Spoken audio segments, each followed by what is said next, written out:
เจติพันธนาสัตเตโตปิปาเลตุโนสัตตา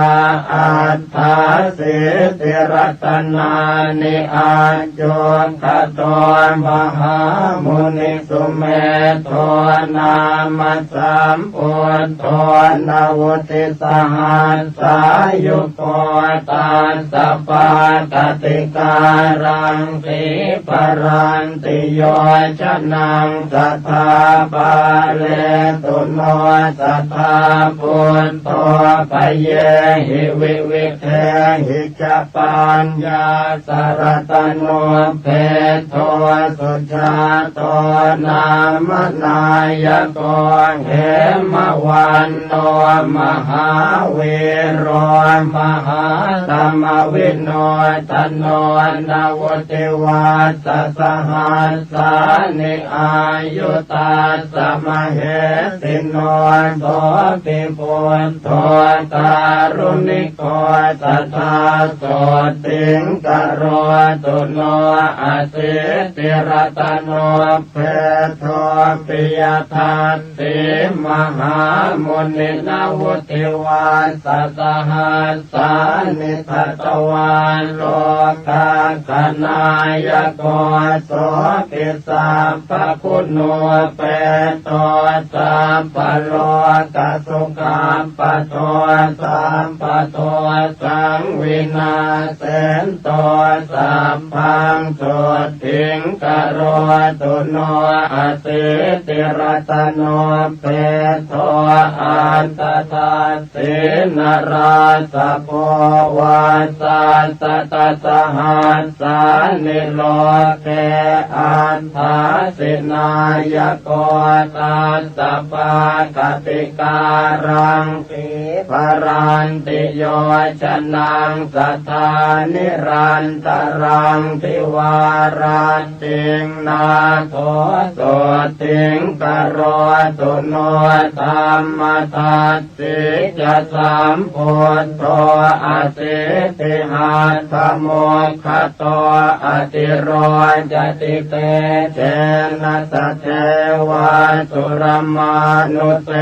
วะสัสตสหัสสานิทัตวาโลเกมหายโสสัพพสันเตปโมเจติพยาราคตุโนสัทธาสิทธาโทนามาสัมพุทโธสัตติรัตนโมคโตติภเวโสติชนะโกสัตตาสหัสสะอายุโกสังสารสาคาราโลเกสันตาเรตวาสเทวเกนิพพาเปติโมเปโตติโสโลกาคณายโกอนุปโมอัสสทิโสอตุโลอุตตโมชิโนวาสัสตสหัสสานิอายุตาสมเหสิโนอาโรกยัญจะมหาสุขังโหตุโนตัสสะเตจะสาอัตตปันนาสรตโนปุตโตโลกาคณายโกจะนำผู้จังวิโรเทนตัวนิพพาเป็นตัวสัตเทวะเกนาวุติวัสสหัสสานิทัตวาโลเกมหายโสอุตรันโตปะหุสัตเตสัทธาโสติงกโรตุโนอสิติรัตโนเพโทวิปัสสิโลกนายโกปภานิทาวเตตาสสมันตาสัตตโยชเนโส ปิเทวมโนสานังพันธนาปริโมจลิอาสิติสหัสสายุโกนาโทสุทิงกโรตุโนสัตตติหัตถโมเพโทสิกินาเมสนายโกปภานิทาวเตตาสสมันตายโยชนะตะเยโสปิอตุลโยสัมพุทโธสัตตติสหัสสายุโกกโรตุโนมหาสันติงสุขิตาจะมยังสัทธาเวสะโพนามสัมพุทโธเหมรูปสมุปโมสันติรัตนโมเปโทสันติจะสหัสสายุโกพระมเทวมโนเสหินาคาสุรติเชหิวาปุจิโตปิสัทธานาโทสัทธาโสติงกโรตุโนตาลิสรตโนเพโทกกุสันโทมหามุนิตาสกายานิจรันติปภาตวาตัสโยชเนจัตตาลิสสหัสสานิตาสอายุอนุตตรโรกโรตุโสสัทธานาโทอายุงสุขังพลัญจโนโกนาคัมมนะสัมพุทโธติงสหัสสะสมุขโต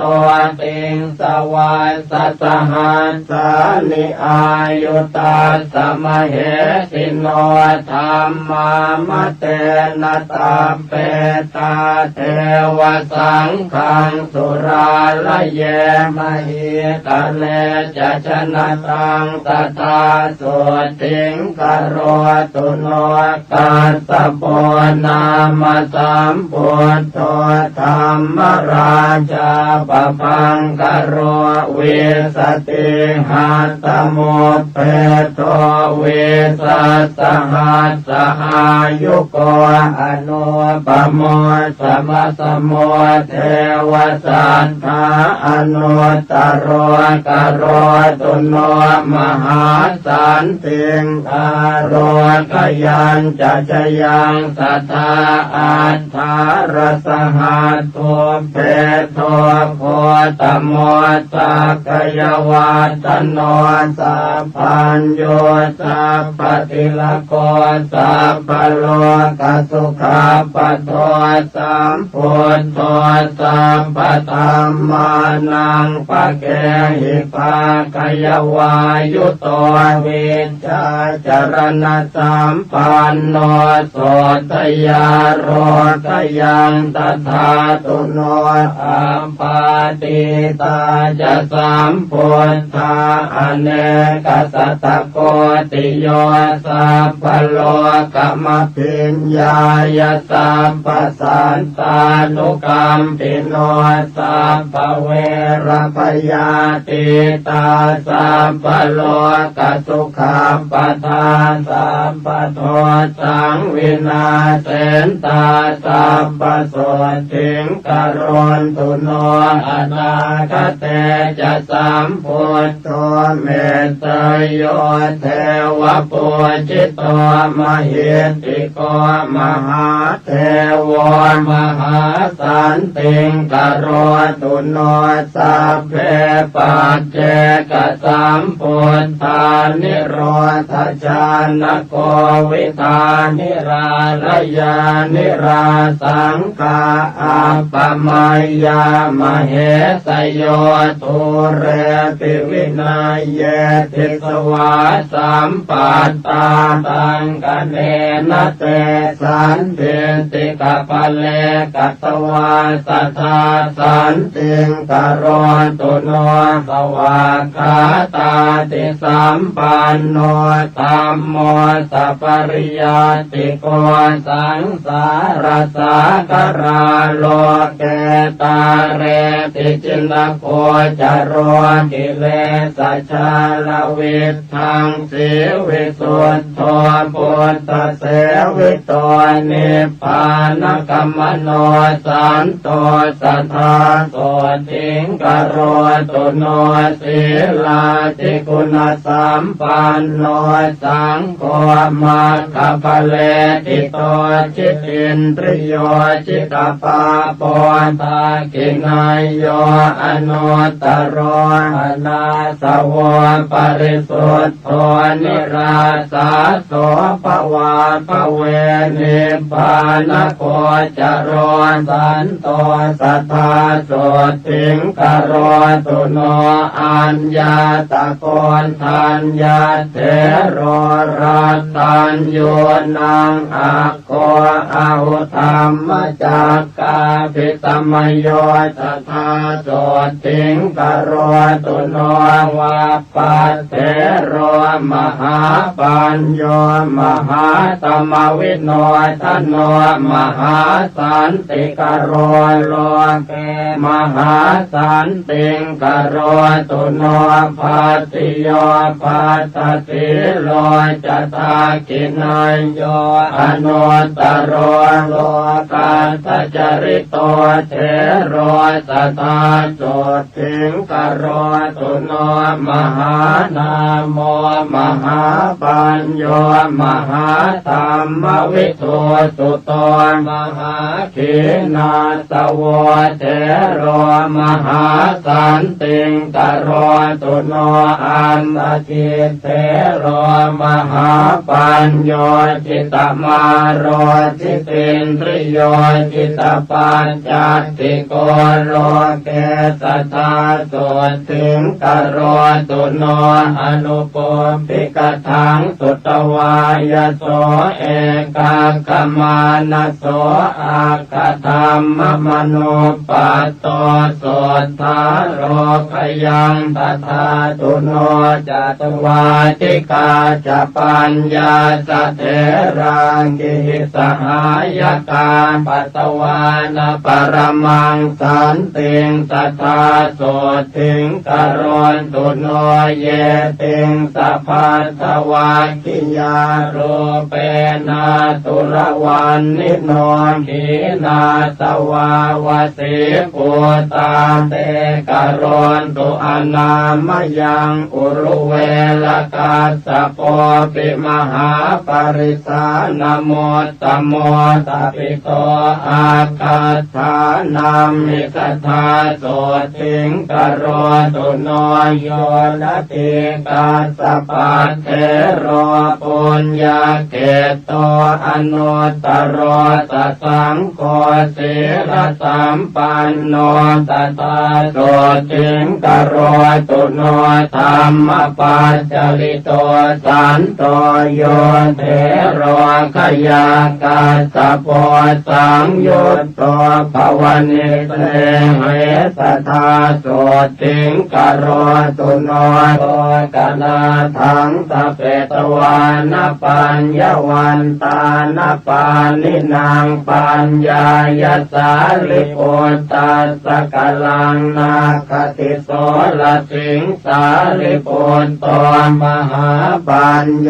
ปัตตโมอาคสาวโกธรรมเสนาปฏิเสธโทสัทธาโสติงกโรตุโนปาทังกุลิกมัสเตนะเวชยันตปกรรมปโนปัทวิงมหาติงสัพพังสมัสโสปริวัติตุงโมกัลลาโนมหาเถโรทุติโยอาคสาวโกอิทธิมันตานังโสอาโคสัทธาโสติงกโรตุโนมหากัสสปัตเถโรปิโอตัสสะกนาการนิโพ ตุตะกุณากานิกิตโตตติโยสัตตุสาวกโกอรัญญวาสาภิรโตปังสุโกรตโรมุนิสุขตัสสะสนัตโรสัทธาโสติงกโรตุโนอาปาติหานาปาติยาสเตกิจจายโกวิโตวินเยอาคเนกิตโตอุปาลิสัตตุวันนิโตวินเยปารมิปัตโตวินยโกจโรมุนิกโรตุโนมหาสันติงโสทยาโรกยังตถาตุโนอนุโรธมหาเถโรเทปจักขุนโมตโมยาติเสโตภะคะวะโตโสทยาโรกยังตถาตุโนโอจากุริกานังอาโคปติโยสุตมาหิโตกาลิโกทายาปุตโตจัตตาโสติงกโรตุโนอานันโตปุตตุปัฏฐาโกสังกิติสาตุสัมมโตปะหุสุโตธัมมตโรสัทธาโสติงกโรตุโนกิมิโลสิริสัมปันโนมหาสุขสมาปิโตมหาขีนาสโวจาโตมหาสันติงกโรตุโนครุวาสังวติตวานาปสันโนพุทธศาสเนภคุจารหตังปัตโตตถาโสติงกโรตุโนกุลาปัสสาทชนะโกกาลุทาเยมหิติโกเอตตังคาติโตเทโรสัทธาโสติงกโรตุโนเตโตธรรมกติกานังเกณังเวทานปารโกปุณโนมันตานิยาปุตโตเทโรโสติงกโรตุโนปารทวาโจมหาเทโรสิหนาทานโมตโมทัพพิโตอาคาธานามิสัทธาโสติงกโรตุโนตังเกตปาติตมัจฉังเวทาเรนวิชานโกกัจจาโนภวนิสเนโหเทโรโสติงกโรตุโนละกุณตปัตติโยเทโรมันจุสรานโมตโมทัพพิโตอาคาธานัมหิตถาโสติงกโรตุโนอรณวิหารินังอาโคทาคินายโยอนุตตโรสุโพธิพุทธธรรมโนเตโรโสติงกโรตุโนอรัญญวาสินังอาโคเรวโตคติรวนิโยวิเวกาภิรโตเทโรสัทธาโสติงกโรตุโนยายีนังอุตตโมเทโรกังคาเรวตนามโกสมาธิญาณกุสโลสัทธาโสติงกโรตุโนโสโนจักโกเลวิโสปิอารัตถวิริยานโมตโมปหิตันโตสัทธาเทโรโสติงภาสุงกโรตุโนกัลยาณวากรณานังโสโนกุติกันโนปิจอักโคติวันนิโตเทโรโสติงภาสุงกโรตุโนลาภินโมตโมเทโรสิวลิอิสิวิสุตโตโสรโตปัญจยาธิม มิสัทธาโสทิงกโรตุโนสัทธาทิโมตตานังอาโควังกะลิอิตินามโก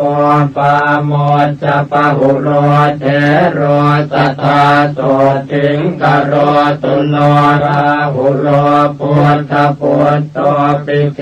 ขากามานโมตตโมทายาโทสัพพธรรมเม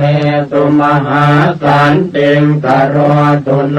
สัทธายาปาปจิตวานรัตถปาโลปรังกมิเอตตังเขติโตเยวัตตาโสติงกโรตุโนคนตถาโนมหาเถโรสลากังปัตมังคโตตติโตเยวัฏฐานามิสัทธาโสทิงกโรตุโนปฏิภาณวันตานัมปิอาโคติตุตวันนิโตวังกีโสอะระหะเศธโธสัทธาโสทิงกโรตุโนสมันตปาสาธิกานังอาคาฐานัมหิตาปิโตอุปเสโนวังคันตปุตโตสัทธาโสทิงกโรตุโนทัพโพมันละปุตโตเทโรเสนาสนปัญญาปโกทัปิโตอาคาฐานัมมิสัทธาโสทิงกโรตุโนปิลินทวันจะสมโนเทวตานังปิโยอาหุทปิโตอาคาฐานัมมิโสทยาโรกยังตถาตุโนภาหิโยทารุกิริโยขิปปาปิญญาณโมตตโมกโรตุโนมหาสันติงอาโรคยัญจะชยังสัทธากุมารกัสสปะเทโรจิตตกถินโมตตโมมิจฉาวิตากุปัจเจโตสัทธาโสทิงกโรตุโนปฏิสัมภิตาปัตตานังอาการตานัมหิตาปิโตโกติโตอะระหะเศธโธสัทธาโสทิงกโรตุโนอัปปาภาโทมหาเถโรอัปปาภาทานโมตตโมภากุโลอะระหะจาโตสัทธาโสทิงกโรตุโนปุพเพนิวาสเวทีนังอัคโคติปุตตวันนิโตโสปิโตนามโสเทโรสัทธาโสทิงกโรตุโนมหากัปปินาเทโรปิภิกขุโอวาทโกอาหุกุตโลโอวาททานเนสัทธาโสทิงกโรตุโนภิกขุโนวาทตานาโคนันทโกอิติวิสุโตปาเลตุโนสัทธาเทโรโสทิงภาสุงกโรตุโนอินทริเยสุปุตตะวารโรอาคาฐาเนติโตอาหุนันทัตเทโรวสิปัตโตสัทธาโสทิงกโรตุโนเตโชธาตุกุสลานังอาคาฐานัมหิตาปิโตสาคโตนามโสเทโรโสทิงภาสุงกโรตุโนสัญญาวิวัตกุสโลปทานโน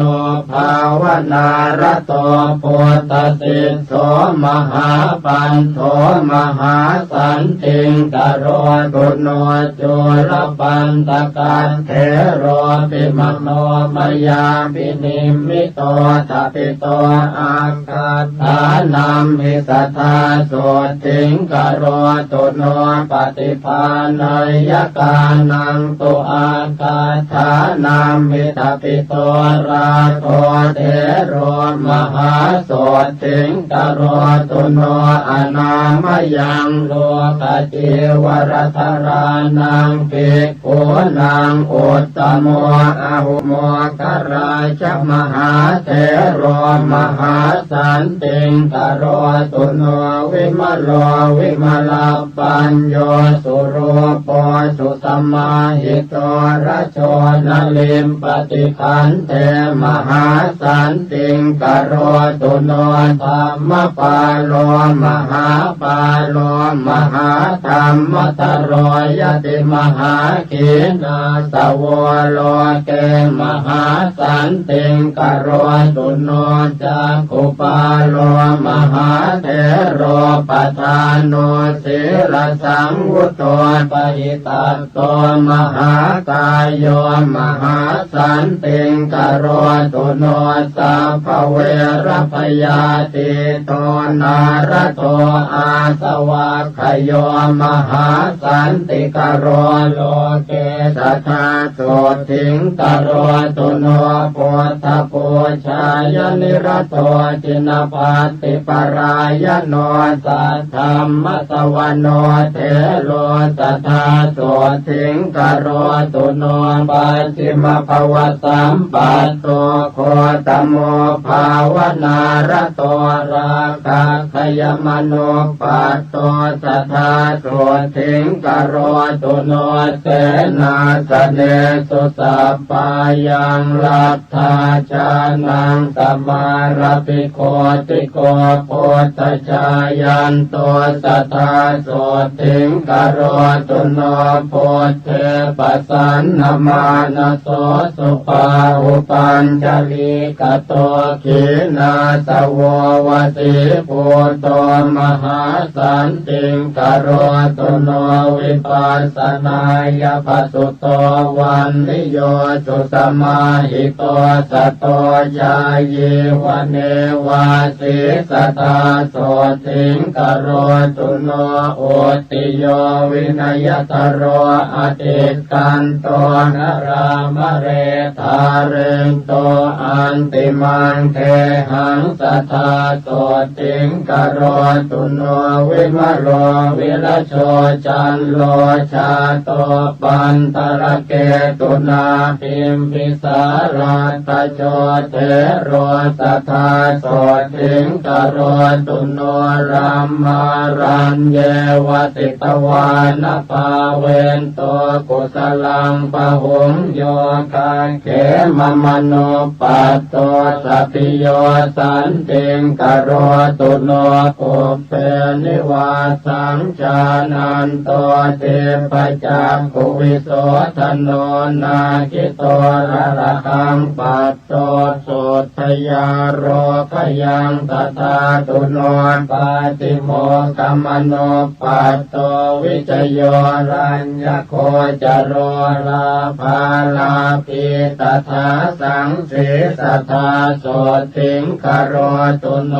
ตัณหาชตังวิชเตตวาวัตเตตวานวิปัสสนังสังกรากิโตมหาเถโรมหาสันติงกโรตุโน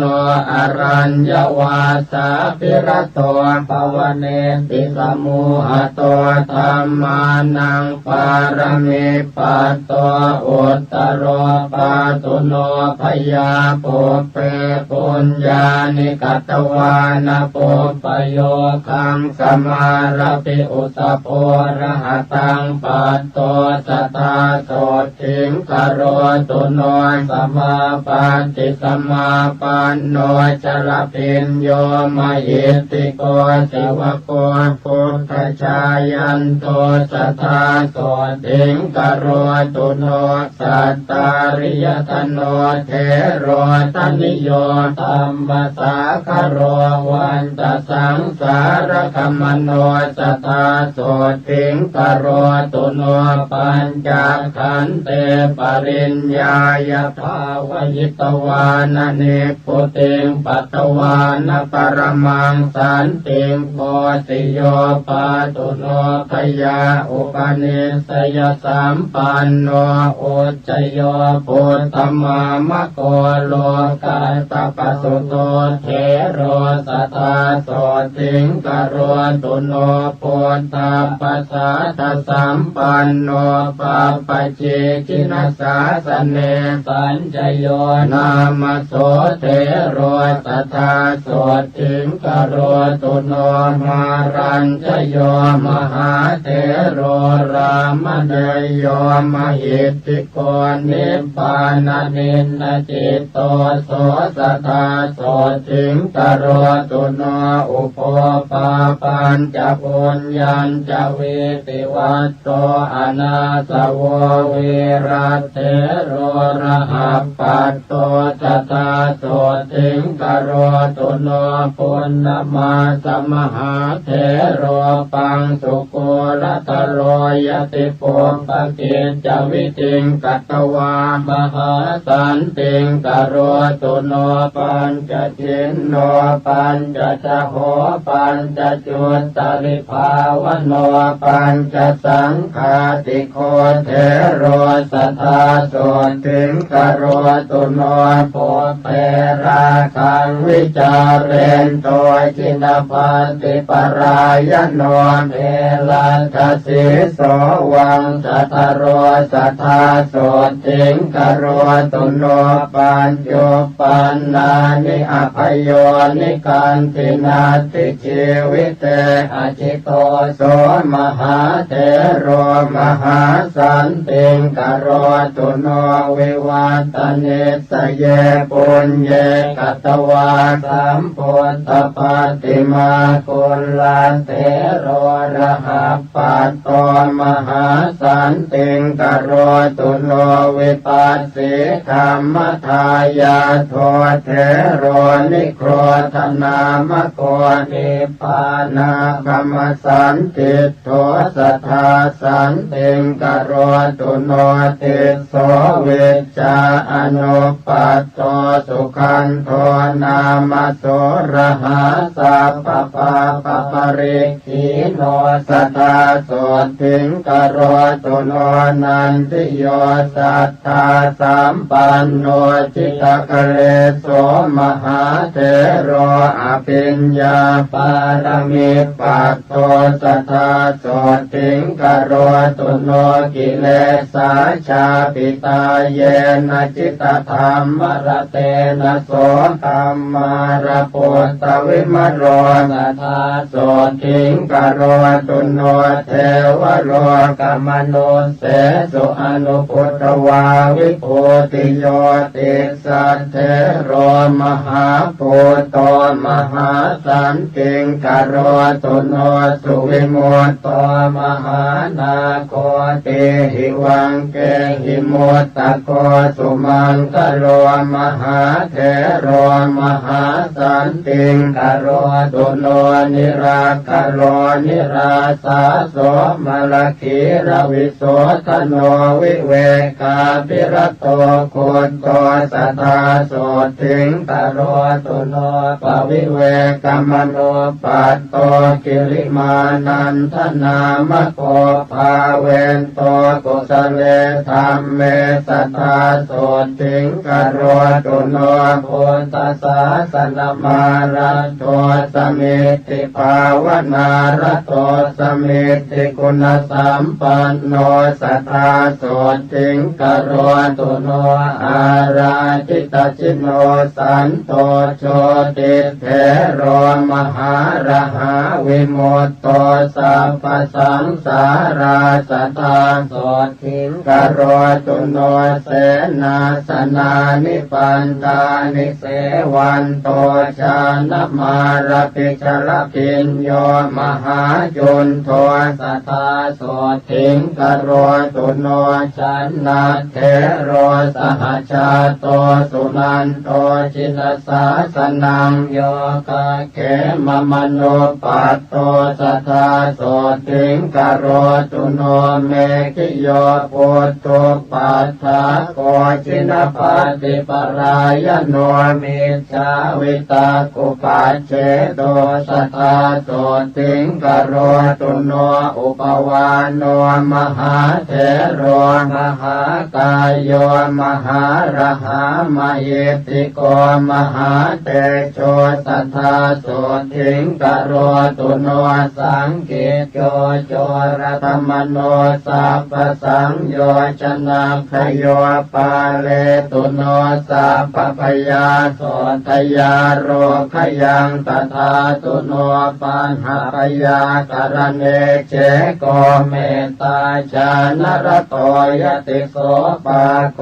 ปายสัมปันโนสัทธาโสถิงกโรตุโนเขตสัมปัตติสัมปัตโตวัฏมาโนวโสตินาสุมโนอรหาจาโตสัทธาโสถิงกโรตุโนปิโยเทวมนุสสานังสานุเทโรปโหตุโตเมตตาญาเยตโมคาติสัทธาโสถิงกโรตุโนโยจะบุพเพกตังปาปังกุสเลนะปิติยติอังคุลิมาโลโสเทโรสัทธาโสถิงกโรตุโนวิปัสสนาทุราเยปิเถ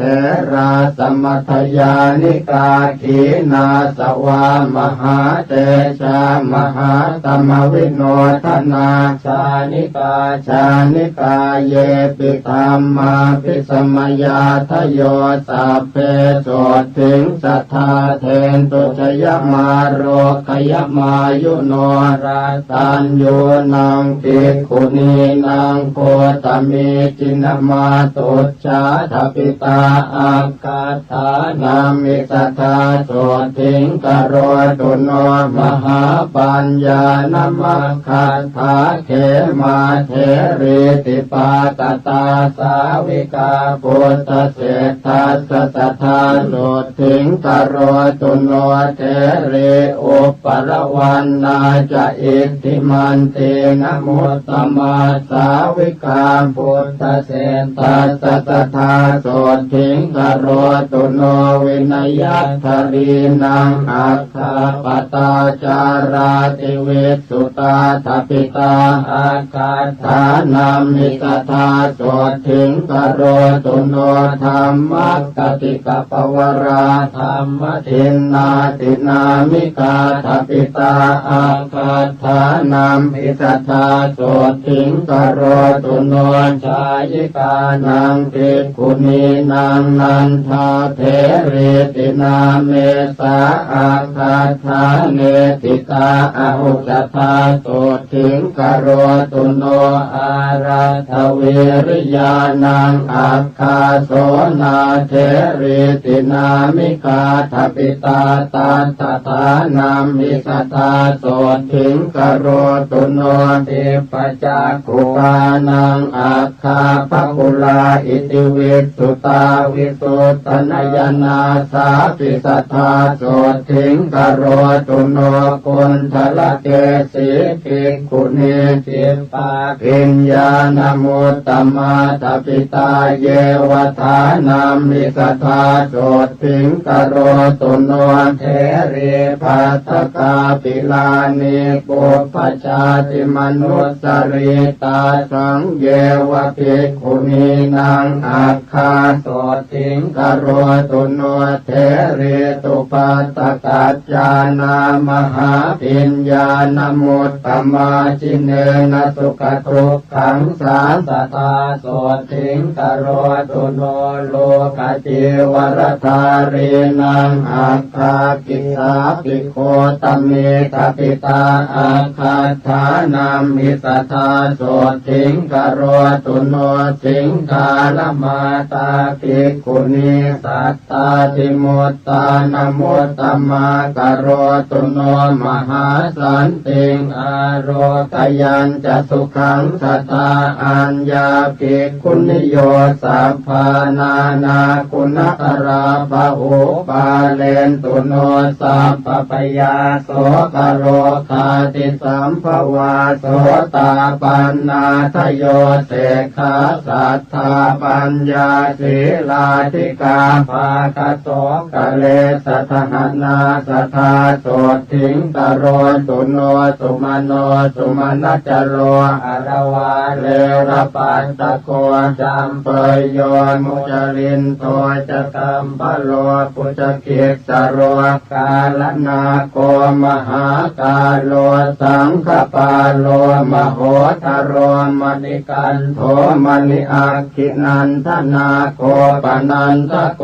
วรุณโนตตรัสโทจะกุงกุวิโลปลาละโกจิตรนาโกมหาเวโรจัพยาปุตโตจะวาสุกีการหาโคตโมปุจกินโต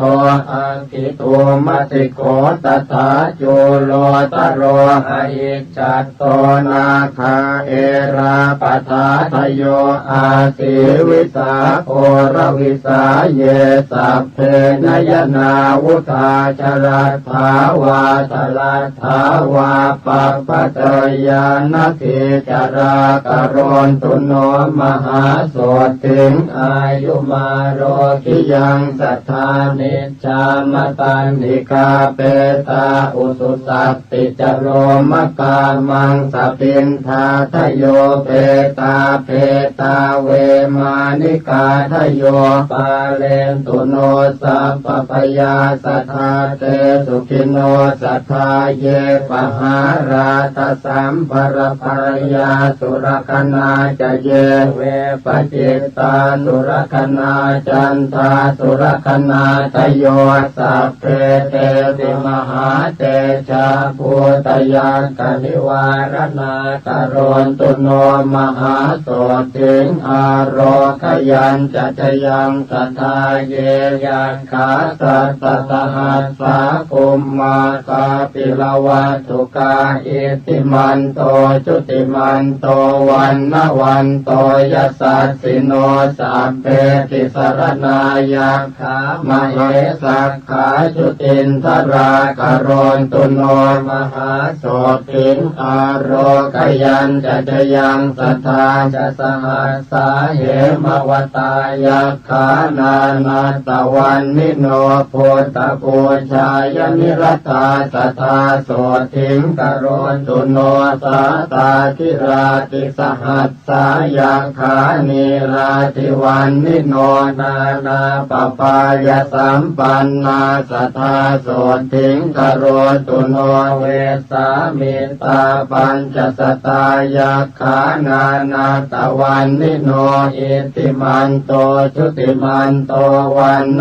วันโตยัสสสิโนโมทมานาอภิกามุงสัทธาโสทิงกรณตุโนกุมพีโรราชกหิโกเวปุลลาสนิเวสนังพิโยนังสัตตสหัสสังยาขานังปยิโรวาสติโสยาเขหิปริวารโรสัทธาโสทิงกรณตุโนปุริมันจติสังราชาทัตรัตโถปัสสาสติคันทัพพานังอธิปติมหาราชายสัสติโสโพธาปิตาสปหาวอินทนามามหาพลาโสราชาสหโพเตหิสัทธาโสทิงกรณตุโนทักขินันจติสังราชาวิรุณโหตังปัสสาสติกุมพันธานังอธิปติมหาราชายสัสสิโสโพธาปิตาสปหาวอินทนามามหาพลาวิรุณโหสหโพเตหิสัทธาโสทิงกโรตุโนปัจฉิมันจติสังราชาวิโรปักโขปัสสาสตินาคานันจะอธิปติมหาราชายสัสสิโสโพธาปิตาสปหาวอินทนามามหาพลาวิโรปักโขสโพ ปุตเตหิสัทธาโสติงกโรตุโนอุตรัญจติสังราชากุเวโรตังปัสสาสติยักขานันจะอธิปติมหาราชายสัตติโสปุตตาปิตาสะปะหะโวอินทนามามหาปลากุเวโรสหปุตเตหิสัทธาโสติงกโรตุโนปุริมังติสังทัตตรัตโตทาคิเนนวิรุณหะโกปัจจิเมนวิโรปักโขกุเวโรอุตรังติสังจัตตารโรเตมหาราชาตมันตาจตุโรติสาทัตถนามานาอัตถังสุตตาโสติงกโรตุโนเตสังมายาวิโนทาสาอาคุงวันจันิกาสัทธามายากุเทนตุวิเทนตุวิโตจวิตุโตสาจันตโนกามเสถโธจะกินทุขันตุนิคันตุจะปนาโทโอปมันโยจะเทวสุโตจะมาตลิกินตเสโนจะคันทาโพนโรราชาจะเนตโพวโรปัญจสิกโขเจวติมปรุสุริยวัชสาเอเตจันเยจราชาโนคันทัพพาจะมหาพลาโมตมานาสัทธาโสติงโนกรณตุอนามยังมหันตานาคสานาคาเวสาลาสหตาชกากัมพลาสตราชาปิเมรุปาตสิตาปลายามุนาตตราธาจะสัพเพนาคายสัสสิโนเอราวโนมหานาโคโนกรณตุอนามยังมหิตติกาสุปันนาเยนาคราเชมหาภเลกเหตวาจินเขเตวะปะขันติงตุนเพปลาเตโพตสรณาสัพเพโสติงกโรนตุโนสัทธาปัทพยาโพจะเตโชจะวาโยเทวามหิตติกาอุปจาเรนนิพพัตตาสัทธาโสติงกโรนตุโนวรุณาวารณาเทวาโสโมจยสัสสะสหเมตตาการุณิกาสัพเพสัทธาโสติงกโรนตุโนปันนาสโยชนายาเมวิมาเนรัตนามะเยติโตตะเมวิหันตวานาสุริโยโสติงกโรตุโนจันโทสีตกโรโลเกปปายุจริโตทโยมหันตการวิทังกิสัทธาโสติงกโรตุโนเวนตุจัสหัสสีเทวาอัตมาจตุเวยมาจันทาสุปนิสาเทวาเทวาสุริยนิสิตาพุทธสมามกาสัพเพสัทธาโสติงกโรนตุโนนาคาตานิปุระคัตวาเทวามันทวลาหากาสักโกปุรินทโทเศธโทสัทธาโสติงกโรนตุโนมหันตาสหภูเทวาชลมากิสิขาริวะอริสกาจโรชาจะอุมมาปุมปนิพาสิโนวรุณาสหธรรมาจะอาจุตาจะอเนชกาสุเรยรุติราเทวาเทวาวาสวเนสิโนตเสเททัสสะกายาสัทธาโสติงกโรนตุโนสมานามหาสมานามานุสามานุสุตตมาคิตตาปโตติกาเทวาเทวามโนปโตติกาอัฏฐาปิหารโยเทวาเทวาโลหิตวาจิโนปารคามหาปารคาสัพเพเทวายสัสสิโนทัสเสเตทัสสะกายาสัทธาโสติงกโรนตุโนสงกากลัมภาอรุณาอาคุงเวคณสาสหโอทา ตะไคหาปาโมกขาอาคุงเทวาวิจักขณาสัทธามันตาหารคชามิสกาจยสัสสิโนธนยังอาคปัจจุนโนโยติสาสววิวัสสติกเสเตตัสทากายาสัพเพนานาตวันนิโน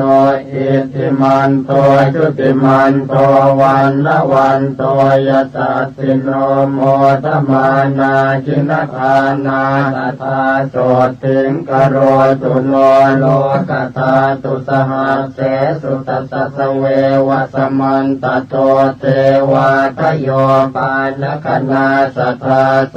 ติงกโรตุโนเขมิยากันตกายาจัโชตินามามหิติกาลัมพีตกาลามเศรษฐาสัทธาโสติงกโรตุโนชลัทธาจักรัตถันเยเทวากาสัตตกาทโยยากคันตาปกุมพันธาปิสาจาเยมโหรคาเมตจิตตาจะสัพเพเตโสติงปาสุงกโรตุโนตาวติงสาจเยเทวายามาเทวามหิทธิกาตุสิตาจะมหาเทวานิมมานรติโนมราวสวัตติสุรติโนสัพเพเทวาสวาสวาพุทธปูชายนิรตาสัทธาโสติงกโรตุโนพระมาโนปาริสัชชาจะเยจะพระมปุโรหิตามหาพระมาจะสัพเพเทปัตมัชฌานสันติโนเมตตาวิหาริโนสันตาสัมพุทธัสสะปรายนาคโรตุโนมหาโสติงเสกาเสกปุถุชนาปริตาภาปมานาภาพระมาจาภาสราตถาพุทธปูชายนิรตาตุติยาชาณสันติโนเมตตากรุณิกาสัมเพตาปัสสันตหิเตสิโนกโรนตุโนมหาสันติงโสติมาโรคยมายุวังปริตตสุภาพระมาโน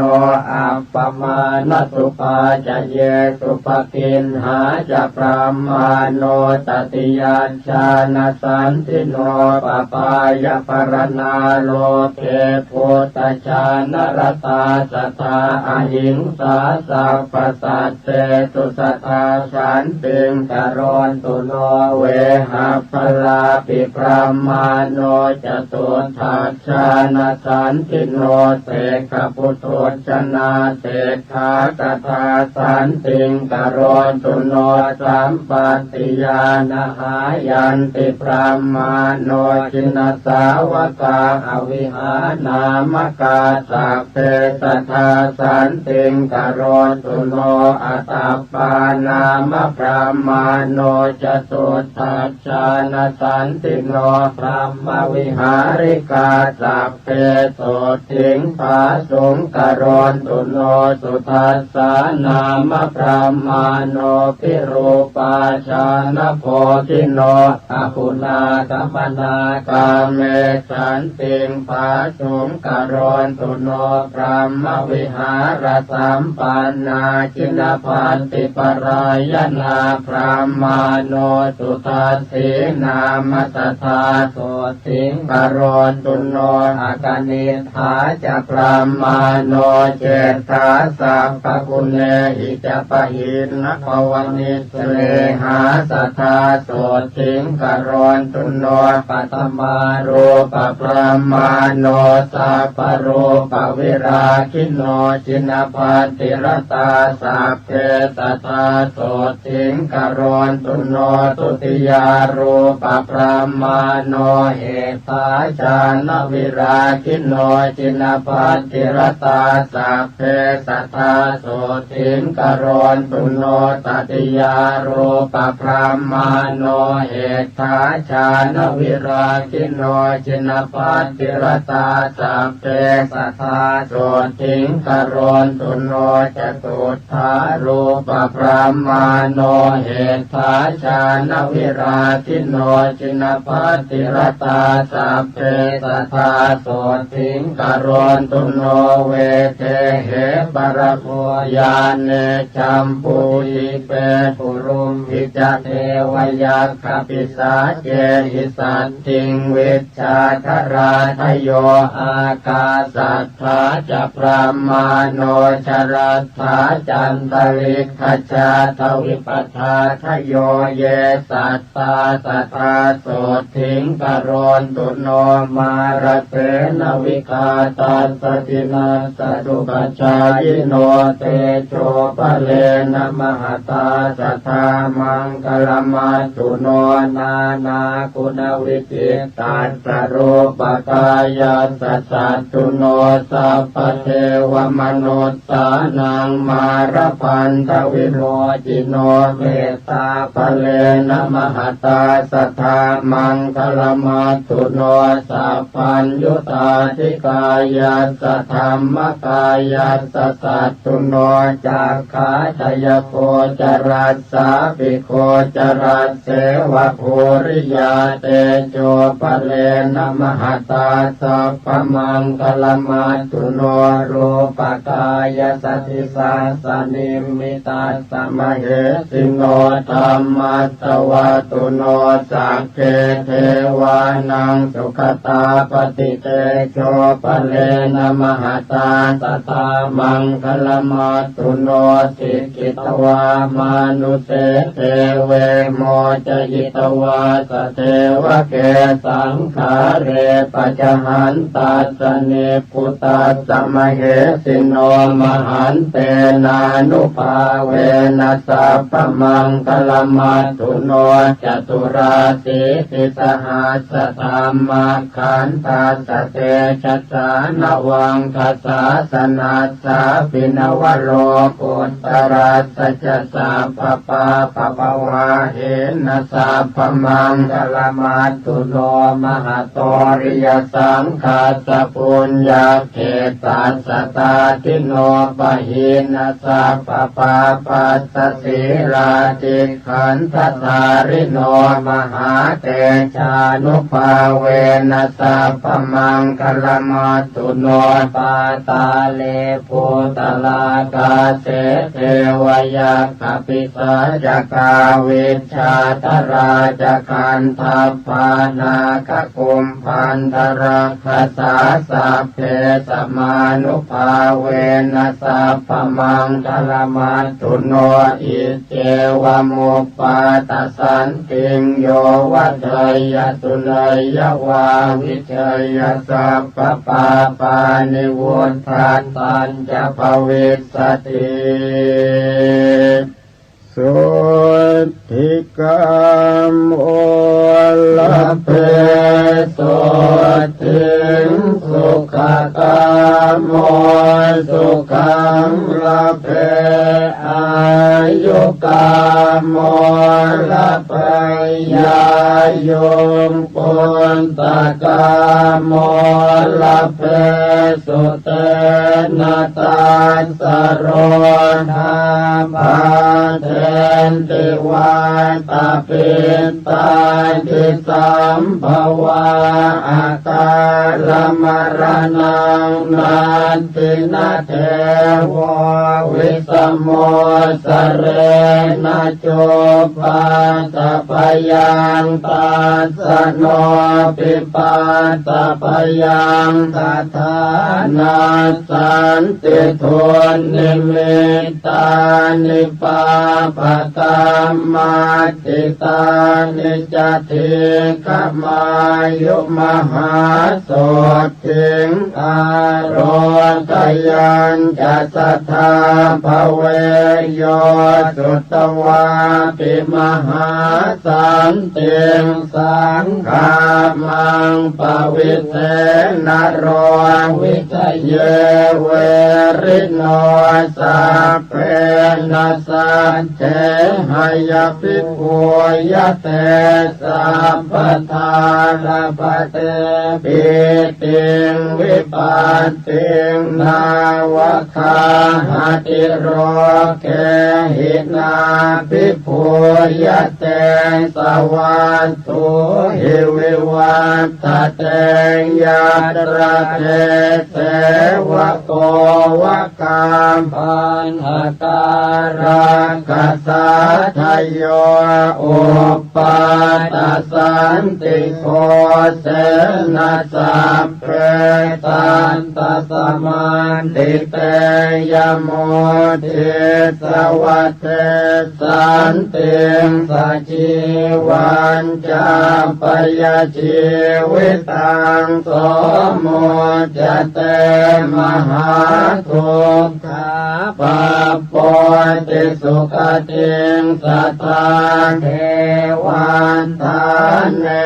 นักเรวานิจโมปายตัสสันติยาปาลกาเทวราชโนเตจสิริวิวันตนาปัตตปยาปาทิสัญญาตาอุปปาตาจันตลิกาจาอินทาติจนิตุมปาตาปาปะกรรมสมุติตาตาภูมิปาตาวินาสันติเตชะสุปาตสันติยานติทุกขปัฏฐานจเนทุกขพยาปัฏฐานจเนพยาโสกปัฏฐานจเนโสกโหนตุสัพเพติปานิโนเอตาวตาจะอัมเหหิสัมปตังปุญญสัมปทังสัพเพเทวานุโมทันตุสัพพสัมปันติสิทธิยาทานังททันตุสัพพายสิรังรักขันตุสัมปทาภาวนาภิรตาโหนตุการจันตุเทวตาคตาสัพเพพุทธาภลัมปัตตาปัจเจกานันจะยังภลังอรหันตานันจะเตเชนรักขังพันธามิสัพพโส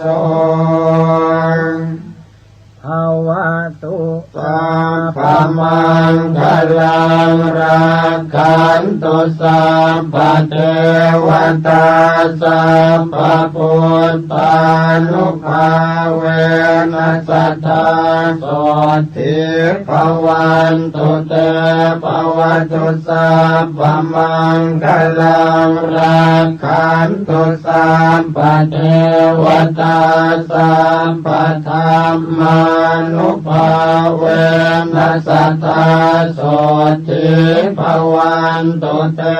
ภวตุสัพพมังคลังรักขันตุสัพพเทวตาสัพพสังฆานุภาเวนัสสทา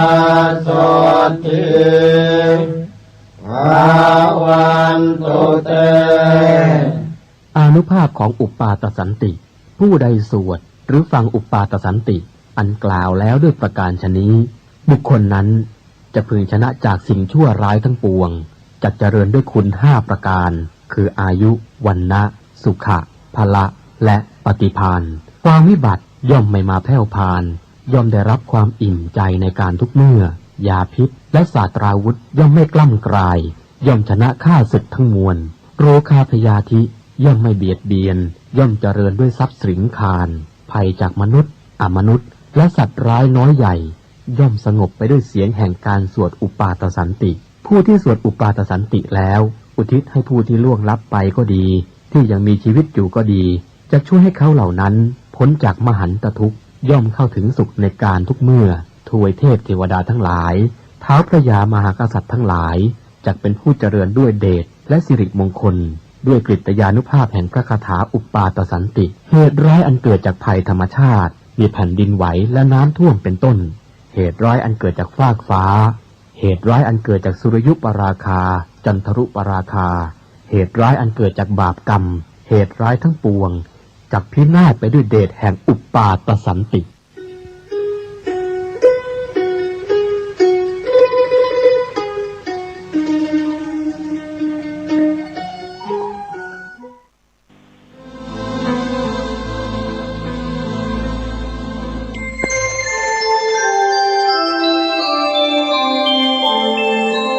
ขณะนี้ท่านกำลังฟังสถานีวิทยุกระจายเสียง FM 104.5 เมกะเฮิรตซ์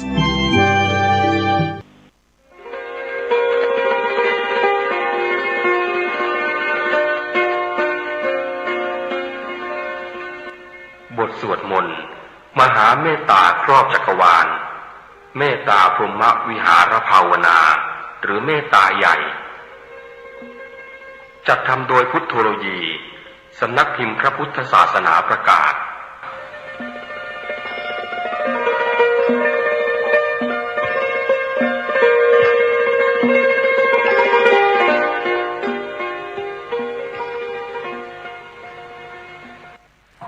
นะโม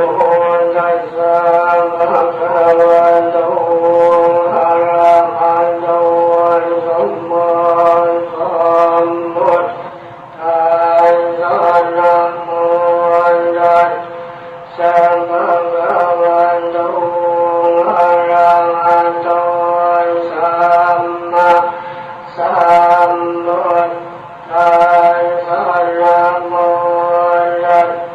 สะภะคะวะโตอะระหะโตสัมมาสัมพุท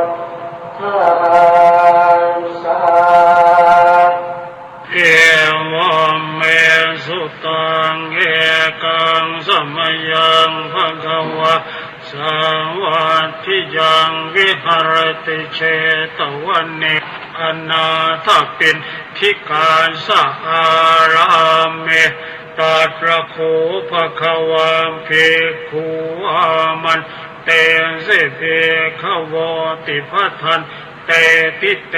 ภิกขุภะคะวะโตปัจจาโสสุภะคะวะเอตทะโวจาเมตตายะภิกขเวเจโตวิมุตติยาอาเสวิตายะภาวิตายะปะหุริกตายะยานิกตายะวัตถุกตายะอโนทิตายะปริจิตายะสุสมาราธายะเอกาทัสสานิสังสาปฏิกังขากตเมเอกทัสสะสุขังโสปฏิสุขังปฏิโพชตินาปาปะกังสุปินังปัสสติมโนสานังปิโยโหติอมโนสานังปิโยโหตุเทวตาระขันตินาสะอาคิวาวิสังวะสัทธังวะกัมมติตุวตังเจตังสมาธิยติโมขวันโนเวปัสสิทติอสัมมุลโหการังกโรติอุตตริงอาปติเว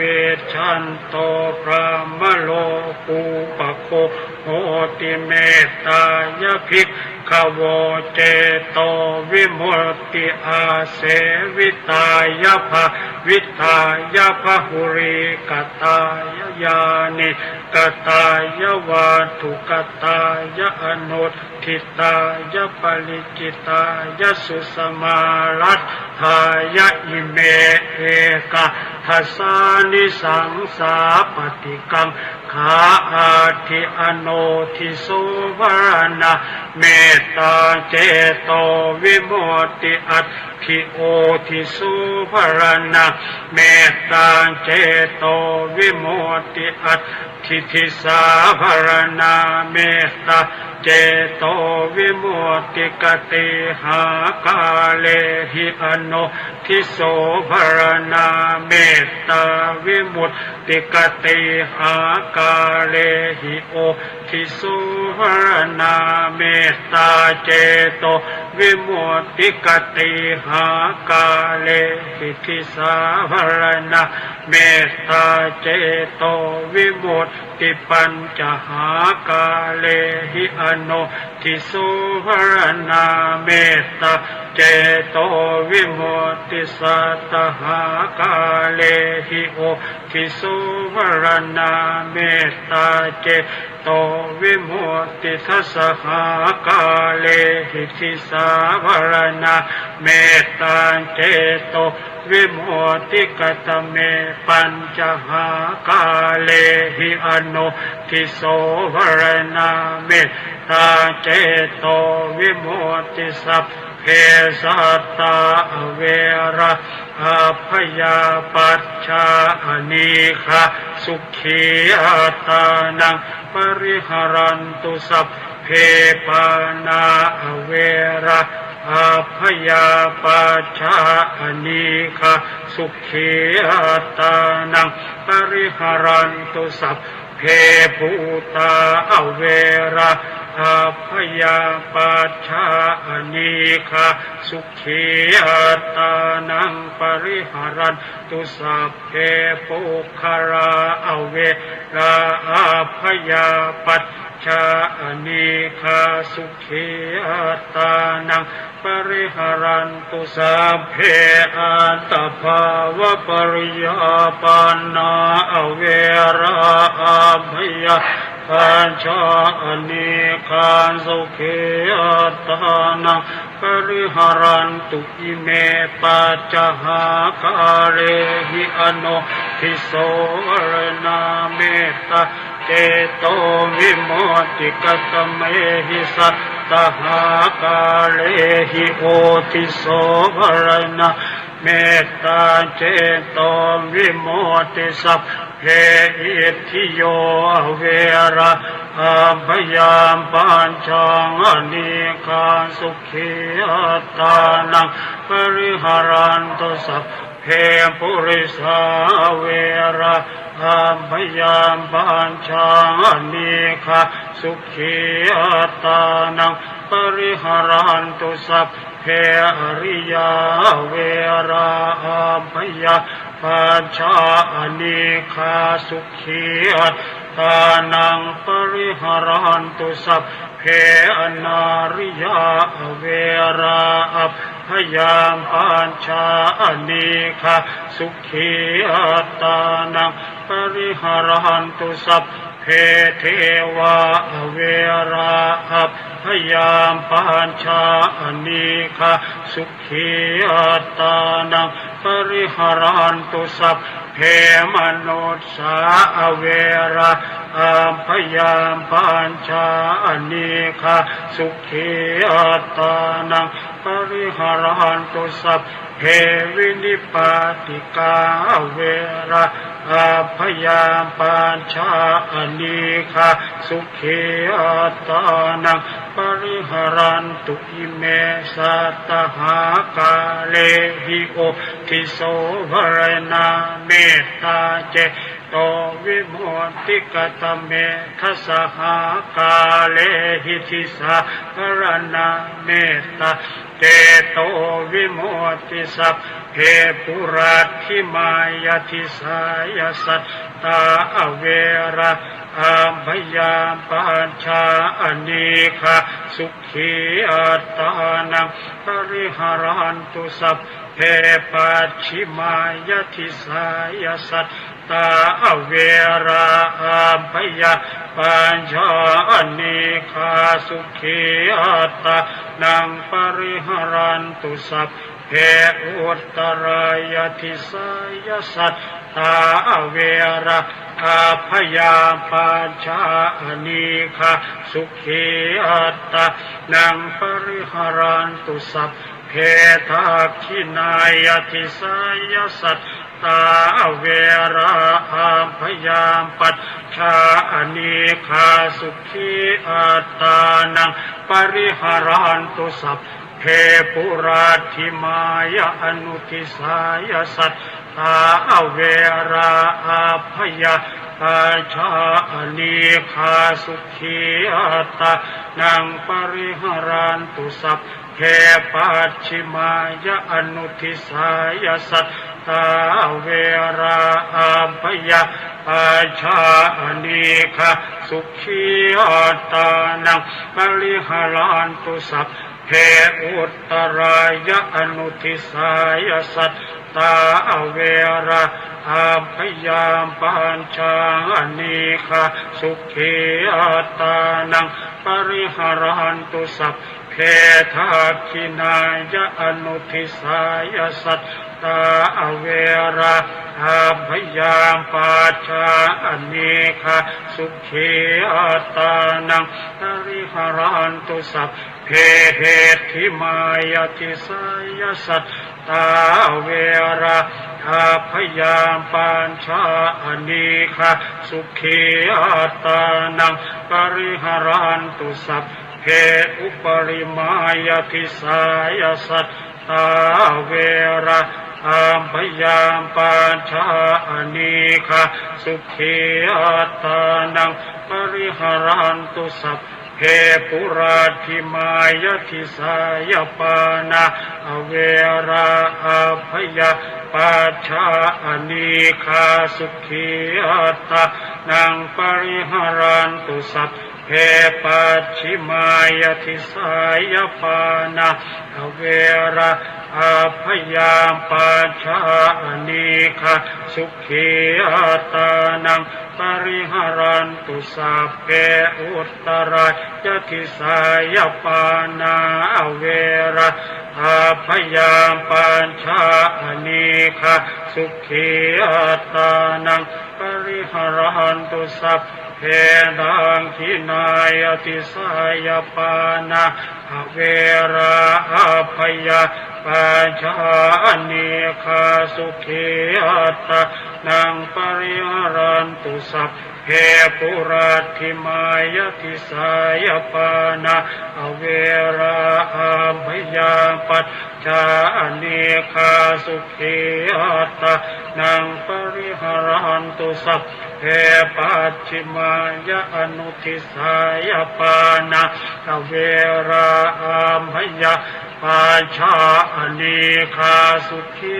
อัตตานังปริหารันตุสัพเพอุตตรายอนุทิสายปานาเวราอาพยาปัญจ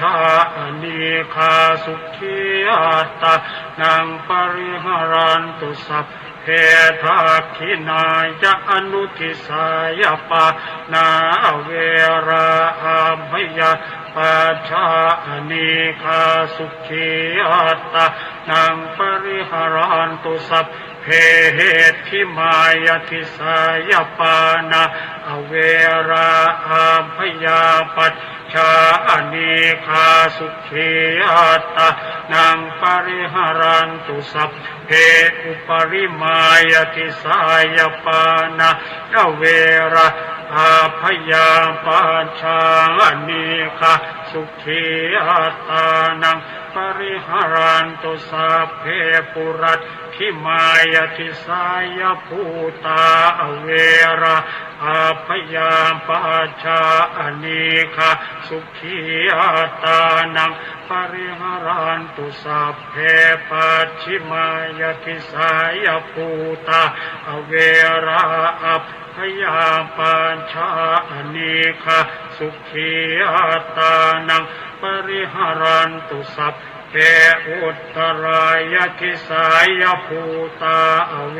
ระอาพยาปัญชาอนิคาสุขีอัตตานังปริหารันตุสัพเพทักขินายทิสายภูตาอเว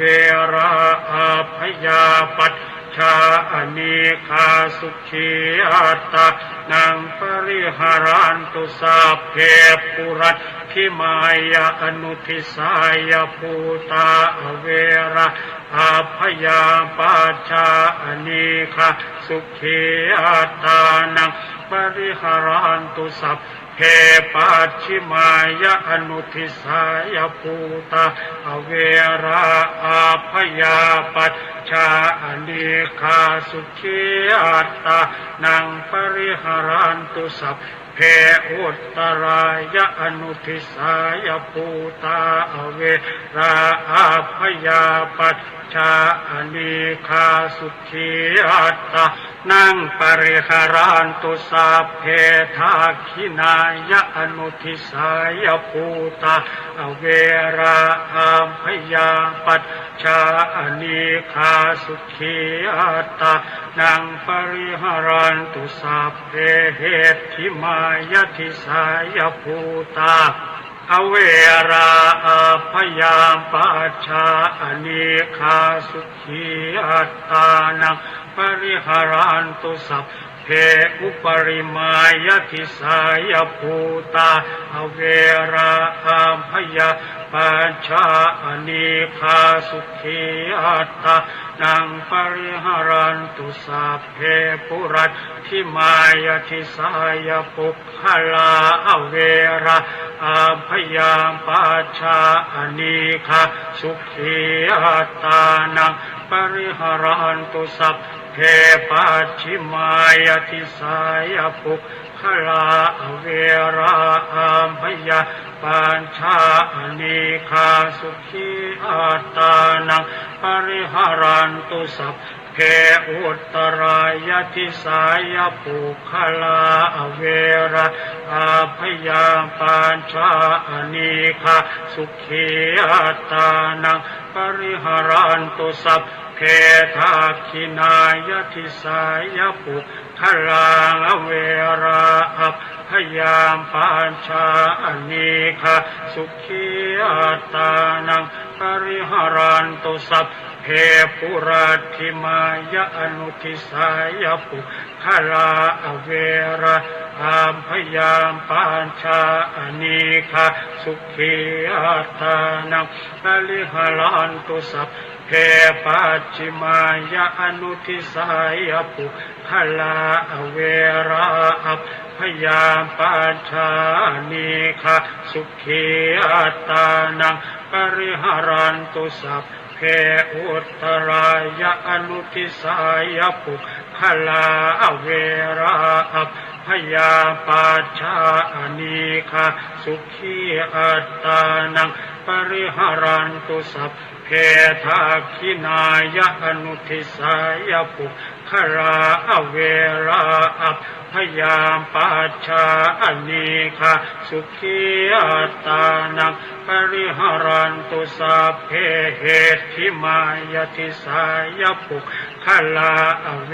ราอาพยาปัจชาอนิคาสุขีอัตตานังปริหารันตุสัพเพอุปริมายทิสายปุคลาอเวราอาพยาปัญชาอนิคาสุขีอัตตานังปริหารันตุสัพเพปุรัตถิมายทิสายอัตตภาวะปริยาปันนาอเวราอาพยาปัจชาอนิคาสุขีอัตตานังปริหารันตุสัพเพปัจฉิมายทิสายอัตตภาวะปริยาปันนาอเวราอัพยามปัญชาอนิคาสุขีอัตตานังปริหารันตุอุตสัพเพอุตตรายทิสายอัตตภาวะปริยาปันนา อเวราอัพพยาปัชชาอนีคาสุขีอัตตานังปริหารันตุสัพเพทาคินายทิสายอัตตภาวะปริยาปันนาอเวระอัพพยาปัชชาอนีคาสุขีอัตตานังปริหารันตุสัพเพปุราธิมายะอนุทิสายะอัตตภาวะปริยาปันนาอเวระอัมพยาปัชชาอนีคาสุขีอัตตานังปริหารันตุสัพเพปัจฉิมายะอนุทิสายะอัตตภาวะปริยาปันนาอเวระอัมพยาปัชชาอนีคาสุขีอัตตานังปริหารันตุสัพเพอุตตรายะอนุทิสายะอัตตภาวะปริยาปันนาอเวระอัพพยาปัชชาอนีคาสุขีอัตตานังปริหารันตุสัพเพทาคินายะอนุทิสายะอัตตภาวะปริยาปันนาอเวระอัพพยาปัชชาอนีคาสุขีอัตตานังปริหารันตุสัพเพเหติมายะทิสายะอัตตภาวะปริยาปันนาอเวระอัพพยาปัชชาอนีคาสุขีอัตตานังปริหารันตุสัพเพอุปริมายะทิสายะอัตตภาวะปริยาปันนาอเวระอัพพยาปัชชาอนีคาสุขีอัตตานังปริหารันตุสัพพะปุราธิมายะทิสายะเอียนทิโยอเวรังอัมพยาปัญชาอนีคาสุขีอัตตานังปริหารันตุสัพพะปัญชิมายะทิสายะเอียนทิโยอเวรังอัมพยาปัญชาอนีคาสุขีอัตตานังปริหารันตุสัพพะอุนตรายะทิสายะอิทธิโยอเว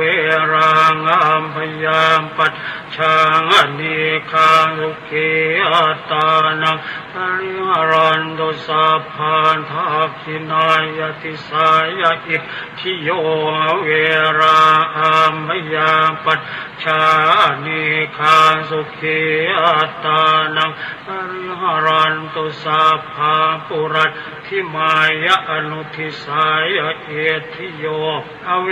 ราอัมพยาปัญชาอนีคาสุขีอัตตานังปริหารันตุสัพพะปัญชิมายะอนุทิสายะอิทธิโยอเวราอัพพยาปัชชาอนีคาสุขีอัตตานังปริหารันตุสัพพะอุตตรายะอนุทิสายะเอทิโยอเวราอัพพยาปัชชาอนีคาสุขีอัตตานังปริหารันตุสัพพะทาคินายะอนุทิสายะอิทธิโยอเวราอัพพยาปัชชาอนีคาสุขีอัตตานังปริหารันตุสัพพะเหติมายะทิสายะอิทธิโยอเวราอัพพยาปัชชาอนีคาสุขีอัตตานังปริหารันตุสัพพะอุปริมายะทิสายะอิทธิโยอเวราอัพพยาปัชชาอนีคาสุขีอัตตานังปริหารันตุสัพเพปุราธิมายะทิสายะปุริสาเวระอัมพยาปัญชาอนีคาสุขีอัตตานังปริหารันตุสัพเพปัจฉิมายะทิสายะปุริสาเวราอัพพยาปัช ชานิคาสุขีอัตตานังปริหารันตุสัพเพอุตตรายทิสายปุริสาอเวราอภยาปัชชานิคาสุขีอัตตานังปริหารันตุสัพเพทักขินายทิสายปุริสาอเวราอาภยามปัญชานิคาสุขีอัตตานังปริหารันตุสัพเพปุราธิมายะอนุทิสายะปุริสาอเวราอาภยามปัญชาสุขีอัตตานังปริหารันตุสัพเพปัจฉิมายะอนุทิสายะปุริสาอเวราอภยาปัชชานิคาสุขีอัตตานังปริหารันตุสัพเพอุตตรายะอนุทิสายะปุริสาเวราอภยาปัญชานิคาสุขีอัตตานังปริหารันตุสัพเพทักขินายะอนุทิสายะปุริสาเวราอภยาปัชชา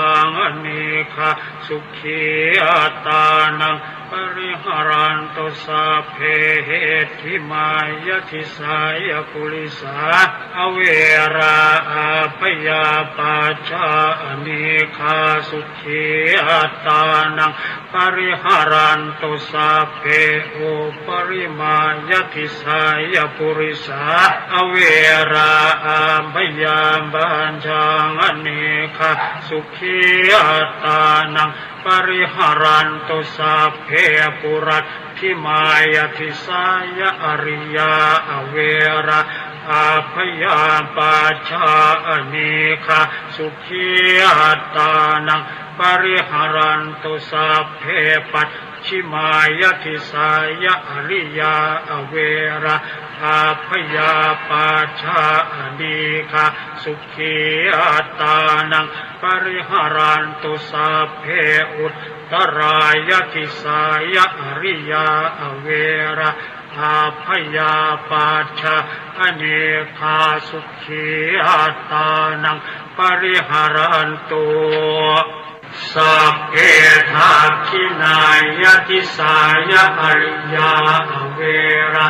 อาภยาปัชชานิคาสุขีอัตตานังปริหารันตุสัพเพปุราธิมายะอนุทิสายะอริยาอเวราอาภยาปัชชานิคาสุขีอัตตานังปริหารันตุสัพเพปัจฉิมายะอนุทิสายะอริยาอเวราอาภยาปัชชานิคาสุขีอัตตานังปริหารันตุสัพเพอุตตรายะอนุทิสายะอริยาอเวราอาภยาปัชชานิคาสุขีอัตตานังปริหารันตุสัพเพทักขินายะอนุทิสายะอริยาอเวราอาภยาปัชชานิคาสุขีอัตตานังปริหารันตุสัพเพเหติมายะทิสายะอริยาอเวราอาภยาปัชชานิคาสุขีอัตตานังปริหารันตุสัพเพอุปริมายะทิสายะอริยาอเวราภยาปัชชานิคาสุขีอัตตานังปริหารันตุสัพเพปุราธิมายะทิสายะอริยาอเวราอาภยาปัชชานิคาสุขีอัตตานังปริหารันตุสัพเพปัจฉิมายะทิสายะอริยาอเวราอาภยาปัชชานิคาสุขีอัตต ตานังปริหารันตุสัพเพอุตตรายะทิสายะอนาริยาอเวราอาพยาปัจจาอเนคาสุขีอัตตานังปริหารันตุสัพเพทักขินายะทิสายะอนาริยาอเวราอาพยาปัจจาอเนคาสุขีอัตตานังปริหารันตุสัพเพปุราธิมายะอนุทิสายะอนาริยาอเวราพยาบัญชางอเนคาสุขีอัตตานังปริหารันตุสัพเพปัจฉิมายะอนุทิสายะอนาริยาอเวราพยาปัญชาอเนคาสุขีอัตตานังปริหารันตุสัพเพอุตตรายะอนุทิสายะอนาริยาเวราพยาปัญชามเนคาสุขี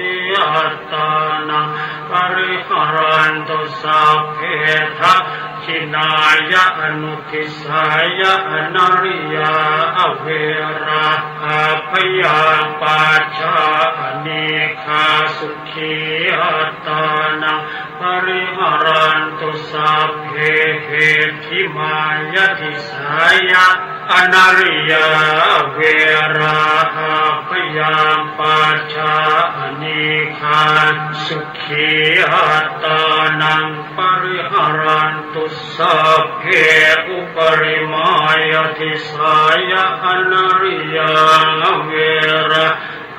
พยาปัญชางอเนคาสุขีอัตตานังปริหารันตุสัพเพปุราธิมายะทิสายะเทวาเวราพยาปัญชางอเนคาสุขีอัตตานังปริหารันตุสัพเพปัจฉิมายะทิสายะเทวาอเวราพยาปัจจาอเนคาสุขีอัตตานังปริหารันตุสัพเพอุตตรายะทิสายะเทวาอเวราพยาปัจจาอเนคาสุขีอัตตานังปริหารันตุสัพเพทักขินายะทิสายะเท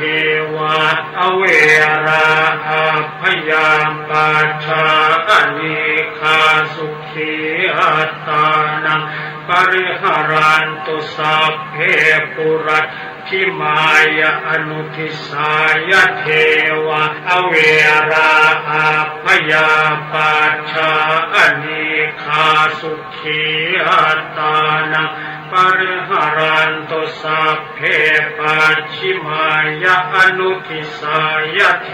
วาอเวราพยาปัจจาอเนคาสุขีอัตตานังปริหารันตุสัพเพอุตตรายะอนุทิสายะเทวาอเวราพยาปัจจาอเนคาสุขีอัตตานังปริหารันตุสัพเพทักขินายะอนุทิสายะเทวาอเวราพยาปัจจาอเนคาสุขีอัตตานังปริหารันตุสัพเพเหทิมายะทิสายะเทวาเวราพยาปัญชางอเนคาสุขีอัตตานังปริหารันตุสัพเพอุปริมายะทิสายะเทวาอเวราพยาปัจจาอเนคาสุขีอัตตานังปริหารันตุสัพเพปุราธิมายะทิสายะมนุษย์ สาเวราพยาปัจชานิคาสุขีอัตตานังปริหารันตุสัพเพปัจฉิมายติสายมนุษสาเวราพยาปัจชานิคาสุขีอัตตานังปริหารันตุสัพเพอุตตรายติสายมนุษสาเวราพยาปัจชานิคาสุขีอัตตานังปริหารันตุสัพเพทักขินายติสายมนุษสาเวราพยาปัจชานิคาสุขีอัตตานังปริหารันตุสัพเพปุรัตขิมายะอนุทิสายมนุษสาเวราพยาปัจชานิคาสุขีอัตตานังปริหารันตุสัพเพปัจฉิมายะอนุทิสายมนุษสาเวราพยาปัจชานิคาสุขีอัตตานังปริหารันตุสัพเพอุตตรายะอนุทิสายมนุษสาเวราพยาปัจชานิคาสุขีอัตตานังปริหารันตุสัพเพทักขินายะอนุทิสายมนุษสาเวราพยาปัจชานิคาสุขีอัตตานังปริหารันตุสัพเพเหติมายติสายะมนุษสาเวราพยาปัจชานิคาสุขีอัตตานังปริหารันตุสัพเพอุปริมายติสายมนุษสาเวราพยาปัจชานิคาสุขีอัตตานังปริหารันตุสัพเพปุราทิพายติสายวินิปาติกาเวราพยาปัจชานิคาสุขีอัตตานังปริหารันตุสัพเพปัจฉิมายติสายวินิปาติกาเวราพยาปัจชานิคาสุขีอัตตานังปริหารันตุสัพเพอุตตรายติสายวินิปาติกาเวราพยาปัจชานิคาสุขีอัตตานังปริหารันตุสัพเพทักขินายติสายวินิปาติกาเวราพยาปัจชานิคาสุขีอัตตานังปริหารันตุสัพเพทักขินายติสายวินิปาติกาเวราพยาปัจชานิคาสุขีอัตตานังปริหารันตุสัพเพปุราทิมายะอนุทิสายวินิปาติกาเวราพยาปัจชานิคาสุขีอัตตานังปริหารันตุสัพเพปัจฉิมายะอนุทิสายวินิปาติกาเวราพยาปัจชานิคาสุขีอัตตานังปริหารันตุสัพเพอุตตรายะอนุทิสายวินิปาติกาเวราพยาปัจชานิคาสุขีอัตตานังป ปริหารันตุสัพเพทาคินายะอนุทิสายะวินิปาติกาอเวราอาพยาปัชชาอนีคานสุขีอัตตานังปริหารันตุสัพเพเหติมายติสายวินิปาติกาอเวราอาพยาปัชชาอนีคาสุขีอัตตานังปริหารันตุสัพเพอุปริมายติสายวินิปาติกาอเวราอาพยาปัจจานิคาสุขีอัตตานังปริหารันตุติอิเมหิทัสสะหาภาเลหิทิสาภรณะเมตตาเจโตวิมุตติสัพเพสังสัตตานังปีรนังวาเชตวะอภิรนายัปปคาตังวาเชตวะอนุปคาเตนะสันตาปังวัฏเชตวะอสันตาเปนะปริยาทานังวัฏเชตวะอปริยาทาเนนะวิเหสังเวชเชตวะอวิเหสายสัพเพสัตตาอเวริโนโหนตุมาเวริโนสุขิโนโหนตุมาทุกขิโนสุขิตาตาโหนตุมาทุกขิตาติเมหิอัตถหาคาเลหิสัพเพสัตเตเมตายติติเมตตาตังธัมมังเจตยติติเจโตสัพพพยาปาทัปปริโยธาเนหิมุตจติติเมตตาจเจโตวิมุตติจาติเมตตาเจโตวิมุตติเมตตาธรรมวิหารภาวนา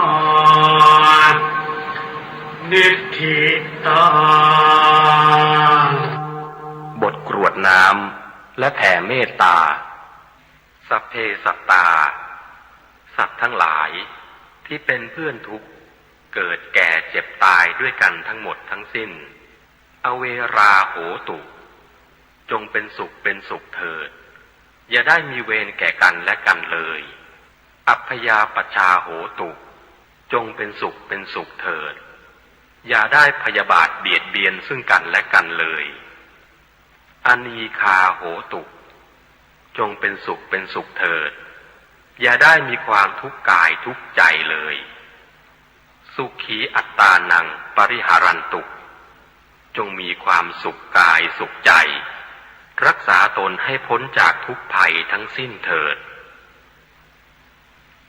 บทกรวดน้ำอุทิศส่วนกุศลอิทังเมมาตาปิตูนังโหตุสุขิตาโหนตุมาตาปิตโรขอส่วนบุญนี้จงสำเร็จแก่มารดาบิดาของข้าพเจ้าขอให้มารดาบิดาของข้าพเจ้าจงมีความสุขอิทังเมยาตินังโหตุสุขิตาโหนตุยาตโยขอส่วนบุญนี้จงสำเร็จแก่ญาติทั้งหลายของข้าพเจ้าขอให้ญาติทั้งหลายของข้าพเจ้าจงมีความสุข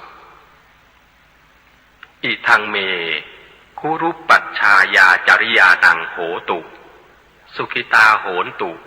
คุรุปปัชชายาจริยาขอส่วนบุญนี้จงสำเร็จแก่ครูอุปชาอาจารย์ของข้าพเจ้าขอให้ครูอุปชาอาจารย์จงมีความสุขอิทังสัพพเทวตานังโหตุสุขิตาโหนตุ สัพพเทวา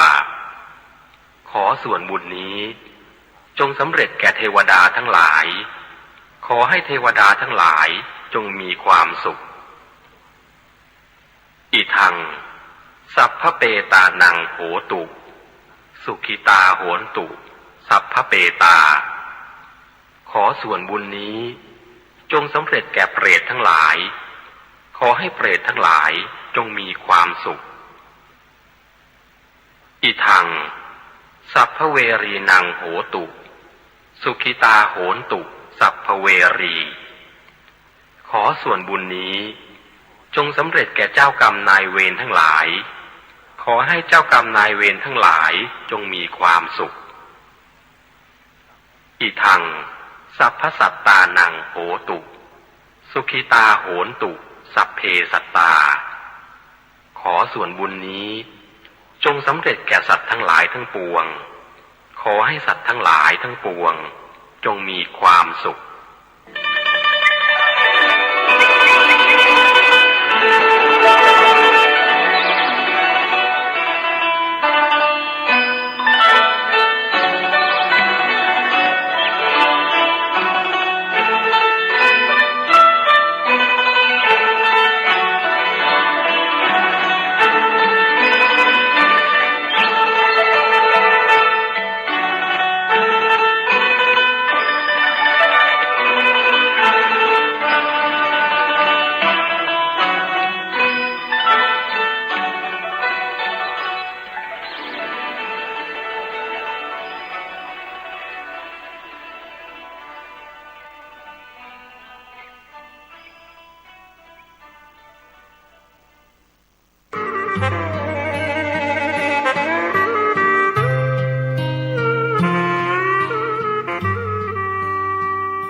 ประชาชนชาวเชียงใหม่ที่เคารพทุกท่านขณะนี้จังหวัดเชียงใหม่กำลังเผชิญกับปัญหาหมอกควันและฝุ่นละออง PM 2.5 ที่ส่งผลกระทบต่อสุขภาพของประชาชนอย่างรุนแรงสาเหตุหลักมาจากการเผาในที่โล่งด้วยเหตุนี้จึงขอความร่วมมือจากพี่น้องประชาชนทุกท่านงดการเผาในที่โล่งทุกชนิดตั้งแต่วันที่ 1 มกราคมถึง 15 พฤษภาคม 2568 หากมีความจำเป็นต้องเผาอย่างยิ่งต้องลงทะเบียนผ่านระบบไฟล์ดีที่องค์กรปกครองส่วนท้องถิ่นก่อนหากพบเห็นการเผาในที่โล่งสามารถแจ้งได้ที่สายด่วน 191 หรือ 053-112-808 ตลอด 24 ชั่วโมงมาร่วมกันแก้ไขปัญหามลพิษทางอากาศและสร้างเชียงใหม่ให้เป็นเมืองที่น่าอยู่ด้วยความปรารถนาดีจากสมาคมวิชาชีพวิทยุโทรทัศน์ภาคประชาชนเชียงใหม่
วิทยุพุทธศาสนา ทั่วไทยเพื่อติดตามรับฟังรายการนี้ได้เป็นประจำทุกวันวันละ5 เวลาสถานีวิทยุที่ออกอากาศต่างเวลากันดังนี้เวลา 9 นาฬิการับฟังได้ทางสถานีวิทยุวัดหนองกายอำเภอแม่แตงจังหวัดเชียงใหม่คลื่น FM 99.75 เมกะเฮิรตซ์และสถานีวิทยุวัดอารามมงคลอำเภอยางตลาดจังหวัดกาฬสินธุ์คลื่น FM 89 เมกะเฮิรตซ์ต่อมาเวลา 10 นาฬิการับฟังได้อีกครั้งหนึ่งทางสถานีวิทยุ3 สถานีพร้อมกันคือวัดป่าจริยธรรมอำเภอนาด้วงจังหวัดเลย FM 96.50 เมกะเฮิรตซ์วัดศรีอุดมวงศ์อำเภอวังสะพุงจังหวัดเลย FM 101.75 เมกะเฮิรตซ์และวัดสามชุกอำเภอสามชุกจังหวัดสุพรรณบุรี FM 100.25 เมกะเฮิรตซ์จากนั้นเวลา 11 นาฬิกาเวลาเพลรับฟังรายการนี้ได้อีกครั้งหนึ่งทางสถานีวิทยุพระพุทธศาสนาแห่งชาติประจำจังหวัดเชียงใหม่วัดฝายหินตำบลสุเทพอำเภอเมืองจังหวัดเชียงใหม่คลื่น FM 104.50 เมกะเฮิรตซ์พร้อมด้วยถ่ายทอดสดทาง YouTube ที่ช่องวัดฝายหินจากนั้นเวลาบ่ายโมงตรงหรือเวลา 13 นาฬิการับฟังได้อีกครั้งทางสถานีวิทยุวัดบ้านปลาคูนตำบลท่าหาดยาวอำเภอโพนทรายจังหวัด101คลื่น FM 104.50 เมกะเฮิรตซ์และอีกหนึ่งเวลาช่วงกลางดึกเวลา 01:00 หรือ 1 นาฬิการับฟังรายการนี้ได้ครั้งแรกของวันทางสถานีวิทยุพระพุทธศาสนาแห่งชาติประจำจังหวัดเชียงใหม่วัดฝายหินตำบลสุเทพอำเภอเมืองจังหวัดเชียงใหม่คลื่น FM 104.50 เมกะเฮิรตซ์นี่คือช่องทางของการติดตามรับฟังรายการคดีโลกคดีธรรมผ่านทางสถานีวิทยุต่างๆที่ครูบาอาจารย์ผู้เป็นผู้อำนวยการสถานีวิทยุต่างๆเหล่านั้นได้เอื้อเฟื้อต่อรายการคดีโลกคดีธรรมมาโดยตลอดเพื่อให้สาธุชนได้เข้าถึงข้อมูลข่าวสารกิจการงานของพระพุทธศาสนาของเราอีกรูปแบบหนึ่งสาธุชนทุกท่านในช่วงเดือนเมษายนที่จะถึงนี้เนี่ยเป็นช่วงฤดูที่ชาวพุทธเรามักจะทราบและคุ้นเคยกันเป็นอย่างดีถึงกิจกรรมที่สำคัญประการหนึ่งที่เกี่ยวเนื่องกับเด็กและเยาวชนไทยของเราเป็นการปลูกฝังเด็กเยาวชนไทยของเราให้อยู่ในกรอบแห่งคุณงามความดีให้อยู่ในศีลอยู่ในสมาธิอยู่ในปัญญามีการฝึกฝนอบรมตนอยู่ตลอดช่วงโครงการที่จัดให้มีขึ้นในเดือนเมษายนนั่นก็คืองาน บรรพชาสามเณรภาคฤดูร้อนงานบรรพชาสามเณรภาคฤดูร้อนนั้นมีมาตั้งแต่เมื่อไหร่อย่างไรนั้นเราอาจจะไม่จำเป็นต้องไปทราบหรือไปรู้รายละเอียดทั้งหมดแต่ให้รู้อยู่ว่ากิจกรรมนี้ได้มีขึ้นเป็นประเพณีวัฒนธรรมที่ดีงามของประเทศไทยของเรามาช้านานแล้วและเป็นการสืบต่ออายุพระพุทธศาสนาโดยการปลูกฝังบุคคลให้อยู่ในร่องในรอยที่ดีงามของจารีตประเพณีวัฒนธรรมของชนเผ่าไทยของเราผ่านกระบวนการฝึกฝนอบรมตนตามหลักธรรมคำสอนของพระสัมมาสัมพุทธเจ้าความสำคัญมันอยู่ตรงนี้ทีนี้เมื่อเราทราบถึงความสำคัญในข้อนี้แล้วสิ่งที่เราจะต้องร่วมด้วยช่วยกันก็คือช่วยกันทำรงรักษาประเพณีเหล่านี้ไว้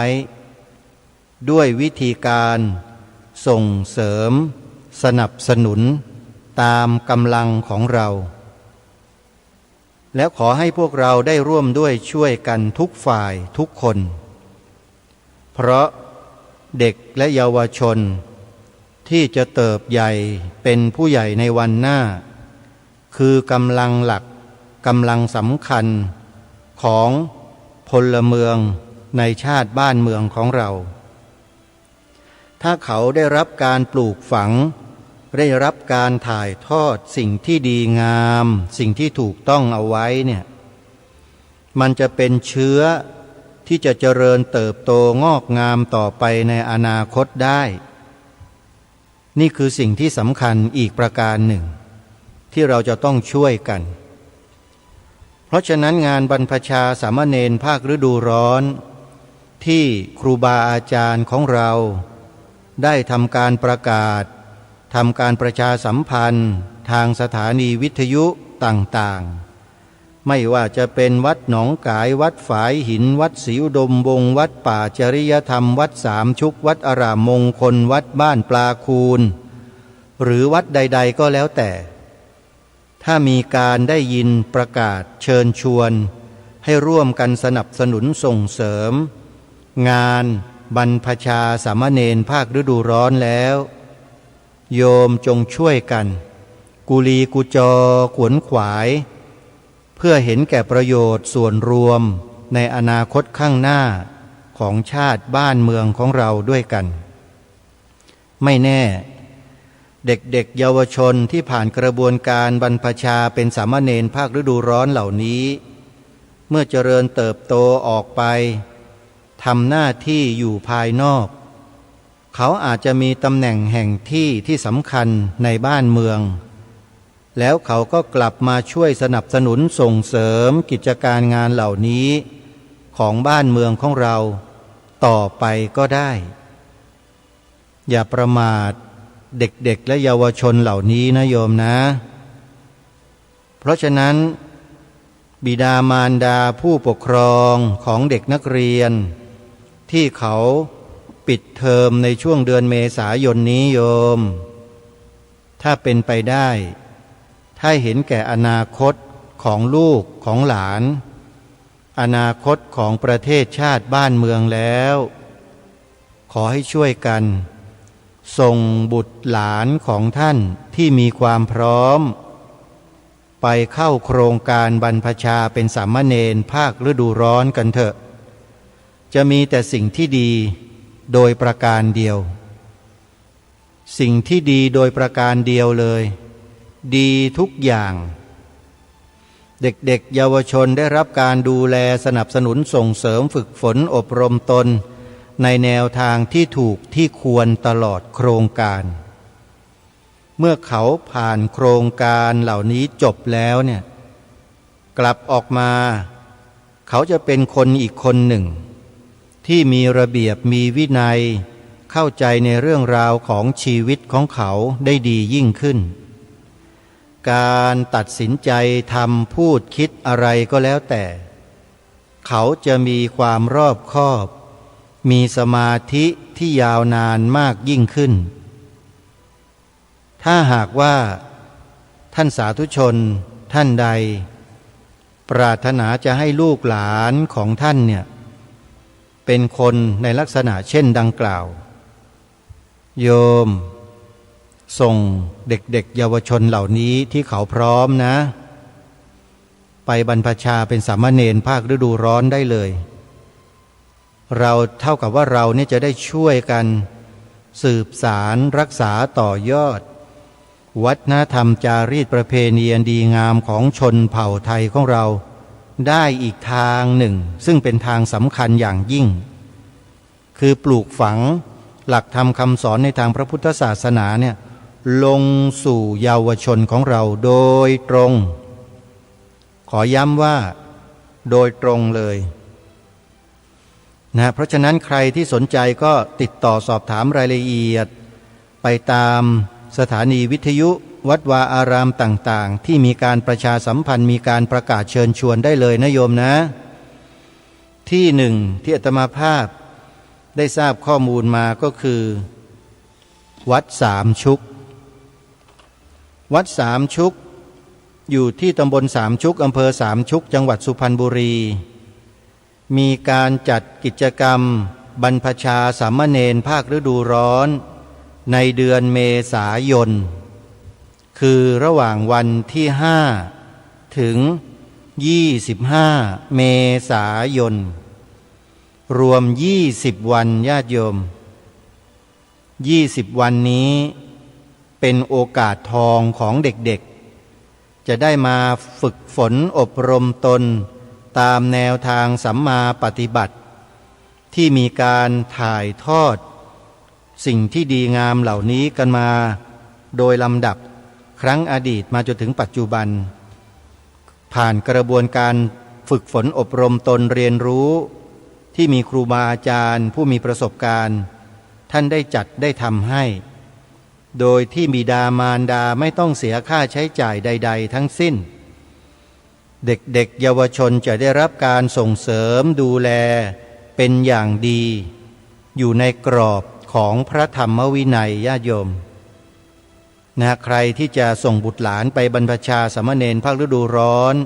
ที่วัดสามชุกอำเภอสามชุกจังหวัดสุพรรณบุรีเดี๋ยวจะให้หมายเลขโทรศัพท์เพื่อติดต่อสอบถามที่เจ้าอาวาสโดยตรงให้นะโยมนะอันนี้ก็ถือว่าเป็นข่าวแรกที่ประชาสัมพันธ์บอกให้กับทุกท่านได้ทราบส่วนวัดอื่นๆก็เช่นเดียวกันญาติโยมฟังประชาสัมพันธ์เชิญชวนรายละเอียดต่างๆก็ติดต่อเข้าไปได้เลยอย่างที่วัดป่าจริยธรรมก็เช่นเดียวกันปีนี้ก็มีโครงการบรรพชาสามเณรภาคฤดูร้อนใจสิงห์วัดป่าจริยธรรมนี้จะเข้มข้นกว่าหลายๆวัดเพราะว่าอยู่ที่วัดป่าจริยธรรมนั้นไม่มีเครื่องอำนวยความสะดวกใดๆเท่าที่ควรสามเณรจะต้องพึ่งพาอาศัยตนเองเป็นหลักแล้วต้องอยู่อย่างนักบวชไม่ได้อยู่อย่างเด็กเยาวชนเหมือนคนทั่วๆไปจะต้องช่วยเหลือตัวเองเป็นหลักอันนี้ถือว่าเป็นสามเณรใจสิงห์โยมที่ทางวัดป่าจริยธรรมจัดทำหลักสูตรบรรพชาสามเณรภาคฤดูร้อนในลักษณะเช่นนี้เนี่ยอาตมาภาพเข้าใจนะโยมเข้าใจเป็นอย่างดีด้วยว่าทำไมท่านพระครูจริยสารธรรมจึงจัดโครงการบรรพชาสามเณรภาคฤดูร้อนใจสิงห์ขึ้นเพราะต้องการคัดเด็กที่สุดยอดจริงๆที่สามารถผ่านกระบวนการฝึกฝนอบรมตนอย่างเข้มข้นแล้วไปสู่เส้นชัยได้จาก100ก็อาจจะเหลือสัก10หรืออาจจะไม่ถึง10นั่นคือยอดกะทิของเด็กและเยาวชนที่จะสานต่องานพระศาสนาต่อไปข้างหน้าได้ซึ่งในอดีตวัดป่าจริยธรรมก็ได้สร้างได้ผลิตสามเณรใจสิงห์ขึ้นมาอยู่ในสังคมสงฆ์เนี่ยเป็นจำนวนหลายรูป ประสบความสำเร็จเพราะกระบวนการฝึกฝนอบรมดังกล่าวนี้แหละอันนี้เป็นกิจกรรมพิเศษโดยเฉพาะที่พ่อแม่ผู้ปกครองของเด็กจะต้องทำความรู้และความเข้าใจในเบื้องต้นให้ดีเสียก่อนจะตัดสินใจส่งบุตรหลานของท่านเนี่ยเข้ามาอบรมในโครงการของวัดป่าจริยธรรมครั้งนี้นะโยมนะต้องสอบถามเด็กและเยาวชนให้แน่นอนเสียก่อนดูหน่วยก้านดูความสามารถดูความอดทนสุขภาพร่างกายพร้อมไหมถ้าไม่พร้อมโยมอย่าส่งมานะเพราะว่าวัดป่าจริยธรรมนั้นเขาฝึกฝนจริงๆไม่มีการลอมชอมใดๆเพราะสามเณรใจสิงจะต้องทรหดอดทนพอสมควรแหมพูดอย่างนี้ญาติโยมก็ขยาดก็กลัวลูกจะลำบากอย่างงู้นอย่างนี้ก็เลยไม่กล้าส่งกันเข้ามาใช่ไหมล่ะมันไม่ถึงขนาดนั้นโยมก็เข้าใจว่าแหมอย่างก็จะนำเด็กๆเยาวชนหรือน้องสามเณรมาเป็นทาสอย่างนั้นแหละอย่าไปคิดอย่างนั้นโยมไม่ถึงขนาดนั้นหรอกแค่ฝึกความอดทนของเขาเท่านั้นเองไม่ได้ไปทุบไม่ได้ไปตีไม่ได้ไปเฆี่ยนอะไรทั้งนั้นไม่มีแต่ให้เขาฝึกฝนในกิจการงานปกติตั้งแต่เช้ายันค่ำยันเช้ายันค่ำคือไม่ได้ไม่ให้นอนนะให้พักผ่อนให้นอนหลับนั่นแหละแต่เวลานอนเวลาหลับก็ต้องมีระเบียบมีวินัยครูบาอาจารย์ก็ต้องคอยดูแลฝึกฝนเขาในขณะที่เขานอนเขาพักด้วยเมื่อเขาหลับแล้วครูบาอาจารย์จึงจะได้พักกันแล้วครูบาอาจารย์เหล่านี้ก็ต้องตื่นก่อนสามเณรทุกวันโยมครูบาอาจารย์ที่เป็นพระเนี่ยจะเหนื่อยกว่าสามเณรหลายเท่านะโยมสามเณรยังไม่เท่าไหร่นะอันนี้ก็ขอทำความเข้าใจในเบื้องต้นให้กับญาติโยมได้ทราบว่าโครงการบรรพชาสามเณรภาคฤดูร้อนใจสิงของวัดป่าจริยธรรมนั้นโยมต้องคัดลูกหลานของโยมที่เห็นว่ามีหน่วยก้านพอที่จะมาฝึกฝนอบรมอย่างเข้มข้นที่วัดป่าจริยธรรมได้จึงค่อยส่งตัวเข้ามาเดี๋ยวจะแจ้งหมายเลขโทรศัพท์ให้ทราบสำหรับงานปฏิบัติธรรมประจำปีที่วัดสามชุกที่ได้แจ้งประกาศงานบรรพชาสามเณรภาคฤดูร้อนไปเมื่อสักครู่นี้เนี่ยก่อนถึงกิจกรรมบรรพชาสามเณรภาคฤดูร้อนทางวัดสามชุกมีงานปฏิบัติธรรมประจำปีในเดือนมีนาคมนี้โดยเริ่มงานตั้งแต่วันพรุ่งนี้20มีนาคมเป็นต้นไปจนถึงวันที่25มีนาคมญาติโยมสาธุชนท่านใดที่ต้องการจะเข้าโครงการปฏิบัติธรรมที่วัดสามชุกติดต่อสอบถามรายละเอียดไปที่หมายเลขโทรศัพท์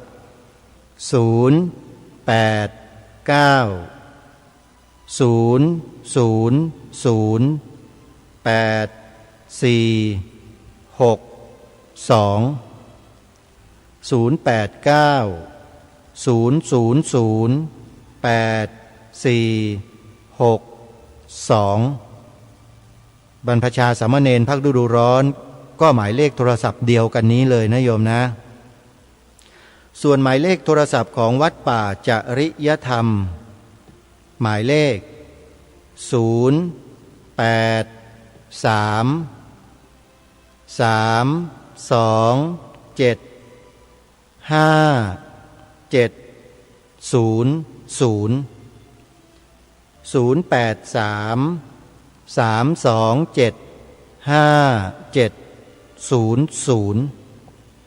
ม่ทราบเหมือนกันว่า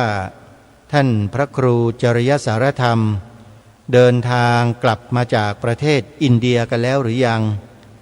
ไงญาติโยมก็จดเบอร์โทรศัพท์ไว้ก่อนนะโยมนะเมื่อพูดถึงสามเณรแล้วอาตมาภาพวันนี้ก็เลยอยากจะให้ญาติโยมได้ทำความรู้จักกับสามเณรในครั้งพุทธกาลกันสักหน่อย สามเณรในสมัยพุทธกาลสำเร็จเป็นอรหันต์มีอยู่จำนวนทั้งสิ้นเท่าที่ได้สืบค้นมาได้นะโยมนะมีอยู่14 รูปเป็นสามเณรที่ยังไม่ได้บวชเป็นพระเนี่ยและบรรลุเป็นพระอรหันต์ได้นะโยมมีอยู่14 รูป14 องค์14 รูปนั้นมีรูปไหนบ้างมีนามว่าอย่างไร 1. สุมาณะสามเณร 2. โสปากะสามเณร 3. สามเณรศรีวลี 4. สังกิจจะสามเณร 5. สามเณรเรวตะ 6. สามเณรราหุล 7. บัณฑิตสามเณร 8. สามเณรทัพพะ 9. ติดสะสามเณร 10. สามเณรสานุ 11. สามเณรปิโลติกะ 12. สามเณรนิโครธ 13. สามเณรจุนทะและกุมารกัสสปะสามเณรเป็นรูปสุดท้ายรูปที่14นี่คือสามเณรที่สำเร็จเป็นพระอรหันต์ตั้งแต่ในวัยของเยาวชนสาธุชนทุกท่านในยุคปัจจุบันนี้เด็กเยาวชนไทยของเราที่ฝักใฝ่อยู่ในศีลอยู่ในธรรมเป็นเด็กที่มีความละเอียดสุขุมรอบคอบมีสัมมาคารวะมีจิตใจที่เมตตากรุณามีปัญญาเฉียบแหลมถามว่ามีไหมอาตมาภาพคิดว่ามีนะโยมเด็กๆเหล่านี้หรือสามเณรที่เป็นอรหันต์เหล่านี้อดีตชาติเขาเคยสั่งสมมาสั่งสมปัญญาสัมมาทิฏฐิศึกษาเรียนรู้และปฏิบัติตามธรรมของพระสัมมาสัมพุทธเจ้ามาทุกภพทุกชาติไม่เคยขาดแล้วได้ทำการอธิษฐานจิตไว้ตั้งแต่สมัยอดีตมาว่าเมื่อเกิดชาติหน้าฉันใดขอให้ได้บรรลุเป็นอรหันต์ตั้งแต่วัยสามเณรเขาก็สำเร็จตามที่ปรารถนานั้นโยมมันมีเหตุมีปัจจัยเหล่านี้เข้ามาเกี่ยวข้องด้วยซึ่งมันมากมันเยอะโยมคงจะนำมาประกอบเพื่ออธิบายให้กับพวกเราได้รับรู้รับทราบทั้งหมดเนี่ยเวลาคงจะไม่พอนะเพราะว่าสามเณร1 องค์หรือ1 รูปที่สำเร็จเป็นอรหันต์ได้เนี่ยจะต้องมีองค์ประกอบในการบำเพ็ญบารมีของตนเองมาในทางโลกแล้วก็ทางธรรมควบคู่กันมาตลอดแล้วก็มีการอธิษฐานด้วยจิตด้วยมโนที่สำนึกอยู่ข้างในเข้าไปอีกการปฏิบัติทางกายวาจาใจอีกความรู้คือปัญญาอีกเยอะแยะไปหมดโยมกว่าจะได้อย่างนี้และในโลกสมัยครั้งพุทธกาลนะทั้งโลกนะฮะมีอยู่แค่14 องค์โยมลองคิดดูสิสามเณรฮะแล้วเดี๋ยวเรามาดูซิว่าสามเณรแต่ละสามเณรเนี่ยเขามีประวัติและความเป็นมาอย่างไรบ้างยกตัวอย่างเช่นสามเณรน้อยที่ชื่อโสปากะชื่อของเขาเนี่ยแปลว่าผู้เกิดในป่าช้าเพราะท่านเกิดในป่าช้าเรื่องมีอยู่ว่าสามเณรนั้นรอดตายราวปาฏิหาริย์ขณะอยู่ในครรภ์มารดาซึ่งกำลังถูกเผาบนเชิงตะกอนในป่าช้าแห่งหนึ่งเพราะชาวบ้านเข้าใจผิดว่ามารดาตายแล้วนี่เป็นเรื่องสั้นๆของสามเณรที่ชื่อโสปากะแล้วต่อมาก็ได้บรรลุเป็นอรหันต์อันนี้เป็นเรื่องย่อๆสั้นๆนะโยมนะสามเณรอีกรูปหนึ่งชื่อสุมาณะสามเณร บรรพชาเป็นสามเณรเพื่อคอยอุปถากพระอนุรุทธเถระสาวกของพระสัมมาสัมพุทธเจ้าผู้เลิศทางด้านทิพจักษุญาณ นั่นเองนี่คือสามเณรสุมาณะส่วนสามเณรศรีวลีนั้นเจริญด้วยลาภสักการะเพราะในอดีตชาติได้ถวายน้ำผึ้งสดแด่พระสัมมาสัมพุทธเจ้าพระนามว่าพระวิปัสสีและหมู่สงฆ์ด้วยผลบุญที่ได้ถวายทานแก่บุคคลผู้มีจิตบริสุทธิ์ผุดผ่องด้วยความเคารพสังกิจจะสามเณรเป็นสามเณรใจเพชรผู้ทำให้คนทั้ง500 คนกลับใจเรื่องมีอยู่สั้นๆว่าสามเณรสังกิจจะบวชในสำนักของพระสารีบุตรเถระท่านบรรลุธรรมเป็นพระอรหันต์ด้วยวัย7 ขวบในขณะปลงผมบวชท่านเพียงรูปเดียวได้เป็นที่พึ่งแก่พระภิกษุ30 รูปในป่าให้รอดพ้นความตายจากโจรป่าได้นี่เป็นประวัติคร่าวๆของสามเณรสังกิจจะนะโยมนะส่วนพระเรวตะขัทธิระวนิยเถระเอตทัคคะในทางผู้อยู่ป่าสามเณรเรวตะเป็นน้องชายของพระสารีบุตรผู้เป็นพระอัครสาวกเบื้องขวาขององค์พระสัมมาสัมพุทธเจ้าได้หนีการแต่งงานไปออกบวชในป่าตอนอายุ7 ขวบนี่ก็เป็นสามเณรเรวตะบรรลุเป็นอรหันต์เช่นกันสามเณรราหุลเป็นสามเณรรูปแรกในพระพุทธศาสนาสามเณรราหุลเป็นโอรสของพระนางยโสธรากับเจ้าชายสิทธัตถะก่อนที่พระองค์จะตรัสรู้เป็นพระสัมมาสัมพุทธเจ้าออกบวชเมื่ออายุ7 ขวบและเป็นสามเณรรูปแรกในพระพุทธศาสนาของเราบัณฑิตสามเณรผู้บรรลุอรหันต์จากการฟังธรรมเพียง4 ข้อบัณฑิตสามเณรบวชตอนอายุได้7 ขวบสามารถสำเร็จอรหันต์ในวันที่8ของการบวชมารดาตั้งชื่อให้ว่าบัณฑิต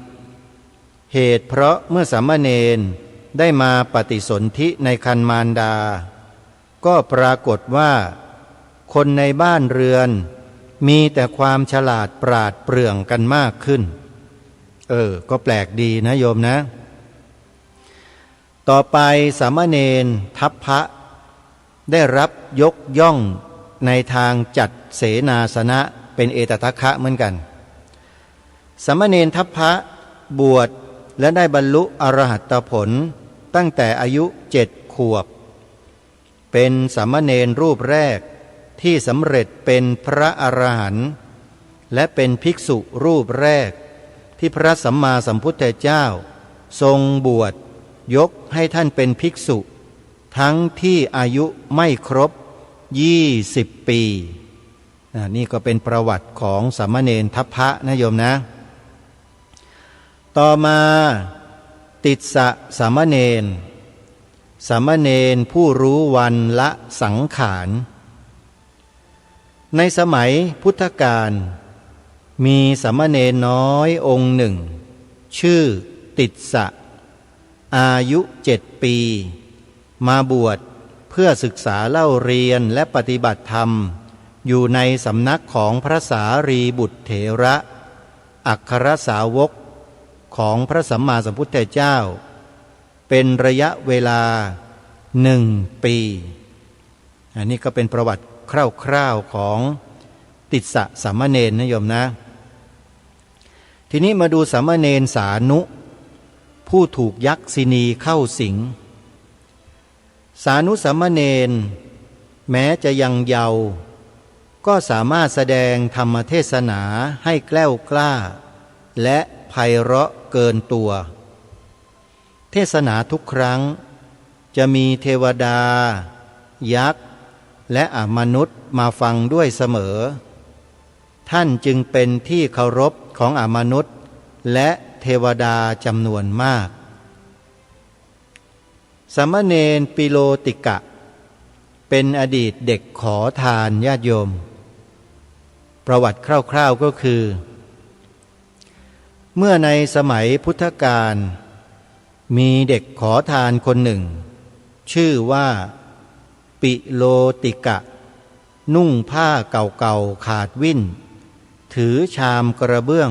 เดินขอทานอยู่ไปมาพระอานนท์เห็นเข้าจึงเกิดความเมตตาชวนให้เด็กขอทานได้มาบวชในพระพุทธศาสนาเด็กขอทานก็มีเป็นอรหันต์โยมดูนะฟังแล้วพิจารณาแล้วเนี่ยให้เราน้อมจิตมาถึงยุคปัจจุบันนี้ด้วยโยมผู้คนในสังคมเนี่ยมีหลากหลายนะเด็กๆเยาวชนเนี่ยมากมายอาจจะเป็นใครคนใดคนหนึ่งก็ได้นะฮะทีนี้มาดูสามเณรรูปต่อไปสามเณรนิโครธผู้จุดประกายให้พระเจ้าอาโศกมหาราชหันมานับถือและทำนุบำรุงพระพุทธศาสนาเมื่อประมาณ300 ปีหลังพุทธปรินิพพานมีสามเณรน้อยรูปหนึ่งนามว่าสามเณรนิโครธอายุเพียง7 ขวบได้ออกบวชและบรรลุธรรมเป็นพระอรหันต์สามเณรน้อยรูปนี้มีผิวพรรณที่ผ่องใสและเป็นผู้ที่ฝึกตนเป็นอย่างดีจึงมีบุคลิกที่สงบเสงี่ยมสง่างามน่าเลื่อมใสยิ่งนักพระเจ้าอโศกมหาราชเมื่อได้ทอดพระเนตรเห็นครั้งแรกก็ทรงตะลึงงันแล้วก็มีศรัทธาต่อสามเณรจนนำไปสู่การเปลี่ยนแปลงครั้งยิ่งใหญ่ในประวัติศาสตร์ของชมพูทวีปในยุคนั้นพระเจ้าอโศกมหาราชทรงเปลี่ยนมหันมานับถือพระพุทธศาสนาอย่างเป็นทางการเพราะสามเณรนิโครธรูปนี้นี่เองญาติโยมมาดูสามเณรต่อไปคือสามเณรจุนทะผู้มีส่วนริเริ่มสังฆายนาจุนทะเป็นน้องชาย1 ใน 7ของพระสารีบุตรผู้เป็นอัครสาวกของพระสัมมาสัมพุทธเจ้าออกบวชเป็นสามเณรในสำนักของพระสารีบุตรนี่ก็เป็นเรื่องคร่าวๆนะให้พวกเราได้รู้จักกันในเบื้องต้นกันก่อนนะโยมนะสามเณรรูปต่อไปรูปสุดท้ายกุมารกัสสปะสามเณรผู้มีผิวพรรณดุจทองคำกุมารกัสสปะเป็นชื่อที่พระเจ้าประเสนทิโกศลที่ทรงรับอุปการะเลี้ยงดูตั้งให้เพราะมารดาของท่านได้มีศรัทธาออกบวชหลังจากแต่งงานแล้วและไม่รู้ตัวว่าตั้งครรภ์หรือท้องนั่นเองเรื่องราวต่างๆรายละเอียดต่างๆของแต่ละสามเณรญาติโยมสามารถไปศึกษาหาข้อมูลได้จากพระไตรปิฎกซึ่งมีให้เราได้ศึกษาเรียนรู้กันในรูปแบบของออนไลน์มากมายนะโยมนะในที่นี้เพียงแค่ยกหัวข้อเรื่องสั้นๆเกี่ยวกับสามเณรแต่ละรูปมาให้แก่พวกเราได้รู้กันว่าในครั้งสมัยพุทธกาลนั้นมีสามเณรบรรลุเป็นอรหันต์ถึง13และมาในยุคของพระเจ้าอโศกมหาราชคือสามเณรนิโครธเพียงรูปเดียวเท่านั้น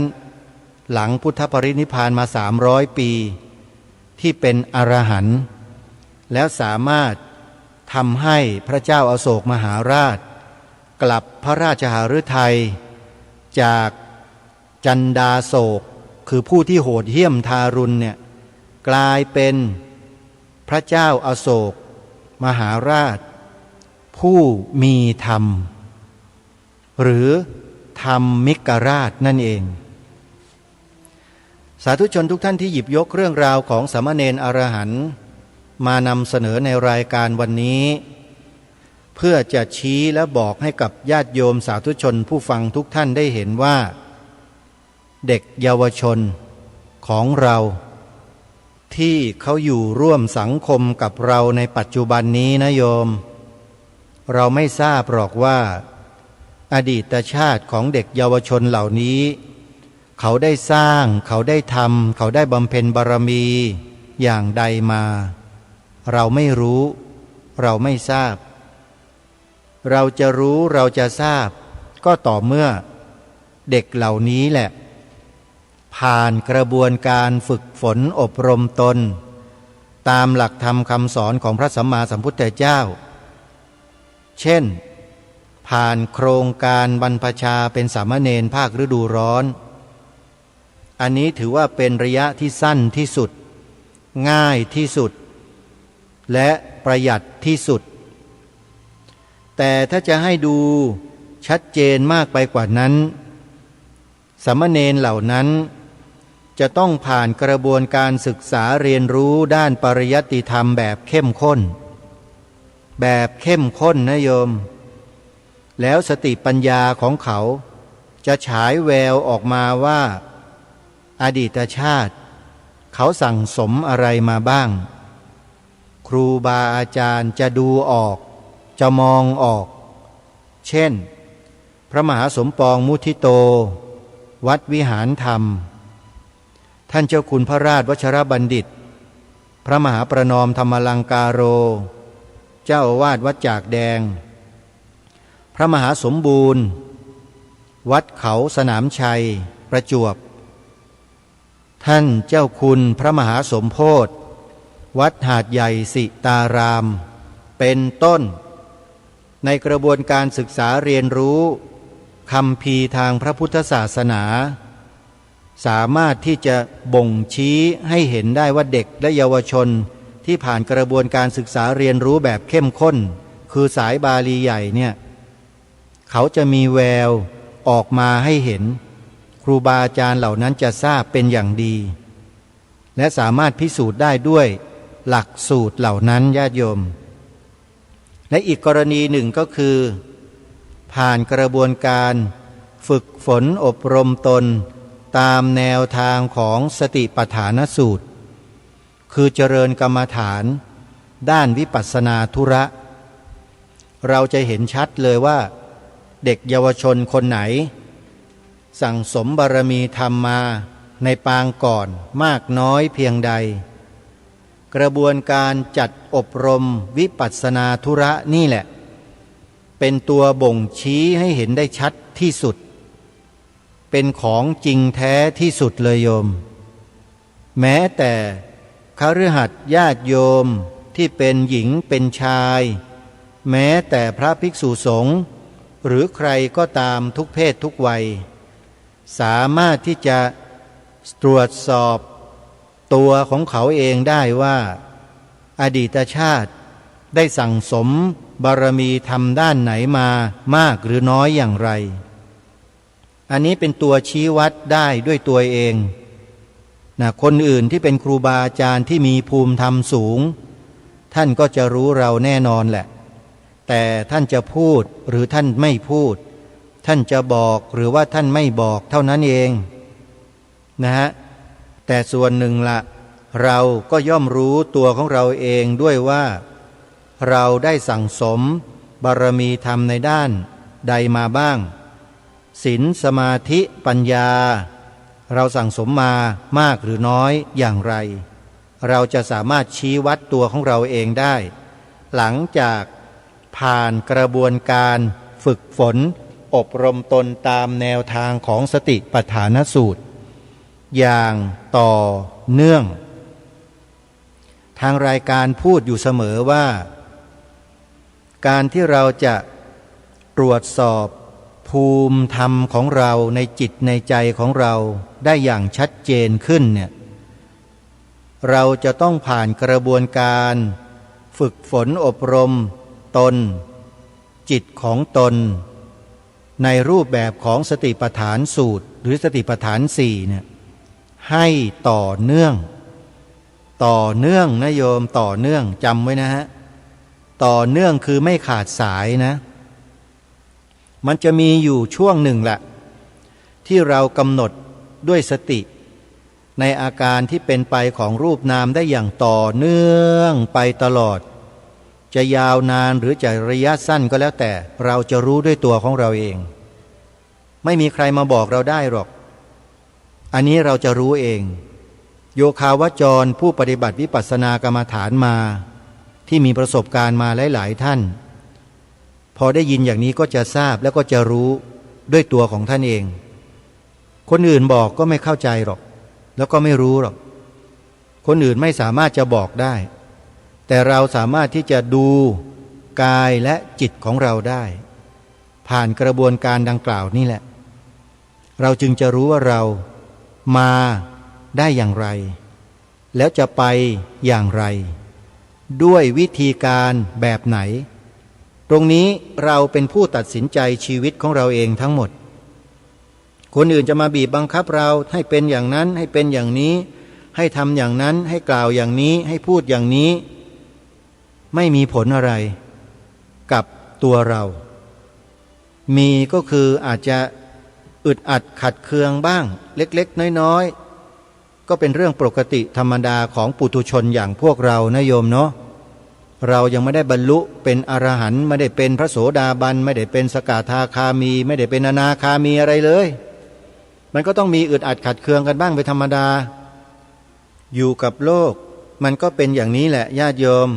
โลกธรรมมี8ฝ่ายดี4ฝ่ายไม่ดีอีก4มันอยู่คู่กันปะปนกันไปอย่างนี้แหละเราก็ฝึกสติของเราไปให้รู้เท่าทันอารมณ์ที่มากระทบทางหูบ้างทางตาบ้างจมูกลิ้นกายแล้วก็ใจของเรานี่แหละแต่ส่วนมากนี่จะมากระทบคือทางหูนะโยมคนเราที่จะทนอะไรกันไม่ค่อยได้ก็เพราะกระทบหูนี่แหละถ้าขาดสติไม่มีสติระลึกรู้อยู่อย่างต่อเนื่องมันก็อาจจะกลายเป็นสติแตกไปได้ทะเลาะเบาะแว้งกันทำลายล้างกันไม่จบไม่สิ้นเบียดเบียนกันไม่จบไม่สิ้นอย่างที่เป็นอยู่ในโลกปัจจุบันนี้เต็มไปหมดเลยทั้งโลกนี่แหละเขาเรียกว่าโลกธรรมทั้ง8ถ้าหากว่ามนุษย์ในโลกไม่หันเข้ามาศึกษาเรียนรู้ฝึกฝนอบรมตนด้วยกระบวนการสติปัฏฐานก็จะไม่มีวันเข้าใจสิ่งเหล่านี้ได้เลยและรู้ไม่เท่าทันแน่นอนถ้าไม่ผ่านกระบวนการฝึกฝนอบรมสติดังกล่าวก็จะไม่มีสติในการครองตนครองคนครองงานมันก็จะเกิดแต่การล้างผลาญเบียดเบียนกันไม่หยุดไม่สิ้นสังคมก็จะมีแต่ความสับสนมีแต่ความวุ่นวายยุ่งเหยิงกันไปหมดอย่างที่เป็นกันทั่วทั้งโลกณขณะนี้เพราะฉะนั้นจึงไม่มีหนทางใดๆเลยในโลกที่จะพามนุษย์และสัตว์ทั้งหลายให้หลุดพ้นไปจากห่วงแห่งความทุกข์ทั้งปวงได้นอกจากเส้นทางที่พระสัมมาสัมพุทธเจ้าตรัสสอนไว้เท่านั้นเอกายโนมัคโคหนทางเดียวที่นำมนุษย์ไปสู่ความหลุดพ้นจากทุกข์ทั้งปวงได้คือสติปัฏฐาน4เมื่อทราบกันแล้วเมื่อรู้กันแล้วก็ขวนขวายกันเองนะโยมท่านผู้ฟังไม่มีใครไปยุยึดฉุดกระชากบังคับให้พวกเราไปนู่นไปนี่กันหรอกนอกจากเราต้องบังคับตัวเราเองตัดสินใจตัวเราเองหรือถ้ามีบุญบารมีเก่าธรรมสัญญาเก่ามันก็จะเกิดขึ้นแล้วก็จะเข้ามาสู่แนวทางเส้นทางนี้ได้โดยง่ายๆ แบบง่ายๆเลยเหมือนกับพลิกฝ่ามือเลยโยมอันนี้ประสบการณ์ของตัวเองเจอมาแล้วอย่างที่เคยเล่าให้ท่านทั้งหลายได้ฟังบวชเป็นพระใหม่แรกๆยังไม่รู้อะไรเลยเจอคนที่เขามีประสบการณ์เจริญสติปัฏฐาน4มาก่อนพอได้ไปคุยเท่านั้นแหละไม่ถึงชั่วโมงเลยเกิดเรื่องเลยโยมจิตใจมันพลิกไปเลยจากที่เคยคิดว่าบวชพรรษาเดียวศึกไปแต่งงานไปมีครอบครัวไปอะไรต่อไม่อะไรที่คิดเหมือนกับคนทั่วๆไปนะมันไปคนละเรื่องกันเลยอยู่มันจะถึงวันนี้โยมคิดดูอันนี้ไม่ได้อวดตัวเองแต่เล่าประสบการณ์ให้ฟังว่ามันอาจจะเป็นเช่นนี้คนเรามันก็มีเหมือนกันคือมาแบบง่ายๆเลยโดยที่ไม่คาดคิดด้วยเหมือนกันว่าจะมาได้แล้วมันก็มานะอนุโมทนาทุกท่านเวลาหมดแล้วเดี๋ยววันพรุ่งนี้มาติดตามรับฟังรายการกันใหม่ขอความสุขความสวัสดีในธรรมแห่งองค์สมเด็จพระบรมศาสดาสัมมาสัมพุทธเจ้าจงปรากฏเกิดมีขึ้นในจิตใจของท่านผู้ฟังทุกท่านทุกคนเทินขอเจริญพรกล้าคิดก็ต้องกล้าทำอย่ากลัวถ้าทำความดีเร่งศึกษาปัญหาให้ทันท่วงทีเมืองไทยจะพัฒนากว่านี้รายการดีๆคดีโลกคดีธรรมขอรำพันบรรยายความคิดเคลื่อนไม้แห่งสีทั้งสามงามถนัดขาวคือบริสุทธิ์สีสวัสดิ์หมายพระไตรรัตน์และธรรมะคุ้มจิตไทยแดงคือโลหิตเราใสซึ่งยอมสละได้เพื่อรักษาชาติศาสนาน้ำเงินคือสีโสภาอันจอมประชาถ้าโปรดเป็นของส่วนองค์จัดริ้วเข้าเป็นไตรรงค์จึงเป็นสีธงที่รักแห่งเราชาวไทยทหารอวตารนำไปยงยุทธวิชัยวิชิตก็ชูเกียรติสยาม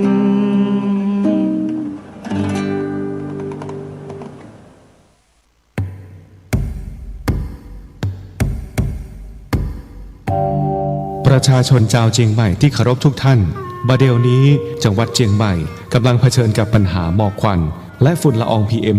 2.5 ที่ส่งผลกระทบต่อสุขภาพของประชาชนอย่างรุนแรงสาเหตุหลักมาจากการเผาในที่โล่งด้วยเหตุนี้จึงขอความร่วมมือจากพี่น้องประชาชนทุกท่านงดการเผาในที่โล่งทุกชนิดตั้งแต่วันที่ 1 มกราคมถึง 15 พฤษภาคม 2568 หากมีความจำเป็นต้องเผาอย่างยิ่งต้องลงทะเบียนผ่านระบบไฟล์ดีที่องค์กรปกครองส่วนท้องถิ่นก่อนหากพบเห็นการเผาในที่โล่งสามารถแจ้งได้ที่สายด่วน 191 หรือ 053-112-808 ตลอด24 ชั่วโมงมาร่วมกันแก้ไขปัญหามลพิษต่างอากาศและสร้างเชียงใหม่ให้เป็นเมืองที่น่าอยู่ด้วยความปรารถนาดีจากสมาคมวิชาชีพวิทยุโทรทัศน์ภาคประชาชนเชียงใหม่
ไปเจ้าพี่นายน้องที่เคารพทุกท่านครับ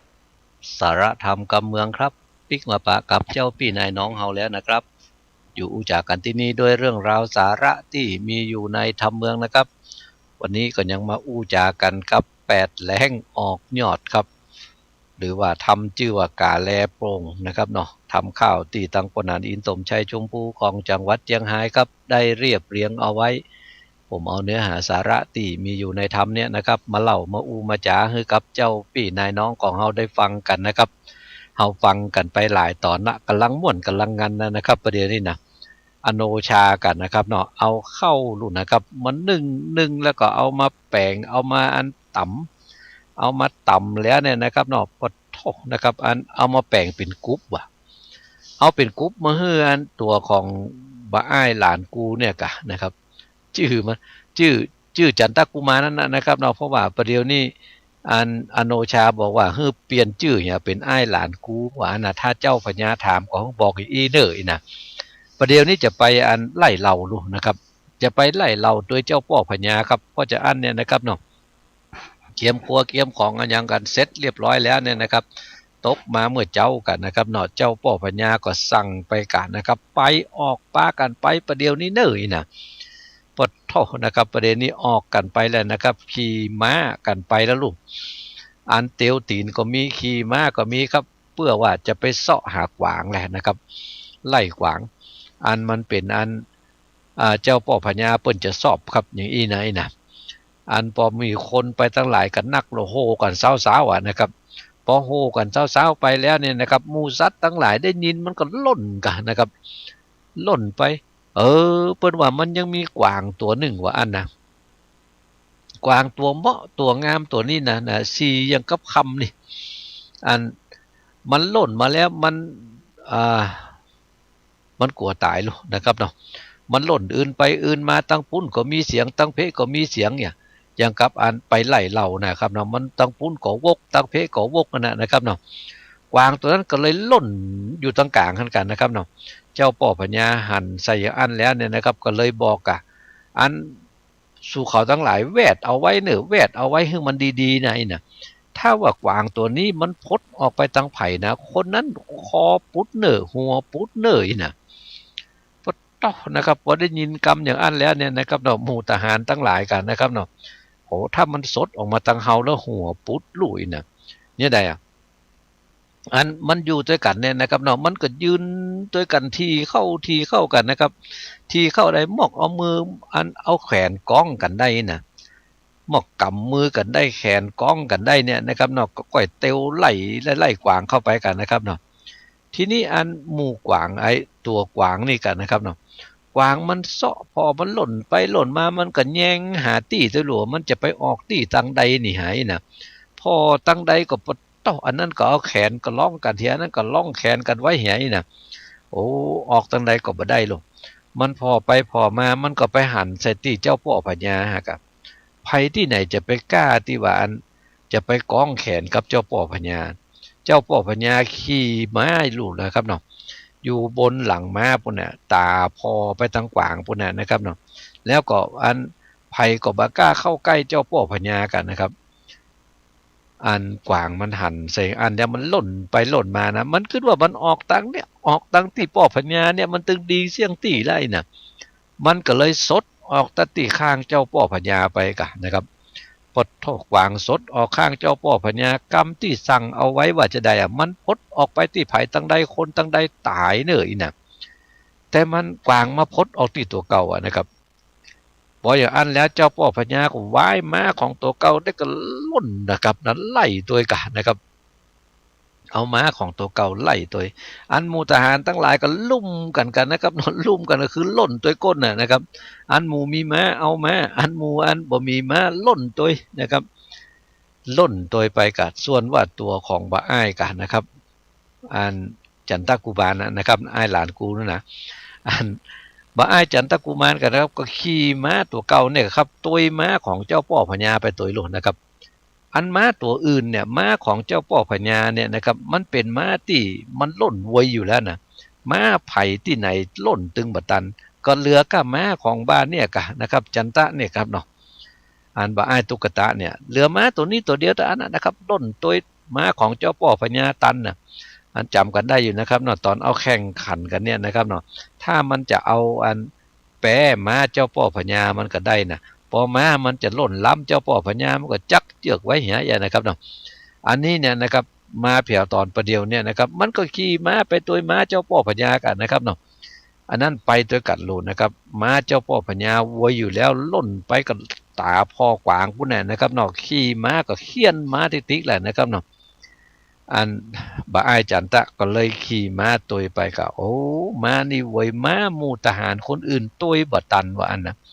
บ่มีไผตัวตันกันสักคนนะครับเหลือก้าบ่อ้ายตุ๊กตาอยู่คนเดียวแต่ยะนะครับเนาะ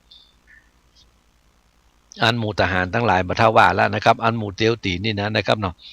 ตัวกวางไปอยู่ติ๊กๆอ่ะนะครับตัวไปกวางมันกั้งตายอ่ะนะครับพอมันกั้งตายมันก็ล่นไวขึ้นไปติ๊กๆกันนะครับพอมันล่นไวไปอันนี้เอามาไล่ไปนะครับเนาะจนว่าตะวันพอจะตกดินไปแล้วอ่ะนะครับโอ้พอมันตะวันจะตกดินสลุ่มสลิมค่ำลงมาแล้วเนี่ยนะครับเนาะกวางมันหายเข้าไปในแพะในป่าเหนียวอันน่ะมันสดเข้าไปไหนแล้วบ่ฮู้ก็เนื้อกันเหลือกัน2คนเนี่ยกันประเดี๋ยวเนี่ยนะครับเนาะพอเหลือกัน2คนนี่ได้น่ะโอ้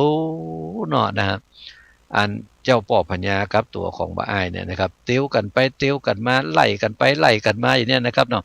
พอไปพอมากวางก็บ่ปะแล้วพอกวางบ่ปะจะได้นะครับก็เสาะหาที่ย่างกันนะครับเนาะโอ้โหถ้าได้ย่างกันอยู่ที่นี่กันนี่ค่ำคืนนี้นี่หายนะพอจะย่างค่ำคืนนี้จะนอนกันที่ไหนอ่ะปะใส่ต้นอันไม้ไห้พอต้นไห้นี่ก็ใหญ่แตะใหญ่ว่าเฮ้ยน่ะก็เลยปะกันย่างอยู่หั่นกันนะครับเนาะนั่งอยู่เก้าไม้ฮะโหลพอนั่งอยู่แล้วก็อันต้องห้องจอกๆแล้วประเดี๋ยวนี้นะครับเนาะเนี่ยได้กินดีเนี่ยให้นะตัวของบ่อ้ายก็เลยเอากุ๊บของตัวเก่าเนี่ยกันนะครับเนาะมาปาดกินนะครับปาดกินฮักกินกุ๊บของตัวเก่าอ่ะกินได้ควับลุนนะครับเนาะเจ้าป่อพญาก็หั่นใส่ไอ้นี่กินนะครับหั่นใส่บ่อ้ายตุ๊กตากินนี่นะก็เลยมาถามกะไอ้หลานกูว่านะไอ้หลานกูกินอะไรอย่างนั้นว่าอันนะฟังคำนี้มันม่วนหน่อยหลุดนะครับเนาะฟังชื่อว่าอ้ายหลานกูหลุดนะครับก็เหมือนกับว่าเป็นหลานเจ้าป่อพญานะไอ้หลานกูกินหยังว่ากุ๊กมึงนี่มันยังมากินได้กันนี่ฮะอีน่ะก็ไอ้หลานกูก็บอกเขากะโอ้อันนี้เป็นข้าวปุ๊กงาเนอะว่าอันน่ะอันนี้เมียข้าเจ้าเป็นคนเนี่ยฮือว่าอันน่ะตากแดดมาแล้วมันแห้งมาอย่างดีแล้วประเดี๋ยวนะกินได้ตามใจตะเนอป่อพญาเด้อน่ะอันเจ้าป่อพญาก็มันมีอย่างกินลูกประเดี๋ยวเนี่ยนะครับเนาะอันหมวกไอ้นั้นซุปนะครับหัวเหือมีกลมหัวนะครับเนาะก็เลยอันเอามีดมาปาดกันนะครับเอามีดมาปาดหักบิออกไปได้ก็กินแหละนะครับเนาะกินไปตัวก็ประเด็นนี้ได้กินด้วยกันเนาะนะครับกินด้วยกันกับไอ้หลานกูเนี่ยกันนะครับเนาะนั่งกินกันไปกินกันมาจนพออิ่มท้องนะครับโอ้อิ่มหนำสำราญกันไปแล้วนะครับเจ้าป่อพญาก็มาเป็นตะกึดได้ประเดี๋ยวเนี่ยกะกุ๊บมึงนี่มันดีเฮ้ยนะกุ๊บกูนี่เป็นกุ๊บคำเหลืองโอ้แต่ว่ามาตกอยู่อีแล้วเนี่ยอย่างบ่ได้กินก็บ่ได้เป็นคำก็แต่ได้กินบ่ได้การกุ๊บมึงเฮ้ยว่านะมึงนี่ดีกะไอ้นะถ้าปิกไปเผียบ้านนี่นะกูจะตกรางวัลเฮือไอ้นะตกรางวัลเฮืออย่างดีว่าอันนะการอยู่กันปืนเขาไม้ตกมาค่ำมาคืนมานะครับเนาะตัวของบ่อ้ายก็จวนเจ้าป่อพญาก็อยู่ทั้งลุ่มนี้บ่ได้พวกขึ้นไปนอนตั้งบนพุทธเอ้ยน่ะถ้าเฮามาอยู่กันทั้งลุ่มนี่มาค่ำมาคืนตึงเสือตึงหมีถ้ามันมาแล้วมันยับกินให้ได้ปุ่นขึ้นไปนอนแต่มันบนง่ามไม้บนไปน่ะก็เลยปากันขึ้นไปนอนอยู่บนง่ามไม้กันนะครับเนาะลาบกันไปสุดคืนแหละนะครับตกเมื่อเจ้าเมื่อแจ้งมากะนะโอ้แล้วจะใดจะออกไปจากแพะจากป่าอันนี้ประเดี๋ยวนี้ปัดลงจากหมู่ทหารมาลงอันหมู่ทหารทั้งหลายหมู่นั้นเนี่ยนะครับดอกเพราะมันไล่ไปตัวบัตันแล้วน่ะมันก็ย่างกันไปอยู่เป็นตี้กะอันหมู่ไปตกตั้งหน้าไว้มาตั้งหลังพ่องนะไว้มาตั้งหลังมันใจยังก็มาบอกหมู่ตัวเก่าตัวบัตันเฮ้ยหายไปไหนบ่ฮู้อีน่ะอันหมู่ตี้อันตัวบัตันกันเนี่ยนะครับเราก็เลยย่างกันอยู่เป็นห้อมเป็นบอลกันไปนั่นนะครับเนาะถ้าเผื่อว่า วันพูกเมื่อเจ้าจะไปตยหาแถมก็ไม่น่ะไปที่ไหนพดตั้งใดกันเนี่ยนะครับเนาะแต่ประเดี๋ยวนี้ตกมาแผ่วเมื่อเจ้าไม่แจ้งหรอกพอมาแผ่วเมื่อเจ้าไม่แจ้งแล้วเนี่ยก็อันเจ้าป่อพญากันนะครับเนาะกับตัวของอันบ่าไอ้ตุกตะก็เลยจวนกันปิกกันนะครับขี่ม้าปิกหลกวางก็บ่ปะแล้วประเดี๋ยวเนี่ยหายแซบหายซอยไปไหนบ่ฮู้ป้ายปิกกะกะอีน่ะพอปิกกะกะก็ขี่ม้าออกจากอันแพะออกจากป่ามากันนะครับเนาะพดมาได้สักกำเดียวก็มาปะใส่หมู่ทหารทั้งหลายเนี่ยกับปดโถข้าเจ้าทั้งหลายไล่ตัวกับป้อบัดตันเฮ้ยนะม้าของข้าเจ้าก็บ่ไว้นะโอ้ม้าของเจ้าป่อพญาอย่างมาไว้แต่ไว้ว่าให้นะโอ้เจ้าป่อพญาสู่เขาหูก็เนี่ยม้าของอ้ายหลานกูเนี่ยมันดีเฮ้ยนะมันไล่ตัวกูตันน่ะกูเข้าไปอยู่ในแพะในป่านี่นะอันแต่คืนนี้ก็อันได้กินก็ได้กินกับมันเนี่ยไอ้นะไปปากันปิกบ้านปิกจองว่านะก็เลยยกขบวนของตัวเก่ายกตับของตัวเก่าครับปิกบ้านปิกจองกับทีนี้พอปิกไปแผ่วบ้านแล้วเนี่ยนะครับเนาะเจ้าป่อพญาครับโอ้บ้าอ้ายหลานกูนี่มันดีแต่ดีว่าเฮ้ยนะอันก็เลยตกรางวัลฮือกันนะครับเนาะเป็นเงินเป็นคำมันอย่างตั้งหลายเนี่ยนะครับเอาฮือกับตัวของบ้าอ้ายลูกนะครับปะโถบ้าอ้ายก็เลยได้ครัวได้ของปิกบ้านปิกจองมาจัดหนักกันนะครับทีนี้อันตัวของอันเจ้าป่อพญานี่นะตัวของเจ้าป่อพญาเนี่ยนะครับเนาะก็ว่าเนาะเฮานี่มันก็บ่มีลูกนะนะบ่มีลูกบ่มีหลานแต่เนาะเฮาก็มีอยู่คนเดียวเนี่ยนะคือมัน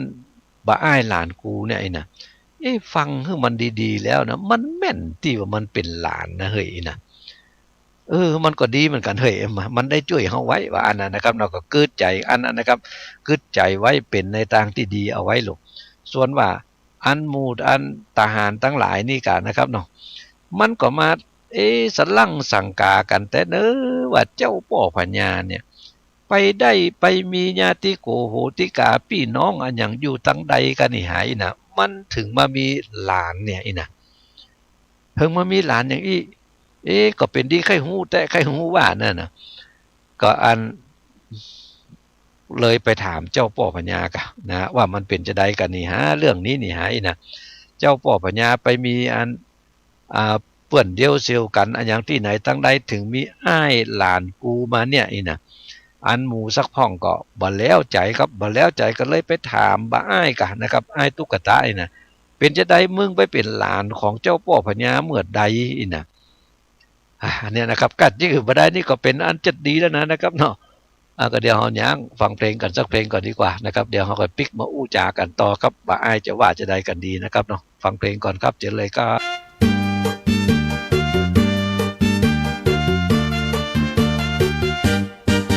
สองเฮียป้อเลี้ยงเชียงใหม่ร่วมกันกาลำไยซื้อไว้หลายส่วน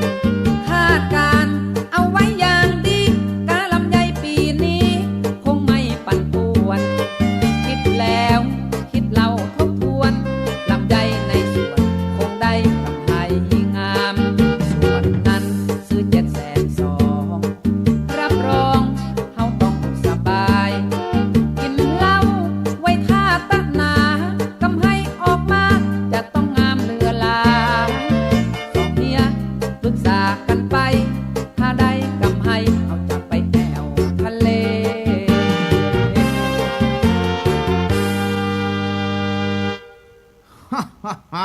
พอเลี้ยงคังปัง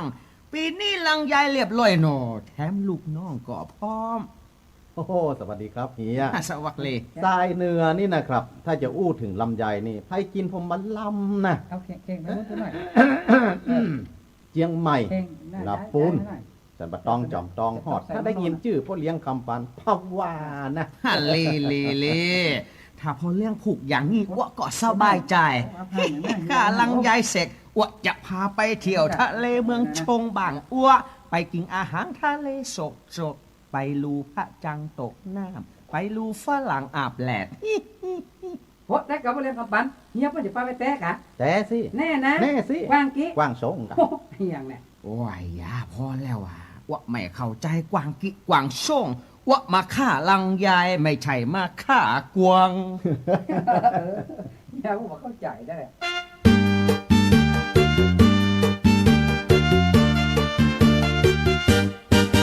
ถึงวันเก็บลำไยออกขาวุ่นวายไปกันตึงวันกาจ้างก็แสนจะแป้งบุรีน้ำแข็งเลี้ยงกันเสียตึงวันแรงมาจดแถวเหล้าแถวเบียร์นั่งคลองเตียงจดเหล้าเบียร์ตึงวันสองเมียนั้นเริ่มปวดหมองลูกน้องมาขอคุณกาแหงสองข่าวก็ตั้งมีตัวแล้วใครจะช่วยตัวเฮาลำไยก็หล่นเต็มพื้นเต็มเกาสองเมียนั่งเหงาที่เกาลำ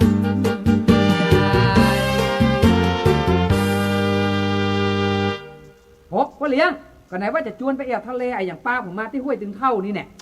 จะไปย่อยเตอะหน้าดำคือลึมีกาฟ้าอย่างมืดฝนนี่มันย่อยอยู่แต่พวกเราเฮียมาพวกเราฮะแม่นละกันกาของทะเลมันจะหากินห้อมเดียวอย่างเฮาลูกบ่แม่ก็เสียกำอู้แม่นก็ไปเลย ว่าบอกเลี้ยวให้ข้าของทะเลอย่างเหลียวก็ดีเลี้ยวนั่งมาข้าหลังใหญ่ทำอะไรไม่เลยหลังใจว่าเลยน่ะลือช่วยน่ะกังข้ามันก็ต้องมีกังลายขากทุงเอาละครับสวัสดีครับเฮียครับสอครับจะไปฟังโจมฟังซ้ำกันขอเชิญนั่งก่อนดีกว่าเชิญเราเรื่องคังปางเรามาคุยกังกองเรื่องกังลายขากทุงอันกำไรนี่เอาไว้หั่นก่อนครับเฮียเฮามาอู้กันว่าตอนเนี้ยพุทธตื่นคนละเท่าใดเนาะผมใจอ้อนนะบัดเดียวนี่นะเฮียแล้วตรงนี้เหลือเท่าไรเหลืออะไรละเอามาแบ่งกังจะไปเหลืออันยังแถมที่หันเหลือก็มีก็เกินกับกิโลอะกะเฮียไอ้ยาใบยาใบเยออย่างสักอย่างละผมว่าเฮียจะมาต้องใจอ่อนเตื้อปีหน้าเฮาแก้ตัวใหม่เอาปากกาลำไยละเอากาอย่างอื่นดีกว่าแล้วลือจะให้อ้วค่าอะไรเฮ็ดทอบไอ้ยาอ้วซี่เลี้ยวว่ะ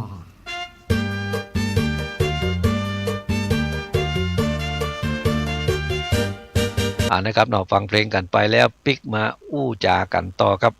สารธรรมกำเมืองผมวิโรจน์อินทนนท์กำลังอู้จากับเจ้าปี่นายน้องของเราในช่วงเวลานี้กันอยู่นะครับ FM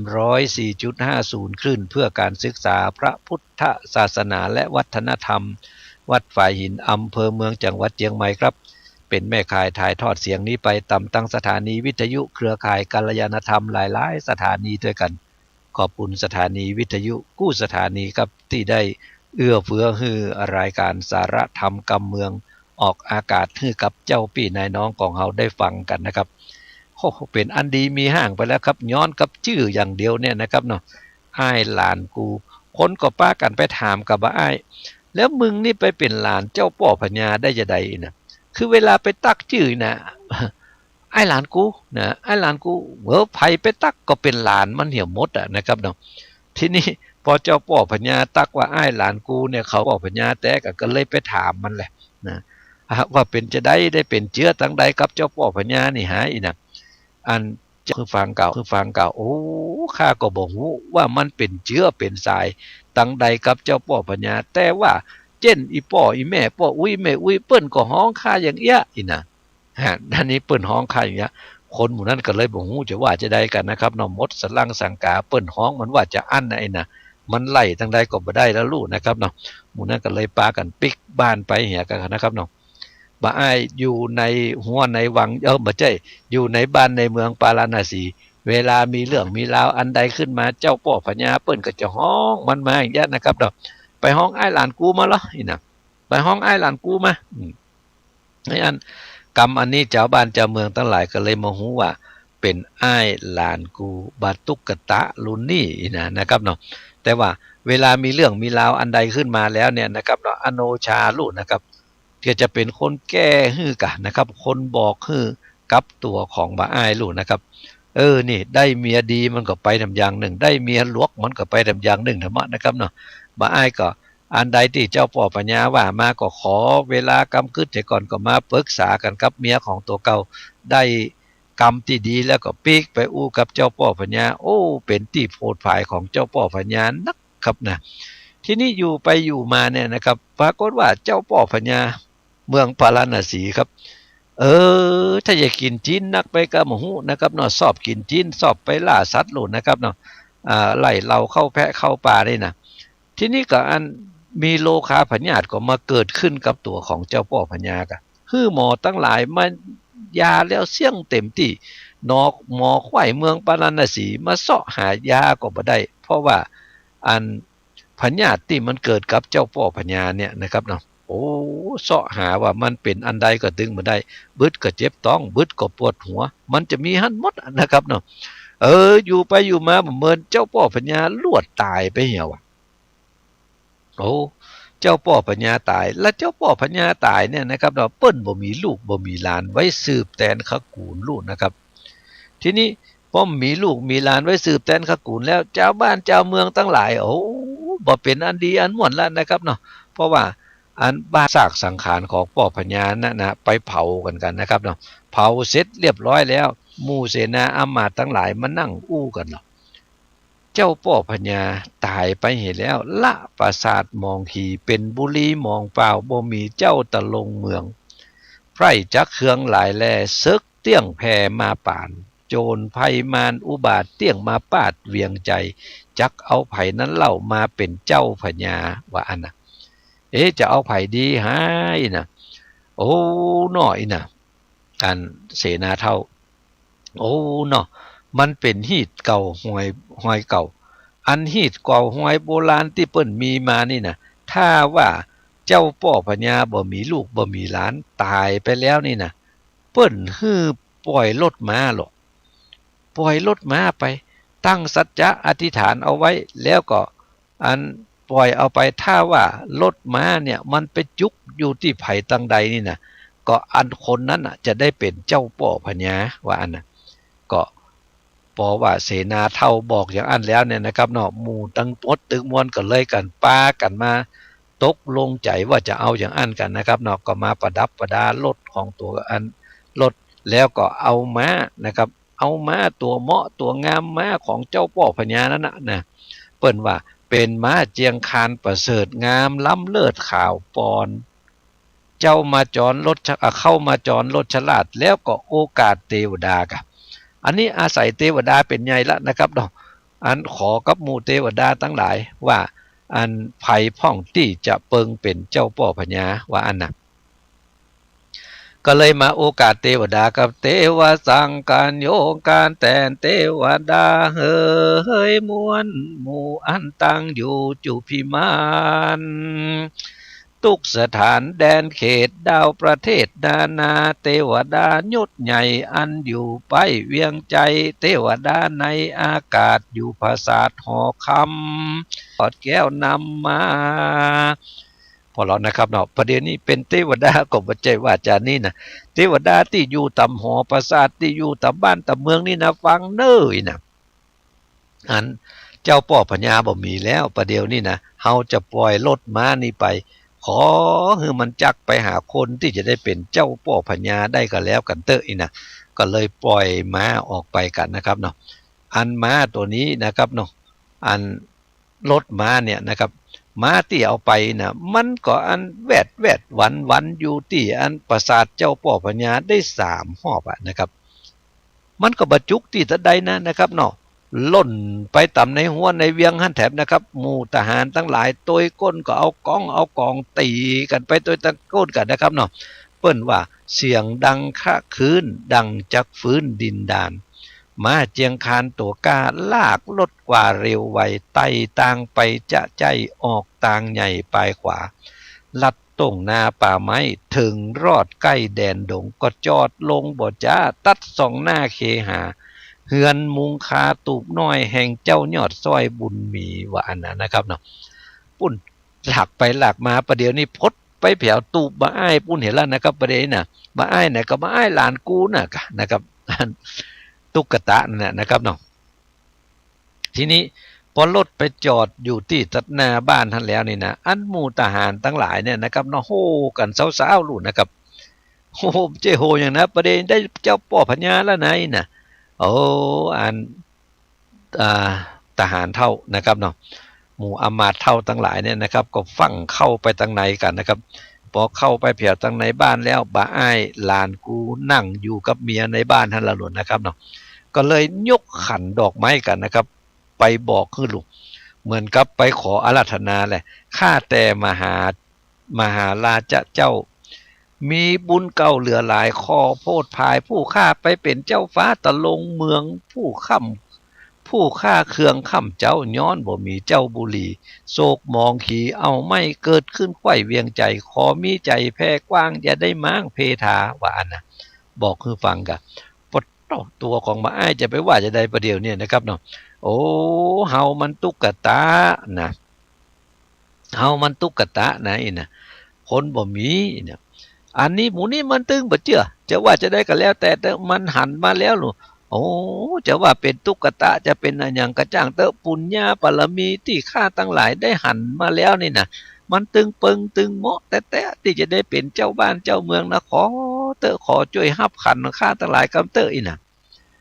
พออันนั้นมันขอเหลือแก่ละนะครับเนาะบ่อ้ายก็เลยบอกฮู้จะว่าจะได้ก็เอาเตอะถ้าอย่างอันข้าจะฮับขันอันนี้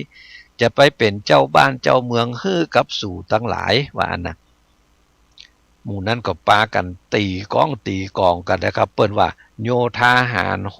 ห้องสนั่นก้อง3 ทีพอแล้วนะครับเนาะ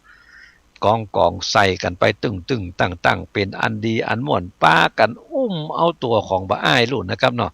กับตัวของอโนชานั่นนะครับเนาะขึ้นบนรถแหละนะครับแล้วก็พวกกันนะครับเข้าในบ้านในเมืองกับคนทั้งหลายปากันเกิ้มพอทำละนะครับประเด็นนี้นะกล้าหันตอนว่าบัตุกตะเอาม้าขี้เปียนั่นนะครับเนาะแต่ว่าม้าขี้เปียมันดีมันหล่นตัวม้าของเจ้าพ่อพญาได้บ่แพ้บ่การกันกล้าตะอันมันก็สั่งมางืดแล้วนะครับเนาะม้าแผ่วประเดี๋ยวเนี่ยนะครับบ่อ้ายขึ้นนั่งรถแห่เข้าบ้านเข้าเมืองนี่นะหมู่เจ้าบ้านเจ้าเมืองทั้งหลายโอ้เหมาะเปิงแต่เฮ้ยนะอันเนี้ยเปิงแต่ที่จะมาเป็นเจ้าพ่อพญาของหมู่เฮาทั้งหลายแล้วเปิงแต่ไอ้น่ะให้อันได้หันแล้วหนูนะครับว่ามีอันของดีอยู่กับตัวละว่าอันน่ะหมู่เจ้าบ้านเมืองทั้งหลายก็ปากันอันห้องปากันอู้ในทางที่ดีกับตัวของบ่อ้ายกันนะครับเนาะการเอาตัวของบ่อ้ายกับตัวของอโนชาเข้าไปในบ้านในเมืองแล้วก็ทำพิธีอภิเษกอดิเรกมงคลยังยกเอายังหนอทศพลหนุ่มเน่าฮื้อเป็นเจ้าภาพาลายกเอายังอโนชาน้อยนาถฮื้อเป็นราชเทวีเสวยบุรีร่วมต้าวภาพแผ่นดาวอาณาว่าอันนะครับประเดี๋ยวนี้ได้เป็นเจ้าบ้านเจ้าเมืองไปแล้วนะครับประเดี๋ยวนะตุ๊กตานั้นนะครับประเดี๋ยวนะเป็นเจ้าบ้านเจ้าเมืองแล้วเนอะปะทบปัจเจสเล็กสะด้อยเนอะนะครับประเดี๋ยวนี้นะขึ้นนั่งบนแท่นนะลูกนะครับเนาะจะเป็นจะได้กันต่อไปแถมก็ก้อยเอาไว้ว่ากันเตือนหน้ากันแล้วกันนะครับวันนี้เวลาของสาระธรรมกำเมืองมดเสี่ยงกันไปเห็นแล้วครับผมวิโรจน์ อินทนนท์ขอล่ำลาเจ้าพี่นายน้องของเฮาไปด้วยเวลาเพียงแต่อีก่อนนะครับโชคดีมีใจเป็นของเจ้าพี่นายน้องเฮาจูผู้นายคนครับสวัสดีครับ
อกบัวดอกหนึ่งพึงใจไว้เพื่อบูชาแด่องค์พระศาสดาสัมมาสัมพุทธเจ้ามีความงามเงียบไม่เปรียบเทียบเขาเทียบเราใครมองไม่งามช่างเขาแต่เจ้าก็คือดอกบัวด้วยความสัตย์ซื่อยึดถือความดีเป็นหลักใครรักไม่รักก็ไม่จมปลักมองมัวเมื่อโผล่พ้นน้ำก็เห็นความงามในตัวไม่ยึดติดในตมชั่วขอเป็นดอกบัวดอกดีใครไม่มองว่าบัวงามเด่นแต่บัวก็เป็นดอกบัวทุกวันอย่างนี้ไม่อยากเด่นดัง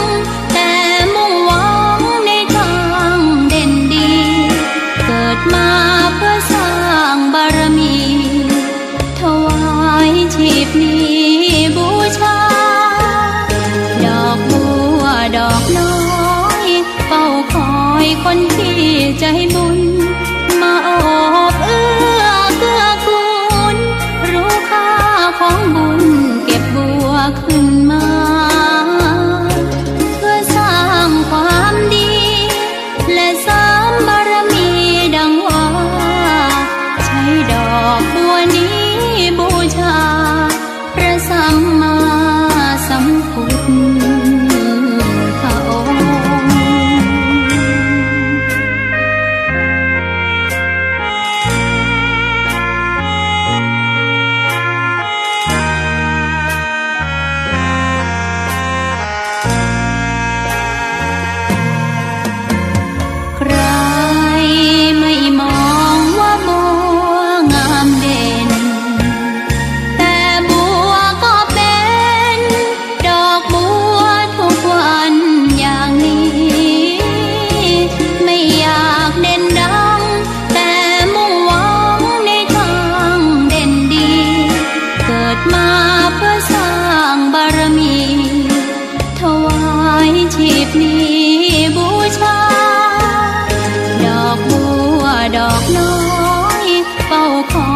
คนที่ใจบุญ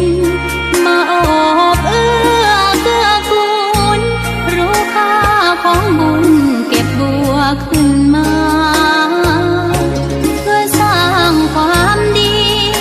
และเสริมบารมีดังว่าใช้ดอกบัวนี้บูชาพระสัมมาสัมพุทธองค์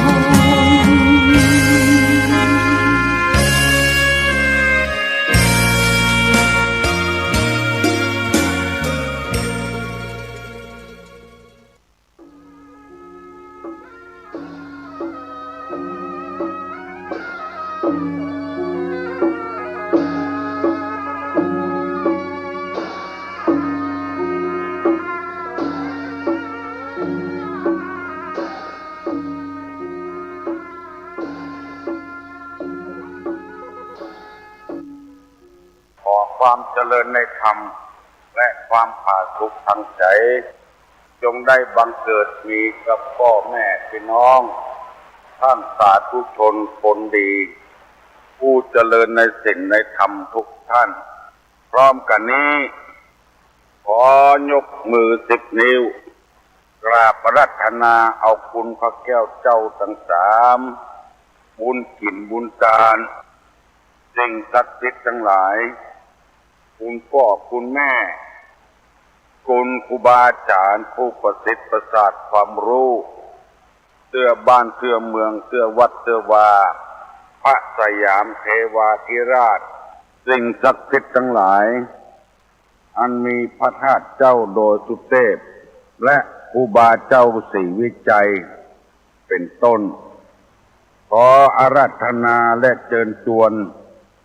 มาปกปักรักษาพ่อแม่พี่น้องท่านสาธุชนลูกเต้าหลานเหลนผู้รับฟังรายการทุกท่านท่านทั้งหลายมีความสุขกายสุขใจนานแสนนานแต่เทินที่ผ่านมาก็ล่วงไปโดยที่บ่ได้อย่างขึ้นมาขอให้พี่น้องทั้งหลายได้ใจใส่ว่าพระพุทธเจ้าเคยสอนว่าวันคืนล่วงไปบัดนี้เราทำอะไรอยู่ยังบ่ได้ทำให้อย่างเตื้อเป็นแก่นเป็นสารกับตัวเองกับครอบครัวก็เร่งทำเพื่อความสุขความสบายในครอบครัวในตัวเองก่อนที่จะได้ดำเนินรายการนี้เชิญพี่เชิญน้องลูกหลานเหลนท่านผู้ฟังรายการทุกท่านพากันได้ไหว้พระพุทธพระธรรมพระสงฆ์เป็นสิริมงคลกับตัวกับครอบครัวก่อนพร้อมใจกันปนมมือขึ้นอะระหังสัมมาสัมพุทโธภควาพุทธังภควันตังอภิวาเทมิลาภสวากขาโตภควตาธัมโมธัมมังนัมมัสสามิลาภสุปฏิปันโนภควโตสาวกสังโฆสังฆังนัมมามิกราบอันพระมยังพุทธัสสะภควโตบุพาภะคณะมะกาลังกาโลมะเสนะโมตัสสะภะคะวะโตอะระหะโตสัมมาสัมพุทธัสสะนะโมตัสสะภะคะวะโตอะระหะโตสัมมาสัมพุทธัสสะนะโมตัสสะภะคะวะโตอะระหะโตสัมมาสัมพุทธัสสะพุทธังสรณังกัจฉามิธัมมังสรณังกัจฉามิสังฆังสรณังกัจฉามิตุติยัมปิพุทธังสรณังกัจฉามิตุติยัมปิธัมมังสรณังกัจฉามิตุติยัมปิสังฆังสรณังกัจฉามิกติยัมปิพุทธังสรณังกัจฉามิกติยัมปิธัมมังสรณังกัจฉามิตติยัมปิสังฆังสรณังกัจฉามิอิติปิโสภะคะวาอะระหังสัมมาสัมพุทโธวิชชาจารณะสัมปันโนสุขโตโลกวิทูอนุตตโลปุริสะธรรมสารถิสัทธาเทวะปิมนุสสานังพุทโธภควาติสวาขาโตภควตาธัมโมสันติติโกอากาลิโกเอหิปัสสิโกโอปัญญิโกปัจจัตตังเวทิตโพวินยูหิติสุปฏิปันโนภควโตสาวกสังโฆอุจุปฏิปันโนภควโตสาวกสังโฆญาญาปฏิปันโนภควโตสาวกสังโฆสามิจิปฏิปันโนภควโตสาวกสังโฆญาติตังจัตตาลิปุริสะยุคานิอัฏฐะปุริสะปุคลาเอสะภควโตสาวกสังโฆอาหุไนโยภ ปาหุไนโยสักขิไนโยอัญจลิกาละนิโยอนุตตะลังปุญญเขตังโลกัสสาติกราบหนึ่ง กราบสองกราบสามโอ้สบายใจแล้วได้ไหว้พระเจ้าด้วยกันถ้าไผ่มีความสามารถไหว้ถึงวัน365 วันจึงได้กำปากไปในตัวตุลุงนำมาเสนอเป็นประโยชน์หมดสำหรับคนที่ติดตามโดยตามและว่าตามจะบ่มีไผที่มาแนะนำเพื่อไหว้พระเจ้านอกจากพ่อแม่ที่ดีนำลูกนำผัวนำเมียไหว้พระเจ้าก่อนจะนอนคือเป็นสิริมงคลกับตัวไปไหนมาไหนมีคนฮักคนชอบคนหุ่มก็พอใจแล้ววันนี้ตุลุงจะนำเอากรรมบักเก่ามาแนะนำคือท่านทั้งหลายได้พิจารณามีกรรมบักเก่าบทหนึ่งว่าอย่าไปเอาจิ้นหนูไปใส่จิ้นราชสีห์อย่าไปเอาเนื้อหนูไปใส่เนื้อราชสีห์อันนี้เป็นคำสอนของคนเฒ่าคนแก่เพิ่นว่าไว้หมายความว่าจะใดหนูนี่มันตัวน้อยเขียมจิ้นเขียมเนื้อเขียมหนังอยู่หั่นแล้วเราเอาจิ้นตัวไปเปาะไปใส่ฮื้อราชสีห์ราชสีห์นั้นมีจิ้นนักหนังนักมีกำลังวังชานักแล้วเอาของเฮามันน้อยอยู่แล้วเราไปเปาะของเพิ่นใหญ่ทางที่ดีนั้นควรจะเอาเนื้อของราชสีห์มาใส่เนื้อหนูมันเฉลี่ยกันมันจะนักขึ้นแถมน้อยข้อนี้เป็นปริศนาธรรมเหมือนกับกรรมที่ว่าต่ำน้ำพริกละลายแม่น้ำมันบ่มีประโยชน์หยังสำหรับเฮาที่คนน้อยๆที่จะไปดูแลพ่อกอยผู้รักผู้ใหญ่ที่มีเงินมีทองมีอำนาจวาสนาแก่เฮาหรือว่ามีความรู้น้อยๆแต่ว่าเอาไปประกาศเอาไปเทศเอาไปออกอากาศให้คนอื่นซึ่งฟังแล้วมันบ่ได้ประโยชน์อันใดกับตัวซ้ำเป็นอันตรายแถมซ้ำดูแควนว่าเอามีความรู้น้อยแล้วเอาไปสอนความรู้นักๆเพราะว่าสอนโดยวิธีใดก็ตามประโยชน์ที่จะเกิดขึ้นมันบ่เกิดขึ้นประหันเลยเฮาเป็นผู้น้อยเฮาก็ทำตามผู้น้อยเฉลี่ยเกลี่ยกายคือแก่ผู้น้อยเพิ่นมั่งมีสีสุขอยู่หั่นแล้วทรัพย์สมบัติเหลือกินอยู่หั่นใจเหลือกินเหลือใจแล้วเอาไปฮื้อเพิ่นแถมในมันจึงน้อยอยู่แล้วน้อยไปติ๊กๆข้อนี้เพิ่นสอนว่าจะไปอาจเอื้อมคืออยู่ไปตามน้ำทำไปตามตัวน้ำเพียงใดดอกบัวเพียงอันนี้เป็นคำสอนของโบราณฝากไว้ให้พี่ให้น้องให้ลูกให้หลานนำไปพินิจพิจารณานำไปคิดคือว่าตัวเขาต่ำอยู่หั่นแล้วต่ำพวกคอกอยู่หั่นแล้วไปซื้อเสื้อแซงกังขวางมานุ่งแถมพอแล้วมันก็ต่ำไปแถมติ๊กๆนี่เป็นต้นโดยอาศัยเหตุนี้จึงนำเรื่องนี้มาฝากฝังพี่น้องทั้งหลายคือพิจารณา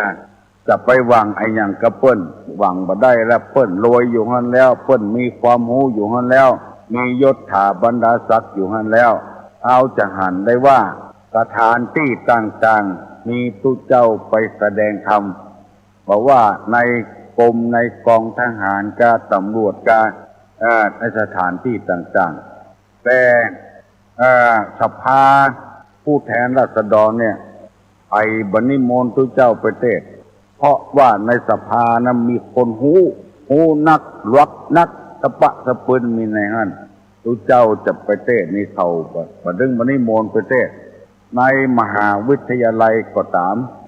มีคนมีความรู้ถึงครูบาอาจารย์ถึงนักศึกษาถึงนักเรียน ตุเจ้าก็บ่อาจสามารถที่จะไปเทศทำได้เพราะมีความรู้น้อยกว่าเขาก็เลยปล่อยปะละเลยไปเรื่อยๆหลงละเลงไปเรื่อยๆมีเหตุมีการดังที่เขาอยู่กันต่อไปนี้ตุลุงจะได้เอากรรมที่ว่าคนที่มีความทุกข์ถึงวันนี้เพราะคนที่มีความทุกข์ถึงวันนี้เพราะอะไรแล้วเหตุที่อายุสั้นก็อธิบายไปแล้วในหนึ่งในที่สองแล้วเหตุที่ทำอายุยืนหนึ่งทำความสบายให้แก่ตัวเองสองรู้จักประมาณในสิ่งที่สบายรู้จักประมาณไปกินนักไปใจนักเกินสบายก็บ่มีความสุขรู้จักประมาณในสิ่งที่สบายสามบริโภคสิ่งที่ย่อยง่ายๆกินง่ายๆย่อยง่ายๆที่เฮามักเฮาชอบสาม สัญจรไปมาในการที่สมควรห้าประพฤติเป็นเหมือนพรหมอันนี้ทำเพื่ออายุยืนวันนี้จะได้นำเอากรรมที่ว่าความทุกข์ของชาวบ้านของผู้เจ้าที่เกิดทุกข์ถึงวันนี้เพราะอะไรนั้นมีน้ำดินมีอยู่ที่ดินอยู่มีน้ำกินน้ำใจมีลมหายใจเข้าออกมีแสงแดดอยู่กูวัน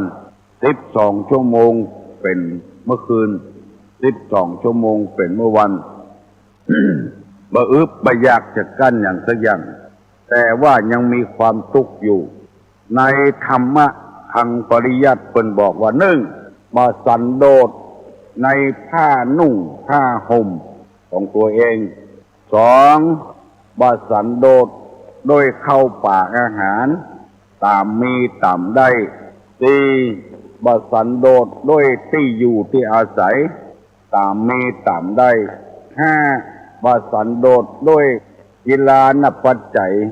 บริขารเครื่องใจเครื่องสอยตามมีตามได้หกบ่ยินดีในการประพฤติพรหมจรรย์คนบ้านก็ตามทุกเจ้าก็ตามที่มีความทุกข์อยู่ถึงวันนี้เพราะสถานห้าประการหนึ่งไม่สันโดษในเครื่องนุ่งห่มตามมีตามได้สองไม่สันโดษด้วยอาหารตามมีตามได้สามไม่สันโดษด้วยที่อยู่ที่อาศัยตามมีตามได้สี่ไม่สันโดษด้วยกีฬานเภสัชบริขารตามมีตามได้ห้าไม่ยินดีประพฤติพรหมจรรย์ห้าข้อนี้จะได้ขอเมตตาเวลากับพี่น้องทั้งหลายอธิบายให้ฟังว่าที่คนเฮาทุกข์ถึงวันนี้เพราะเหตุว่าบ่สันโดษผ้านุ่งผ้าใบที่มันมีอยู่แล้วมีแล้วมีแถมมีแล้วมีแถมจนเต็มตู้เมื่อเต็มแล้วบ่ฮู้จะเอาไปที่ไหนแถมหมู่เนี้ยเกิดความทุกข์ใจขึ้นมาถึงวันเขาคิดว่าคนที่อยู่ทุกข์ยากลำบากลำบนอยู่ห้วยอยู่ดอยมีเตียวผืนเดียวเสื้อผืนเดียวเพิ่นก็พอใจของเพิ่นมีความสุขของเพิ่นของเขานี่เปลี่ยนอยู่ตลอดเวลาชุดนอนก็มีแถมชุดหนึ่งถ้าบ่มีก็เกิดความทุกข์ขึ้นกระวนกระวายขึ้นให้ได้กระเปิ้นสองชุดไปทำงานชุดไปงานศพชุดไปงานมงคลชุดไปงานวัดงานวาชุดอาบน้ำสารพัดอย่างมีแล้วมีแถมเอาแล้วเอาแถมเมื่อบ่มีเกิดความทุกข์ใจขึ้นยิ่งพระสงฆ์พระเจ้าก็เช่นเดียวกัน จีวรที่มีอยู่แล้วก็พอใจจะต้องแสวงหาก็เกิดความทุกข์ขึ้นมาเพราะฉะนั้นในที่นี้เพิ่นบอกว่าสันโดษคือความพอใจความดีใจที่เราได้นุ่งได้ใบเวลานี้เมื่อเราพอใจดีใจแล้วบาเกิดความทุกข์ยากลำบากลำบนอย่างใดเพิ่นบอกว่าความสุขอยู่ที่ความพอใจในทรัพย์สมบัติที่มีอยู่ถ้าพอใจแต่อี้แล้วเงินเดือนแต่อี้แล้วค ความทุกข์อย่าบ่เกิดขึ้นทุกข์เกิดขึ้นถึงวันเพราะความบ่พอใจในผ้านุ่งผ้าห่มที่เรามีอยู่พอใจพอสอยแล้วสองบาสันโดษด้วยบิณฑบาตหรือว่าด้วยอาหารการกินบ่พอใจ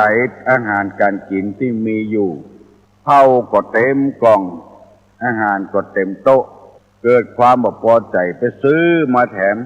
เมื่อบ่ได้ก็งุดงิดใจคือบ่พอใจนะเรื่องของเรื่องถ้าพอใจมันเห็นแล้วมีอันใดก็กินอันนั้นเห็นแล้วมันบ่เกิดความทุกข์ขึ้นมาความทุกข์เพราะความบ่พอใจอาหารการกินบิณฑบาตที่ญาติโยมมาถวายก็พอใจเกิดไปแสวงหาขึ้นแถมก็เกิดความทุกข์ขึ้นมาเพราะฉะนั้นที่นำมาเสนอให้พี่น้องทั้งหลายจงพอใจเหี่ยก่อนแล้วเฮาเกิดความทุกข์ขึ้นมาเฮากินในโต๊ะเป็นปันเป็นหมื่น กับกินข้าวกับน้ำอ้อยวันนี้มันก็อิ่มเต็มต้องเหมือนกันถ้าเฮามีความพอใจน้ำพริกเขียถ้วยเอาน้ำมาแต้วเหี่ยเพราะพักใบบ่ม่วงบ่เมืองมะกับเหี่ยก็แล้วไปคาบคือความพอใจคนในป่าในเขาก็ตุ้ยขึ้นมาใหญ่ขึ้นมาได้อาหารในป่าในเขา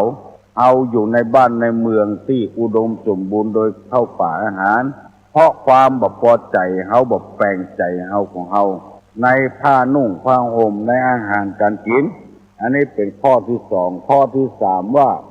ประสันโดษด้วยเสนาสนะตามมีตามเกิดเสนาสนะก็คือที่อยู่ที่อาศัยเป็นบ้านเป็นจองเป็นหอเป็นเฮือนของเฮาเมื่อมามีความพอใจจะอยู่อย่างนี้ก็เลยกระวนกระวายจะแปลงบ้านทำไมให้มันใหญ่เต้าเปิ้นอย่างหมูนี่เป็นต้นกระวนกระวายใจพอมีความสุขสักเตื้อเกิดมาต้องการความสุขใส่ตัวเมื่อใดเขาจะมีความสุขบานหวั่นใจเพราะกิเลสมันพาไปบ่ฮื้อสันโดษบ่ฮื้อพอใจในสิ่งที่มีที่อยู่ที่กินอยู่จึงเป็นเหตุให้เราเกิดความทุกข์ขึ้นมาขอฮับสายกำเนิดอะโหลขอมาเทศกาลเจ้าตุลุนเจ้า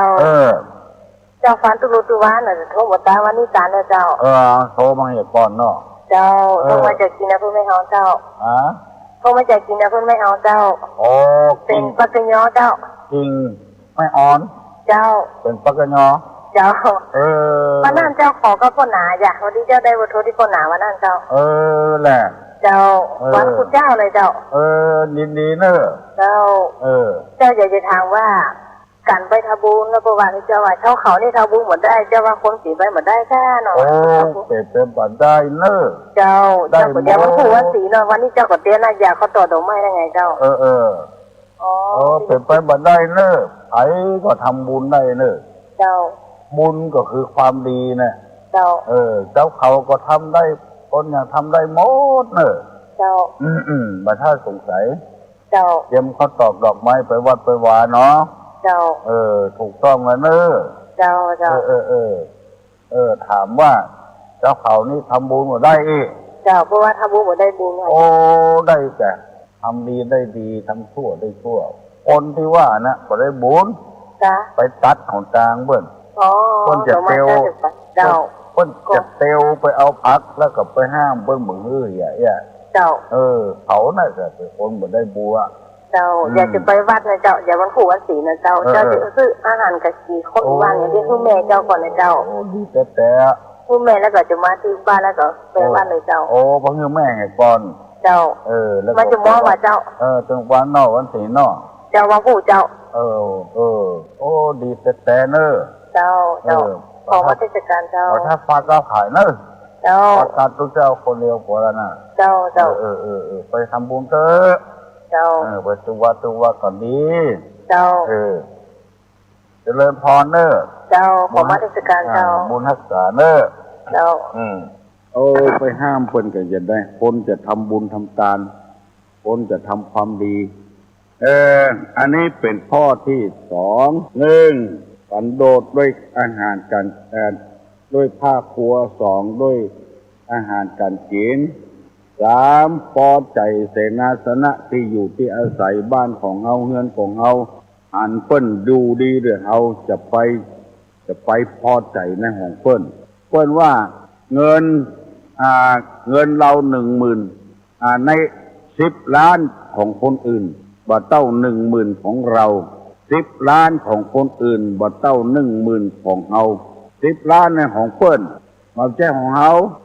เอาพอใจใน10,000ของเฮาก็พอใจแล้วตุลุงนำมาเสนอก็เพื่อว่าจะให้พี่น้องทั้งหลายมีความสุขอุกบานหวานใจดีแล้วเนอะจบรายการละบุญรักษาเนอะปีติโยวิวัตจันตุสัพพะโลกโกวินัสสตุมาเตภวะตนตาลาโยสุขีติคายุโกภวะอภิวาธนาสีริสเนจังมุทาปจายโนจตารโลธรรมาวัฏันติอายุวันโนสุขังพลัง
ถูกถ้อยคำเข้าถึงจิตใจฟังรายการวิทยุเสียงใสส่งถึงใจไปสู่ปลายนาสารธรรมน้อมนำมองพระศาสดาบอกผู้คนทั่วลาหันมาเข้าวัดฟังธรรมคลื่นเสียงนี้เป็นคลื่นธรรมะจากใจส่งถึงบ้านไกลบ้านไกลฟังได้สุขใจล้ำยามดึกดื่นค่ำคืนมีงานต้องทำเป็นคลื่นสารธรรมเน้นย้ำธรรมะเพื่อนใจเสียงคลื่นธรรมบอกหลักธรรมให้คลายความเหงาฟังเสียงธรรมะเบาเบาบอกเล่าถึงคนบ้านไกลสื่อธรรมะบอกลดละระหว่างด้วยใจสื่อไปถึงสวงในเข้าใจหลักธรรมหลักดีพลิ้วเพลงธรรมถูกสัมพันธ์จิตใจร่าเริงฟังสาระธรรมะบันเทิงรื่นเริงในชีวิตยามวันว่างเดินทางไปเยี่ยมสถานีนัดพบกันน้องพี่วันนี้วันดีวันเสาร์สวดมนต์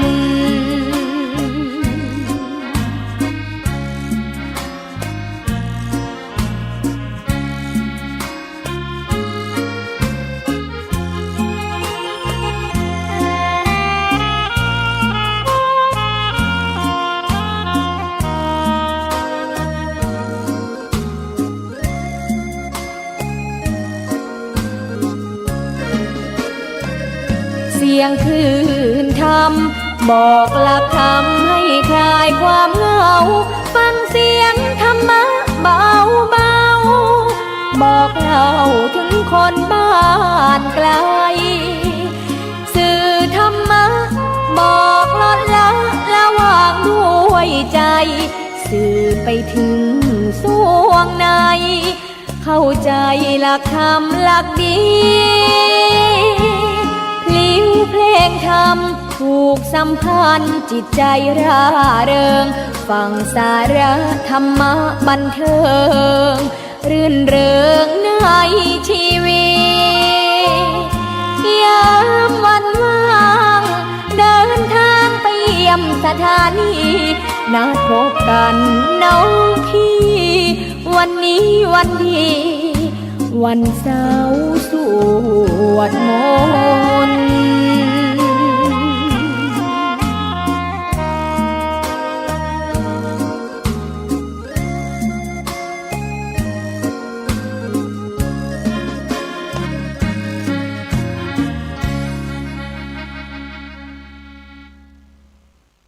ข้อหนึ่งก็ยังดี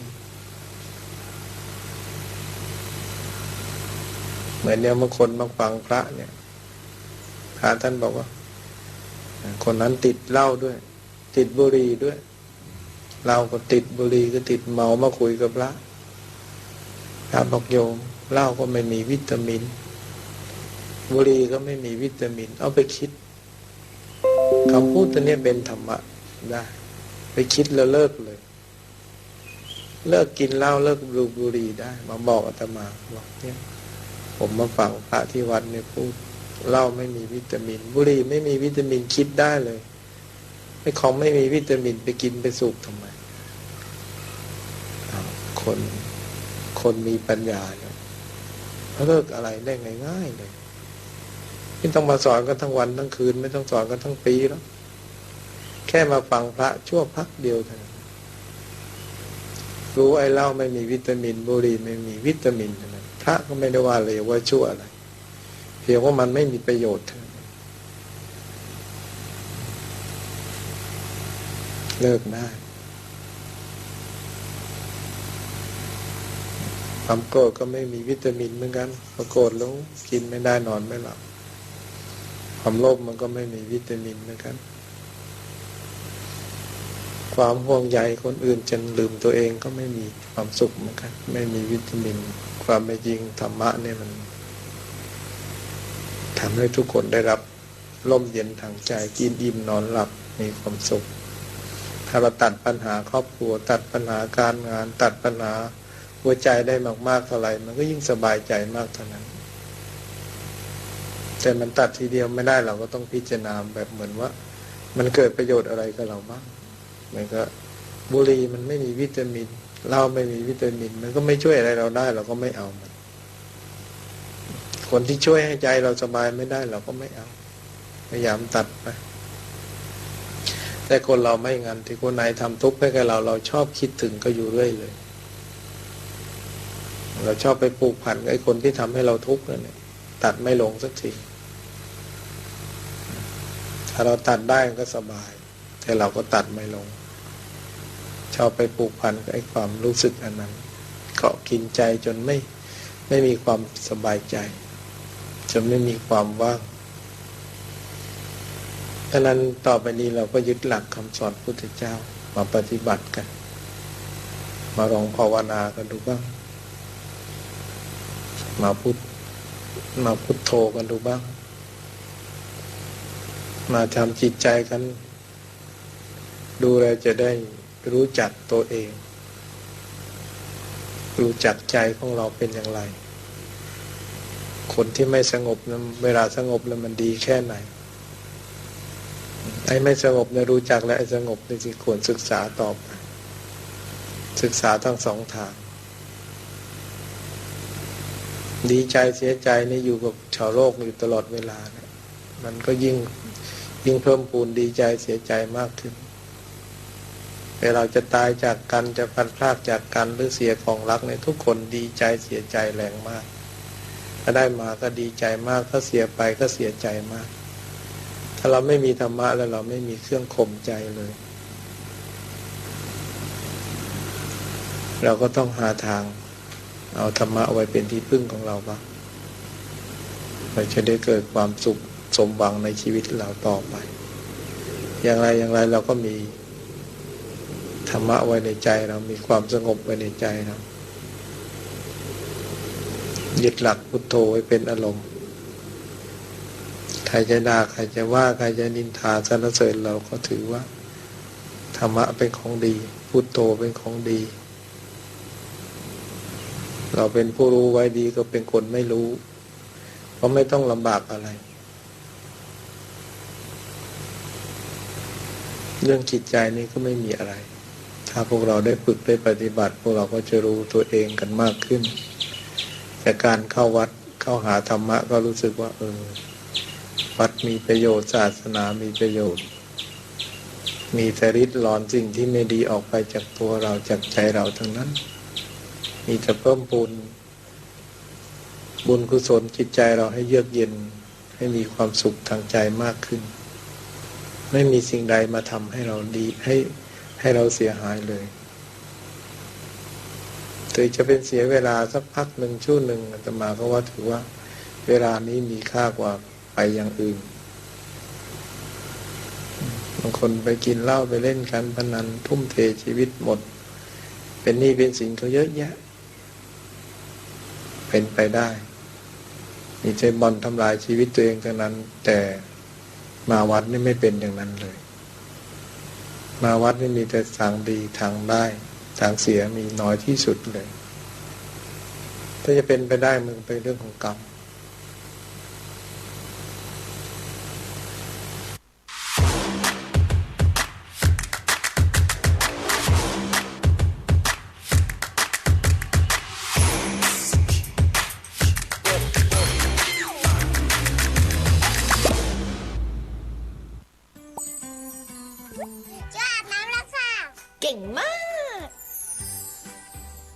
ตอนเช้าใช้จอร์นสันขวดสีเหลืองขวดนี้อ่อนโยนโปรเทคยามเช้าลดการสะสมของแบคทีเรียก่อนนอนต้องใช้ขวดไหนคะขวดนี้ขวดเนี้ยคูลดาวน์ยามค่ำหอมหลับสบาย 100% ธรรมชาติรู้ใจตัวแม่อันดับ1ไม่เคยเปลี่ยนอันดับที่1เลย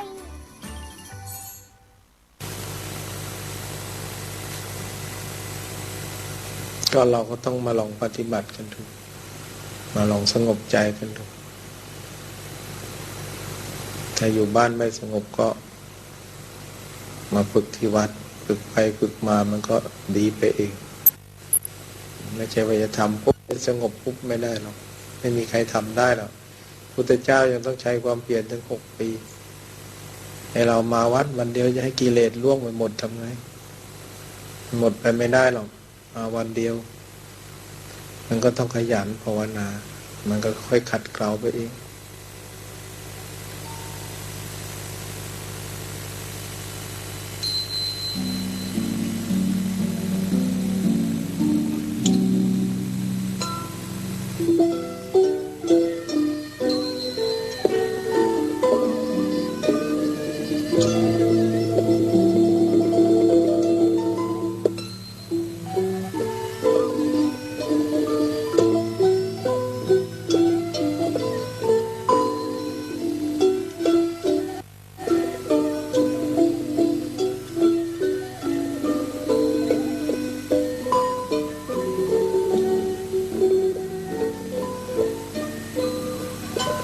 เราทำให้ใจเรามีปีติ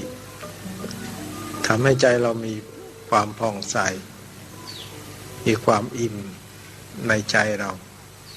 ชื่อว่าบุญนำความสุขให้ใจเราการที่เรามาทำในวันนี้ก็ทำให้ตัวเองถือเราจะให้กับสมณะผู้มีศีลธรรมเสียสละทรัพย์ภายในทรัพย์ภายนอกไปเพื่อเป็นทรัพย์ภายในเพื่อให้ใจของเราเนี่ยหลุดพ้นจากความหวงความตนีความผูกพันว่าเป็นของเราในการที่เรายึดว่าทรัพย์นั้นเป็นของเราพอให้ไปแล้วก็รู้ว่าอยู่ที่ใจเราหลุดไปจากมือ แต่มาอยู่ที่ใจหลุดไปจากมือจากกายแต่มาอยู่ที่ใจฝังไว้ที่ใจนี่เรียกว่าศีลผลภาวนาผลของความดีที่เราทำทางใจ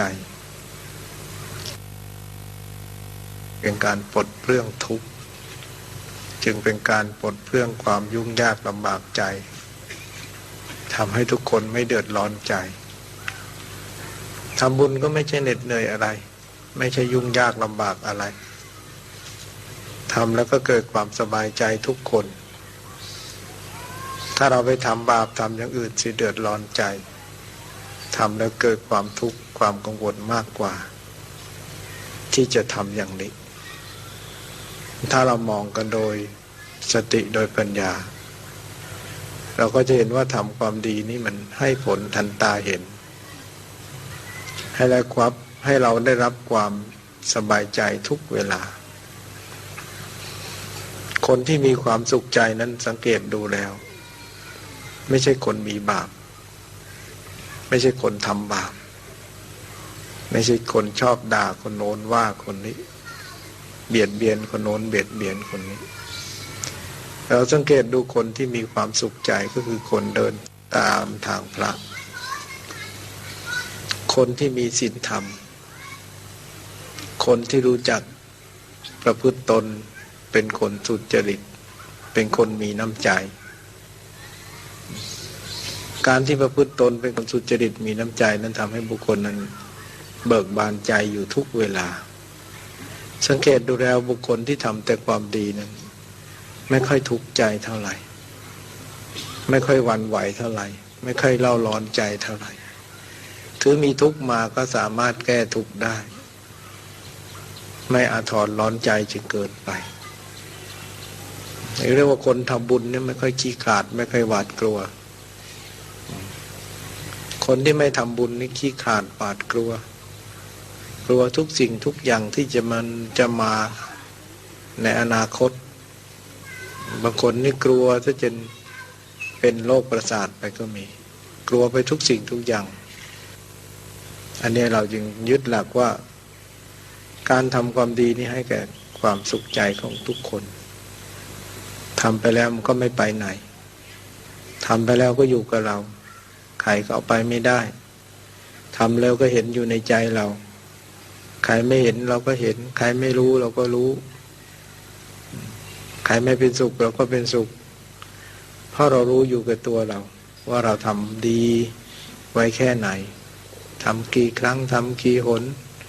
สวดมนต์ภาวนาเท่าไรจิตใจของเราตื้นลึกหนาบางอย่างไรสุขทุกข์อย่างไรเราก็รู้ของเราแต่คนถ้าเราไม่ได้ทำความดีจะเอาอะไรมาเป็นเครื่องวัด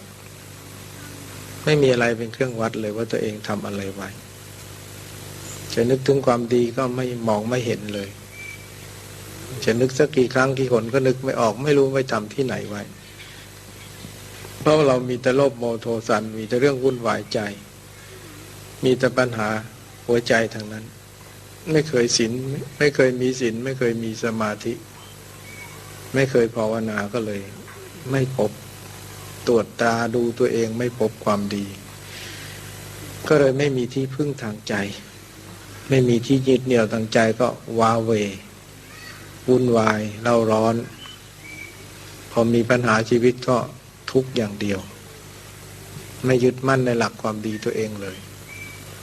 แต่คนเราได้ทำความดีแล้วพอมีเรื่องอะไรก็ยึดมั่นในหลักความดีว่าเราทำความดีแล้ว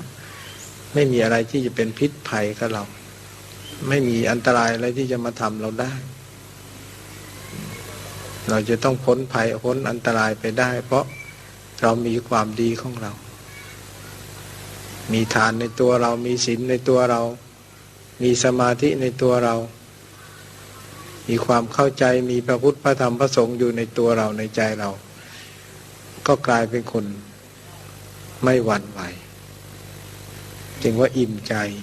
สุขใจสบายใจที่ทุกคนได้ทำความดีจึงว่าผลทานที่เราทำเนี่ย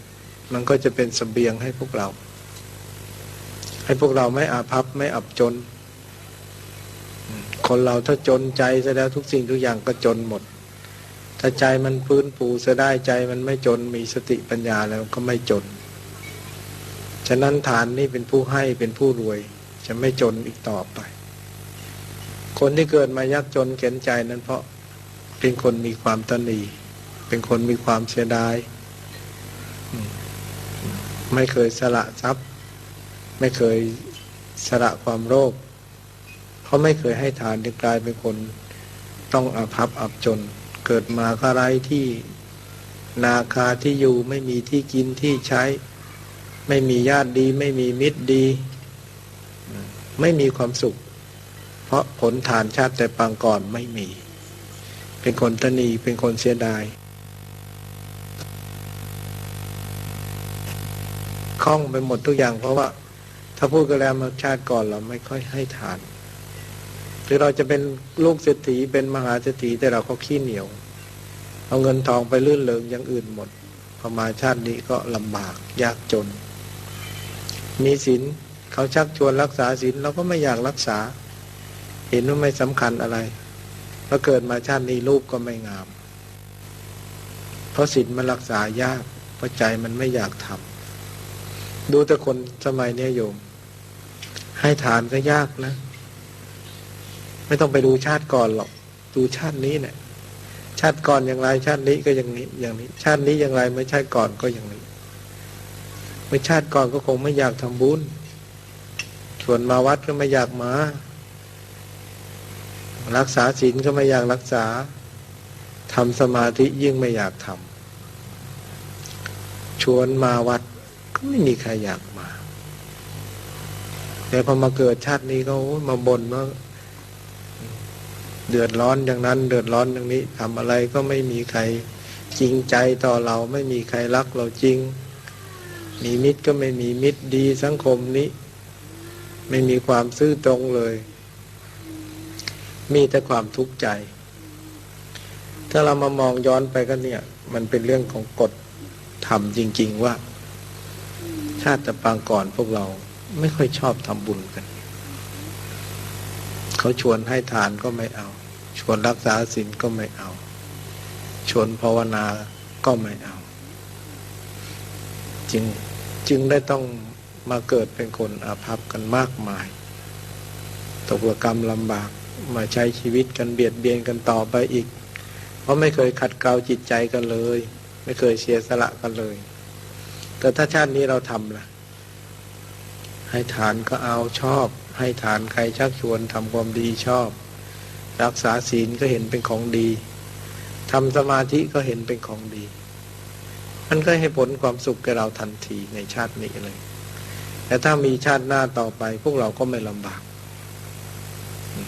จะไม่ลำบากจะไม่อาภัพไม่อับจนจะมีมิตรดีญาติดีมีสมบัติดีไปที่ไหนก็ไม่เป็นคนยากจนเข็นใจจะไปอยู่ไหนก็สมบูรณ์พูนสุขเพราะผลทานเราทำไว้ดีผลทานผลศีลเราทำไว้ดีไปเกิดใหม่ชาติใหม่ก็สบายใจเรื่องภพเรื่องชาติเป็นเรื่องมีจริงแต่คนเราไม่ยอมปฏิบัติธรรมก็เลยไม่เชื่อไม่เห็นนึกว่าเกิดชาติเดียวตายชาติเดียวเลยไม่ต้องทำอะไรกันแต่ถ้าเราเชื่อว่าภพชาติมันมีจริงบุญบาปมันมีจริงทำดีได้ดีตัวให้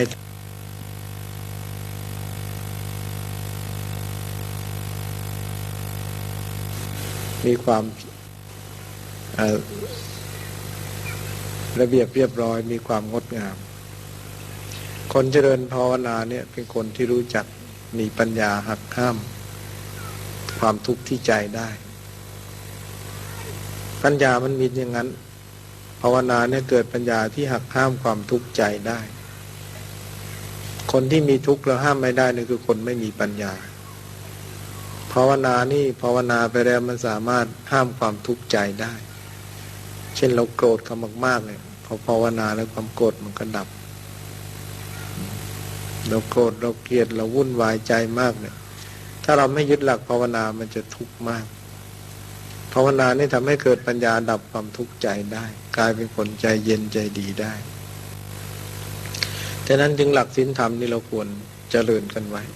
ไม่ควรทอดทิ้งคำสอนพุทธศาสนาเนี่ยท่านเชื่อทุกอย่าง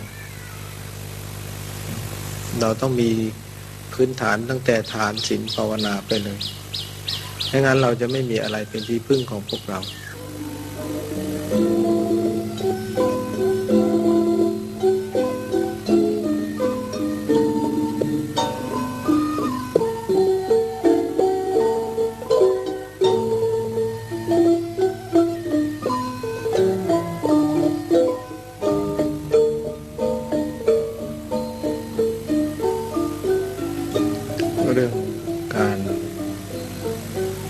ทำบุญกุศล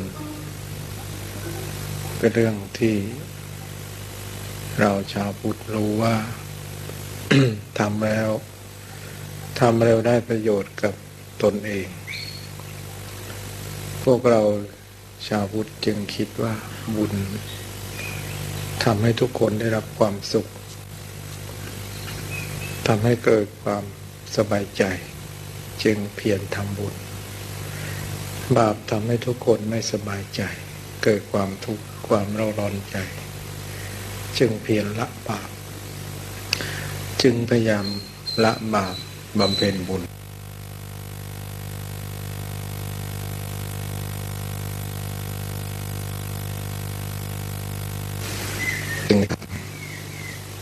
หรือว่ารู้แต่มันไม่แจ้งชัดมันไม่รู้ว่าผลมันจะตามมาให้เป็นทุกข์จึงได้ทำบาปถ้าหากว่ารู้ว่าเป็นบาปทำแล้วเป็นทุกข์ทุกคนก็ไม่อยากทำรู้ว่าบุญทำแล้วให้มีความสุขให้ผลเป็นความสุขทุกคนก็อยากจะทำแต่บางคนรู้ว่ามันเป็นสุขแต่มันก็มีเหมือนโมหะมาปิดบังยังไม่อยากจะทำทั้งที่รู้ว่าทางนี้เป็นทางดีไปแล้วคงจะสบายใจไปแล้วคงจะดับทุกข์ใจได้แต่ว่าสิ่งแวดล้อมมันดึงรั้งพาใจให้ห่วงใยต้องทำบาปต้องสร้างกรรมให้ตัวเองจนไม่สามารถที่จะยกจิตใจตัวเองพ้นจากบาปได้กลายเป็นติดเป็นยึดเขาเรียกว่าอุปาทานเป็นตัวตนยึดมั่นจนเสียสละอกุศลบาปนั้นไม่ได้กลายเป็นนิสัยเมื่อกลายเป็นนิสัยแล้วก็กลายเป็นปัจจัยส่งผลตามมาให้เกิดเป็นทุกข์เราร้อนที่หลังเช่นคนดื่มเหล้าติดบุหรี่เล่นการพนันทั้งที่รู้ไม่ดีแต่ทำไปแล้วก็ไม่สามารถจะห้ามใจได้ผลมันก็ออกมาเป็นทุกข์แต่เราก็รู้ว่ามันเป็นทุกข์แต่เราก็ไม่สามารถจะห้ามมันได้มันติดจะแล้วมันยึดจะแล้วมันเป็นอุปาทานจะแล้วมันเป็นขันธ์ก็เป็นวิบากกรรมส่งผลให้ตัวเองเดือดร้อนทุกวันทุกเวลาบุญก็เช่นเดียวกันทำไปบ่อยๆทำจนเคยชินทำจนติดนิสัยจนเลิกไม่ได้ว่าอย่างนี้เป็นของดีเช่นเรานั่งสมาธิทุกวันเราก็ได้รับลดความรู้สึกที่มันสงบร่มเย็นสบายใจถึงจะอยู่คนเดียวก็อยู่อย่างมีความสุขมีความสบายไม่วุ่นวายเหมือนกับเราที่เราไม่ได้ทำสมาธิเมื่อเราลดความรู้สึกที่ดีอย่างนี้แล้วมันก็เกิดความชอบใจติดเป็นนิสัยเป็นปัจจัย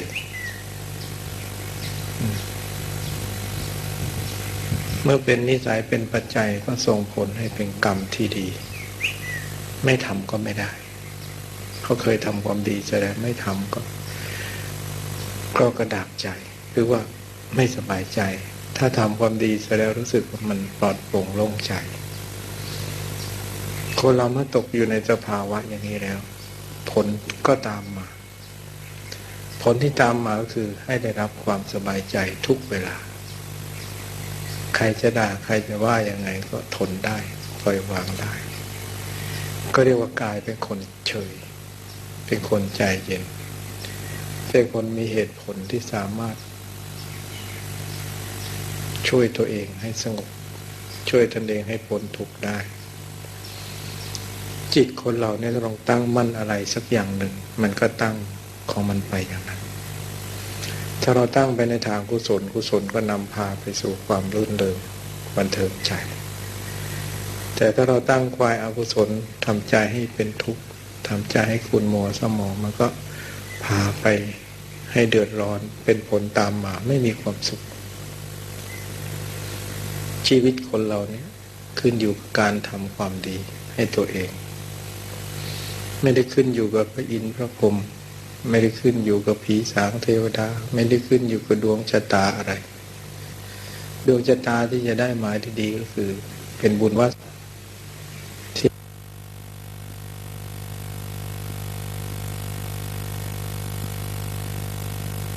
ละเป็นคนกระดูคุณจากบาปบุญคุณโทษและมาชาตินี้ก็มาเป็นคนดีและต่อไปที่จะทำเป็นคนดีก็ต้องรู้จักความดีอีกต่อไปถ้าเราไม่รู้จักความดีไม่รู้จักสร้างความดีมันก็สูญหายไปเมื่อความดีสูญหายไปบุญก็หมดไปวาสนาก็หมดไปบารมีก็หมดไปไม่มีอะไรบุญไม่มีวาสนาบารมีที่เราทำไว้มันก็หมดไปสิ้นไปไปชาติหน้าก็ลำบากไปวันหน้าก็ลำบากใจแก่ขี้หลงขี้ลืมจู้จี้ขี้บ่นอยู่บ้านไม่สงบยิ่งแก่ตัวยิ่งเลอะเลือนเพราะปัจจุบันในชาตินี้เมื่อตอนหนุ่มสาวไม่ได้ทำศีลสมาธิไม่ได้ทำสติให้ระลึกรู้ในพระพุทธพระธรรมพระสงฆ์ที่ตัวเองไม่ได้สนใจธรรมะไม่ได้ปฏิบัติธรรมปล่อยจิตใจให้เรื่องลอยไปในเรื่องโลภโกรธหลงจนคุมสติไม่อยู่พอแก่ตัวเป็นไงพอแก่ตัวก็คิดมากกลายเป็นคนจู้จี้เป็นคนลืมหลงไม่ทันอารมณ์ตัวเองผลมันก็ตามมากลายเป็นคนแก่ที่ใช้ไม่ได้ขี้หลงขี้ลืมอันนี้เพราะเราไม่ได้ทำเหตุปัจจุบันให้ดีไม่สนใจในศีลทานภาวนาอยู่กับโรคที่เจ็บหมดหัวใจโรคมันก็เต็มหัวใจพอแก่ตัวแล้วก็ใช้อะไรไม่ได้ตอนหนุ่มสาวก็ดิ้นรนทำมาค้าขายหวังจะเอาประโยชน์เอากำไรให้มากไม่นึกถึงว่าเราจะต้องหาที่พึ่งทางใจไว้ก่อนแก่ตัวแล้วใครจะพึ่งเราได้เราจะเป็นที่พึ่งกับใครได้ถ้าไม่ทำให้ตนเองมีสติสัมปชัญญะดีซะแล้วไม่มีทางเลยจะได้รับความสุขตลอดชีวิตคนที่อยากจะได้รับความสุขตลอดชีวิตต้องมีธรรมประจำใจมาอร่อยนอกกรอบกันไหมใหม่ Nestle Extreme ป๊อปไวท์โยเกิร์ตคุกกี้กรอบสุดขั้วจากไวท์โคตติ้งและกรอบดับเบิลจากคุกกี้สุดกรุบพร้อมไอศกรีมโยเกิร์ตเนื้อเนียนสุดละมุนถ้าใจว่าใช่ก็ไปให้สุดป๊อปเลยใหม่ Nestle Extreme ป๊อปไวท์คนบางคนทำแต่บุญ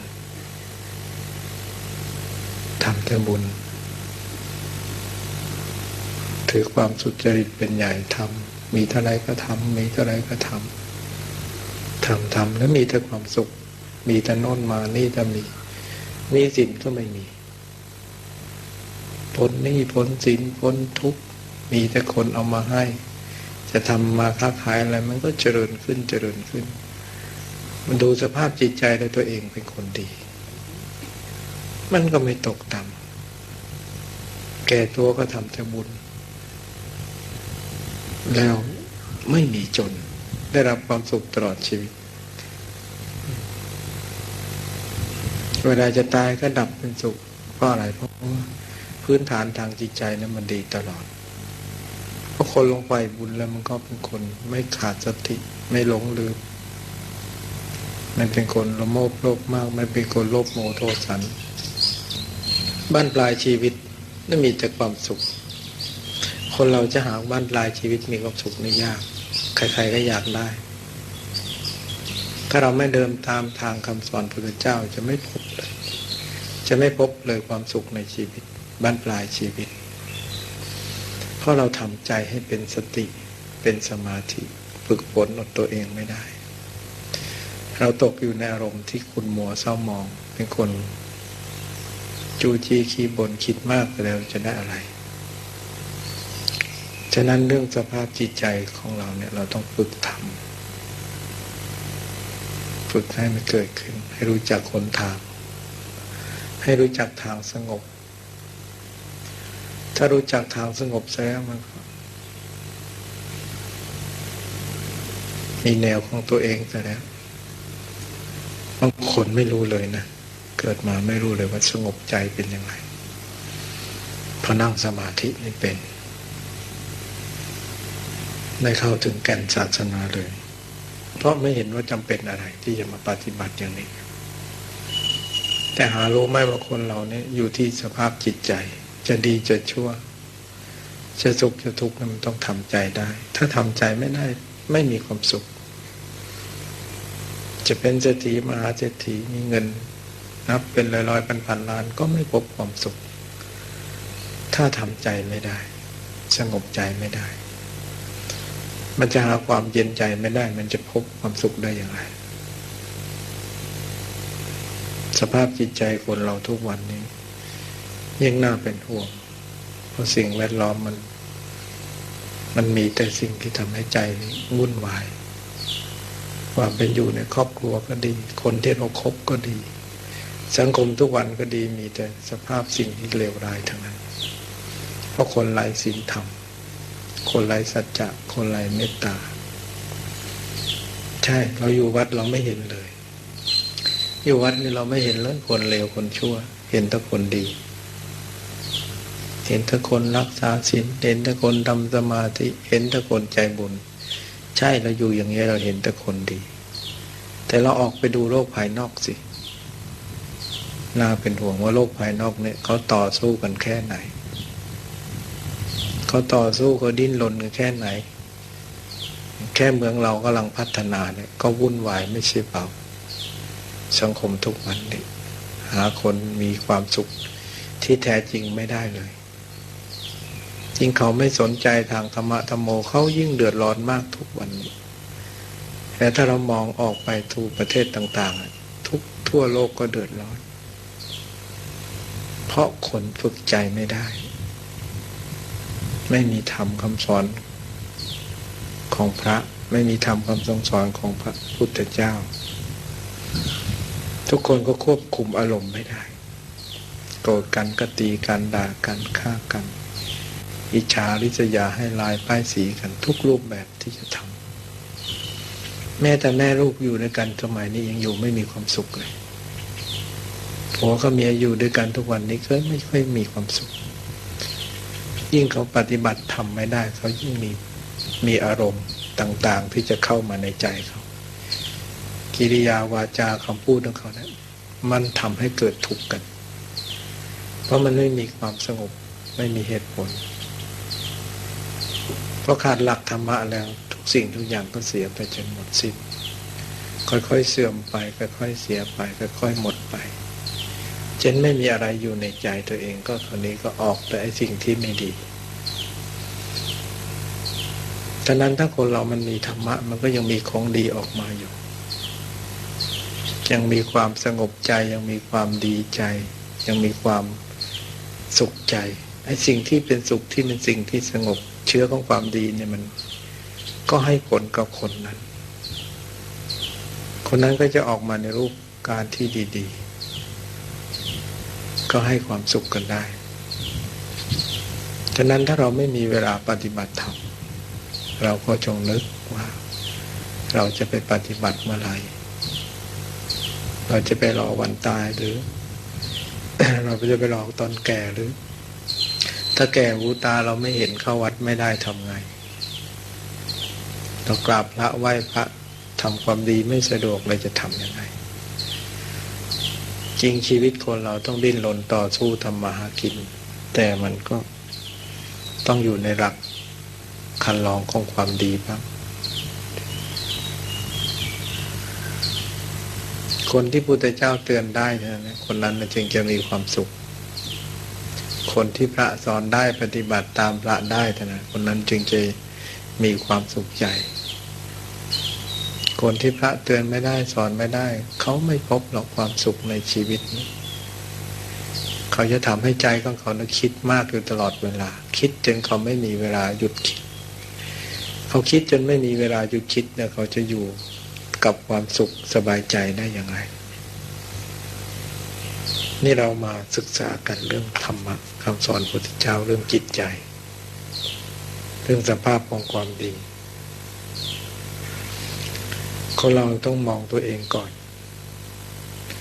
ธรรมะคำสอนพระพุทธเจ้าเนี่ยให้มองตัวเองไม่ให้มองคนอื่นมากเกินไปเพราะมองคนอื่นถ้ามองคนดีมันก็ดีถ้ามองเขาแง่ไม่ดีมันก็ไม่ดีทีนี้ถ้ามองตัวเองเนี่ยมันจะเห็นพอมองคนเองตัวเองเนี่ยจะเห็นดีเห็นชั่วทันทีเห็นสุขเห็นทุกข์ทันทีนักปฏิบัติเนี่ยโดยมากจะมองตัวเองมากที่สุดด่าตนเองตีตัวเองว่าตัวเองเคี่ยวเข็นตัวเองพิจารณาตัวเองนะเห็นดีเห็นชั่วเห็นสุขเห็นทุกข์เห็นบุญเห็นบาปจะเห็นสวรรค์เห็นนิพพานพุทธเจ้าจะเห็นได้พุทธเจ้าก็มองตัวเองพุทธเจ้าไม่ได้มองสวรรค์นิพพานอยู่ป่าไปโน้นพุทธเจ้ามาค้นคว้าสวรรค์นิพพานเนี่ยพุทธเจ้าค้นคว้าที่ใจที่กายที่ตัวพระองค์เองฉะนั้นเราจะศึกษาอะไรเราก็ต้องศึกษามองตัวเองอย่าไปมองคนอื่นแล้วก็จะเข้าใจผิดธรรมวินัยคำสอนพระพุทธเจ้าในสอนให้ทุกคนประพฤติปฏิบัติตัวเองถ้าเราทำใจได้สงบได้ทุกสิ่งทุกอย่างมันก็จะเริ่มดีขึ้นจะตามมาสู่ความดีกำลังใจนี่สำคัญถ้าจิตใจของเราว้าวุ่นทำอะไรมันก็ว้าวุ่นหมดทำอะไรมันก็ผิดพลาดไปหมดถ้าเริ่มต้นผิดมันผิดไปทุกอย่างถ้าเริ่มต้นถูกมันก็ถูกไปทุกอย่างนี่จิตของเรานี่สำคัญการที่เราเข้าวัดมานั่งสมาธิเนี่ยเรามาพัฒนาจิตของเราพัฒนาจิตของเราให้มันดีให้มันมีสมาธิในตัวเราเมื่อจิตเราดีแล้วมันก็จะเริ่มดีไปทุกอย่างมันจะมองเห็นทาง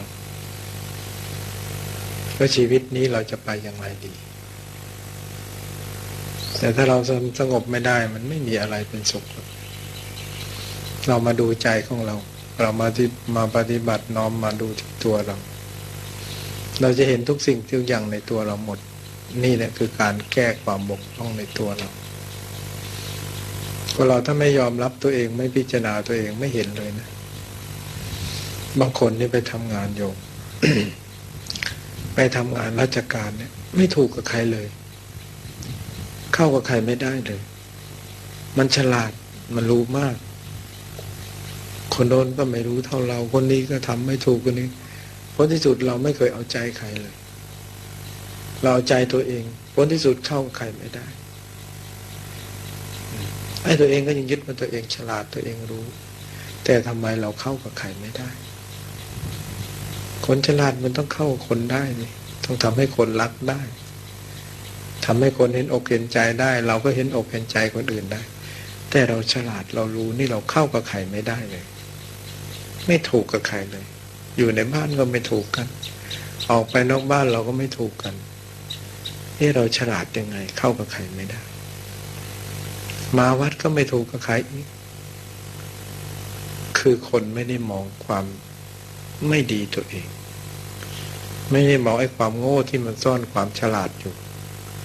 มันแฝงว่ามันฉลาดนะที่จริงมันโง่แต่มันแฝงว่ามันฉลาดมันแอบอยู่กับความฉลาด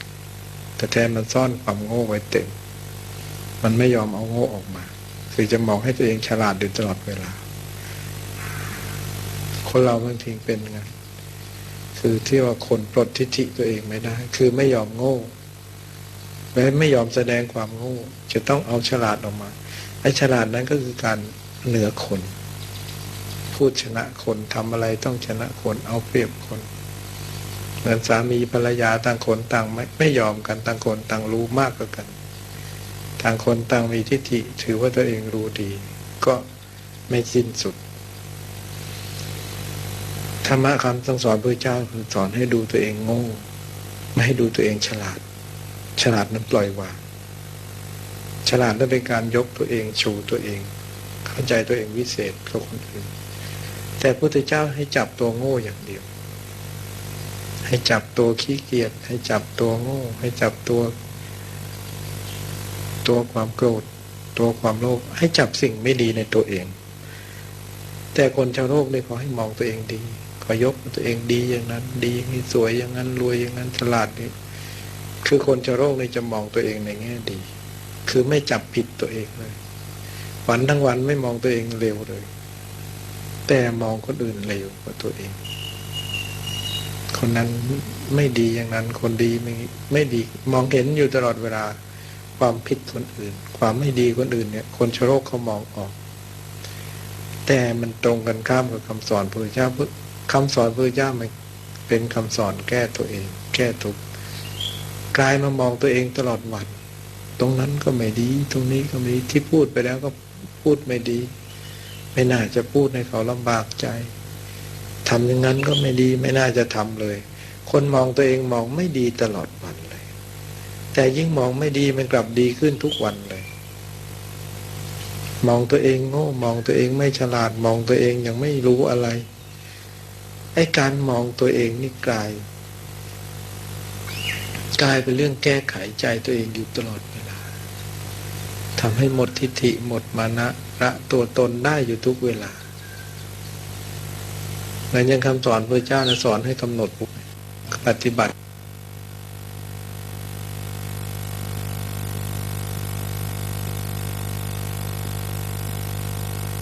กลับมาดูทุกข์อยู่ตลอดเวลาแต่หารู้ไหมคนที่ดูตัวเองเป็นสุขกลับมีทุกข์อยู่ตลอดเวลามันไม่พบความสุขเลยใจมันไม่สงบแต่พอเรามานั่งสมาธิเนี่ยคำสอนพระเจ้าบอกให้กำหนดทุกข์อยู่ตลอดวันเลยนั่งก็กำหนดทุกข์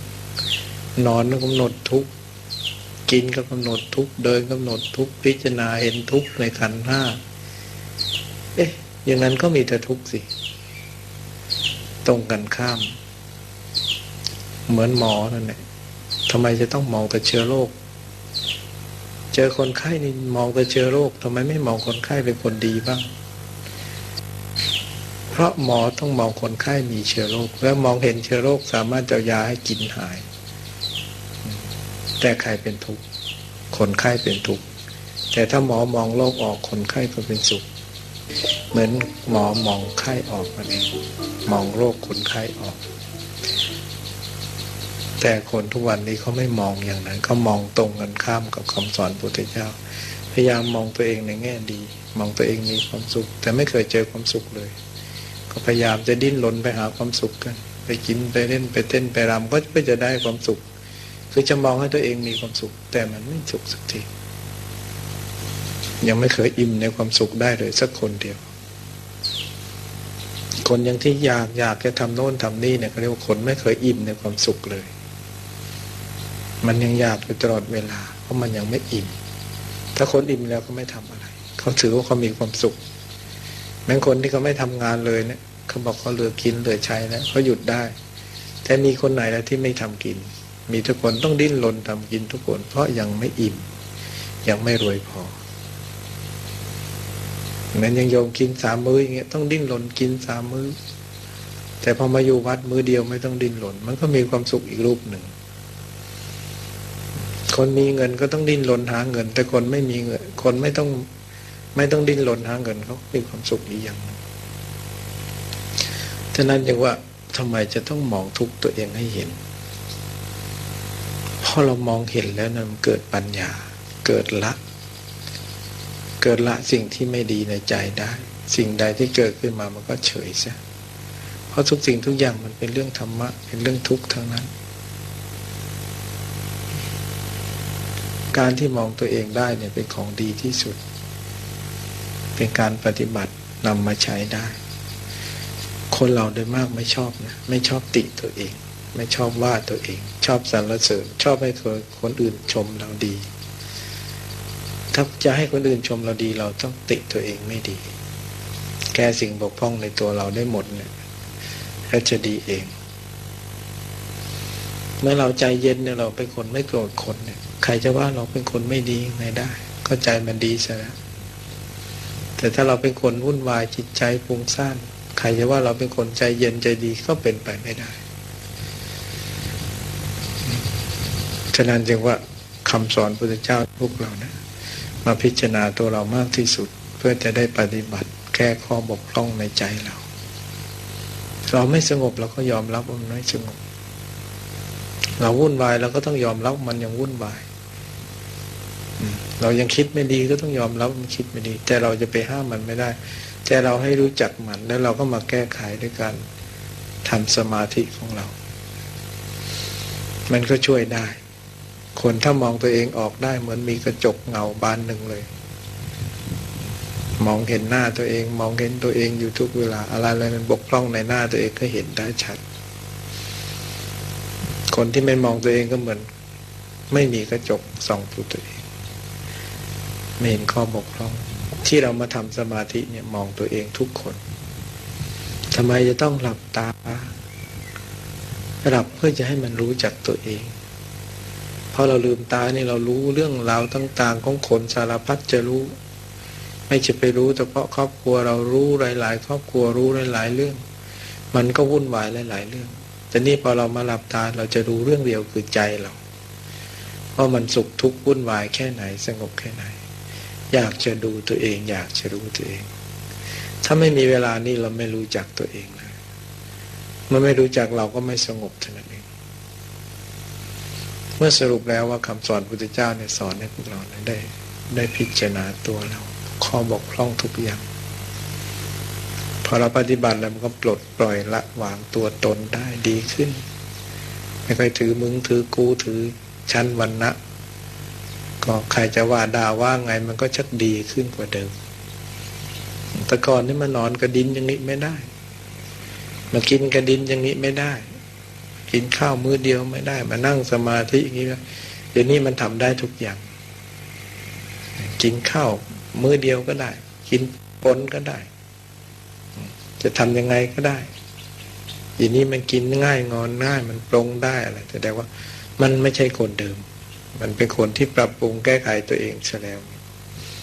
เราก็ควรดีใจภูมิใจว่าเราทำตัวเองได้ดีขึ้นความดีมันยกย่องตัวเองเราไม่ต้องยกย่องความดีเขาก็ยกย่องถ้าทำไม่ดีใครจะยกย่องไงมันก็ยกไม่ขึ้นเพราะมันไม่ดีสิ่งอันนี้เป็นอันตรายต่อตัวเองความดีไม่มีอันตรายต่อใครไม่มีอันตรายต่อตัวเองการมาเข้าวัดเนี่ยเรามาฝึกสมาธิเนี่ยเป็นมหากุศลอย่างสูงสุดไม่มีบุญอะไรจะยอดยิ่งต่อกับบุญทำใจให้สงบพระพุทธเจ้าเป็นพุทธเจ้าได้ก็อาศัยสมาธิปฏิบัติธรรมพุทธเจ้าจึงเป็นบรมครูรู้เรื่องของตัวเองรู้เรื่องคนเองก็สามารถรู้เรื่องของมนุษย์และเทวดาไปจนหมดพระพุทธเจ้าค้นหาพระไตรปิฎกในใจพระองค์พอรู้ใจตัวเองก็รู้ใจคนอื่นใจเราโกรธคนอื่นก็โกรธ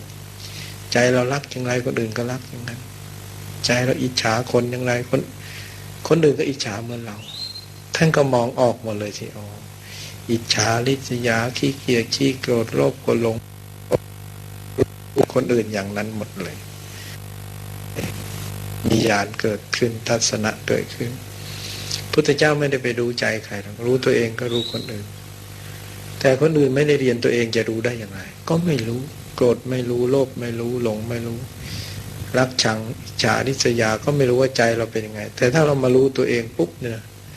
มันจะแก้ตัวเองได้มากเลยจริงความอิจฉาริษยากันเนี่ยจะไม่เกิดขึ้นเลยเพราะมาเรียนใจตัวเองได้แล้วมันจะเกิดความกระดากอายไม่อยากคิดธรรมะคำสอนพระเจ้าสอนให้พวกเราได้ประพฤติปฏิบัติได้รู้ของดีในตัวเองของดีในตัวเองก็มี ถ้าเรามีความสงบมีการปฏิบัติธรรมของดีก็เกิดขึ้นในตัวเราตัวเราเป็นคนดีอยู่แล้วแต่เราจะต้องสร้างความดีให้เกิดขึ้นจะไปมองคนดีที่ไหนก็มีอยู่ในตัวเราหมดแล้วจะมองคนเลวในตัวเราได้ก็มองคนดีในตัวเราได้มันจะเห็นทั้งสองอย่างเขาเรียกว่าละบาปบำเพ็ญบุญฉะนั้นเรามาวัดเราก็มาฝึกกันได้วันละเล็กก็น้อยก็ยังดีเอาไปเป็นนิสัยเป็นปัจจัยกลับไปบ้านไปหาสวดมนต์ภาวนาทำใจให้เราเป็นคนสันโดษบ้างไม่ต้องไปวุ่นวายไม่ต้องไปหาเรื่องกับใครไม่ต้องไปทะเลาะกับใครทะเลาะกับกิเลสตัวเองทะเลาะกับใจตัวเองก็สบายดีเหมือนกัน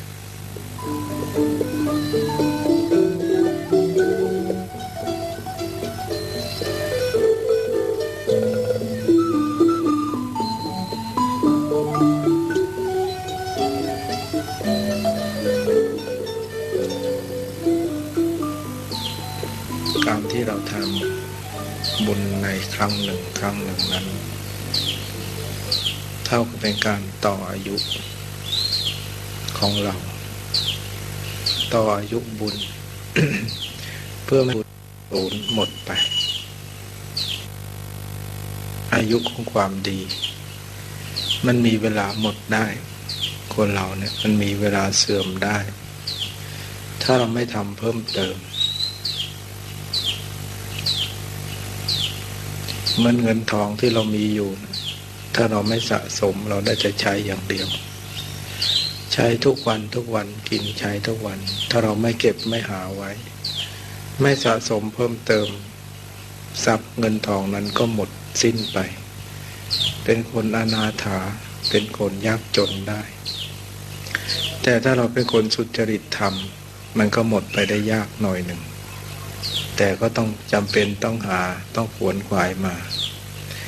แต่ถ้าไม่เป็นคนสุจริตธรรมเมื่อไม่เป็นคนสุจริตธรรมไม่มีศีลธรรมใช้จ่ายสุรุ่ยสุร่ายกินเหล้าเล่นการพนันมีอบายมุขบุคคลนั้นก็ต้องหมดสิ้นเนื้อประดาตัวเร็วเพราะไม่แสวงหาทรัพย์เพิ่มเติมไม่ต่างอะไรกันกับการสร้างบุญตัวเองเรามีบุญมาเกิดแล้วพบพุทธศาสนาแล้วก็ถือว่ามีบุญใหญ่มีบุญอันยิ่งใหญ่ไพศาลไม่มีบุญอะไรจะเท่ากับมนุษย์สมบัติแต่เมื่อเรามาได้เป็นมนุษย์แล้วเราไม่ทำบุญเรากินแต่บุญเก่าแถมเอาไปใช้สิ่งที่ไม่ดีเอาร่างกายจิตใจเราไปคิดนึกแต่สิ่งที่ทางเสื่อมเอาไปทำบาปเสียอย่างนี้มันก็ยิ่งหมดไปได้เร็วมีช่องออกช่องรั่วได้มากถ้าเป็นอย่างนี้แล้วก็เรียกว่าเราก็จะต้องหมดบุญหมดอายุหมดวาสนาหมดบารมีเมื่อเกิดแล้วก็มีโรคภัยไข้เจ็บเบียดเบียนกันมากที่สุดอายุคนก็ไม่ยืนยาวนานไม่ถึง80 ปีแค่คนเดี๋ยวนี้แค่30-40 ปีปันก็หักแล้วผมก็เริ่มงอกแล้วล้วนจะเห็นว่าคนเดี๋ยวนี้เหมือนว่าบุญมันจะหมดไปเร็วอะไรก็เสื่อมไปแม้แต่ว่าที่มีอยู่แล้วถ้าเราไม่แสวงหาบุญนะถ้าเราไม่แสวงหาดวงปัญญาแสวงหาบุญแล้วมันก็ยิ่งจะหมดไปได้เร็วมันจะหมดไปสิ้นไปจนเราไม่มีอะไรอยู่ในตัวเราฉะนั้นการมาวัดเป็นการมาเติมบุญมาเพิ่มบุญมาต่ออายุบุญของเราไม่ให้มันหมดไปสิ้นไปแต่ถ้าเราไม่ทำต่อก็ไม่ต่างอะไรกับเรากินใช้อย่างเดียวไม่หาเลยแต่ถ้าเรายังมันสวดมนต์ยังมันภาวนาว่านั่นแหละคือการแสวงหาเพิ่มขึ้นไม่รู้จักหมดกินไม่รู้จักหมดจะเป็นมรรคเป็นผลทรงเป็นปัจจัยให้เราไปถึง พระนิพพานได้เสบียงการเดินทางของมนุษย์คือทานเสบียงการเดินทางของมนุษย์เนี่ยคือผลทานคือการให้เจือจุนซึ่งกันและกันเป็นการเสียสละความโลภความตนีแล้วการรักษาศีลเพื่อทรงไว้ซึ่งความดีให้จิตใจของเราเนี่ยสงบสุขเป็นคนปกติไม่ฟุ้งซ่านไม่เล่าร้อนไม่เป็นคนพยาบาทอาฆาตจองเวรผู้อื่นเป็นคนรู้จักคำว่าอภัยรู้จักคำว่าเสียสละรู้จักว่าคำอภัยเมื่อเป็นอย่างนั้นแล้วเรียกว่าคนมีใจเป็นธรรมมีใจเป็นกุศลเมื่อตัวเองทำได้อย่างนั้นแล้วผลก็จะตามมาให้ทุกคนได้รับความสบายใจได้รับความสงบสุขใจ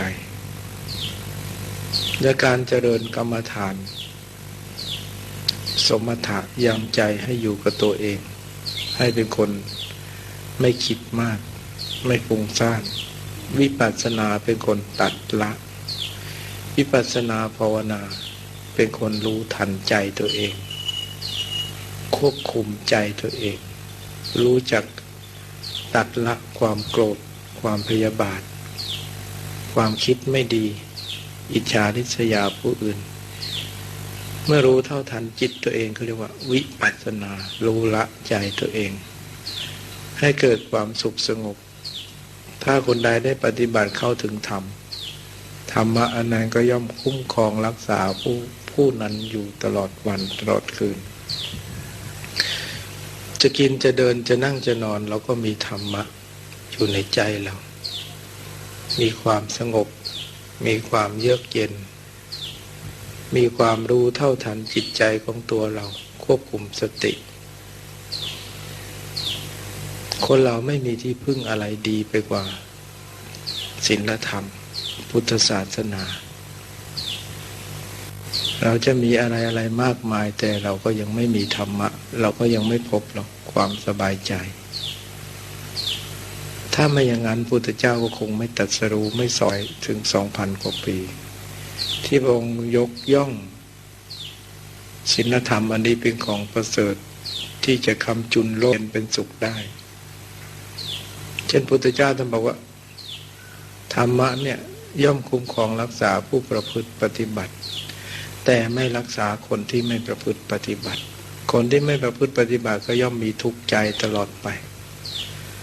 เช่นว่าเมตตาเป็นธรรมค้ำจุนโลกท่านบอกนั้นเมตตาเป็นธรรมค้ำจุนโลกจริงโลกทุกวันนี้อยู่ด้วยเมตตาแต่ถ้าโลกนี้ขาดเมตตาเมื่อไหร่โลกนี้จะเดือดร้อนลุกเป็นไฟเมื่อนั้นจะเข้าถึงมรรคสัญญีสมัยนี้เขาเรียกกุลียุคเดี๋ยวนี้ยุคกุลียุคยุคที่แย่งกันกินยุคที่แย่งกันใช้ยุคที่แข่งดีชิงเด่นเอารัดเอาเปรียบยุคที่เห็นแก่ตัว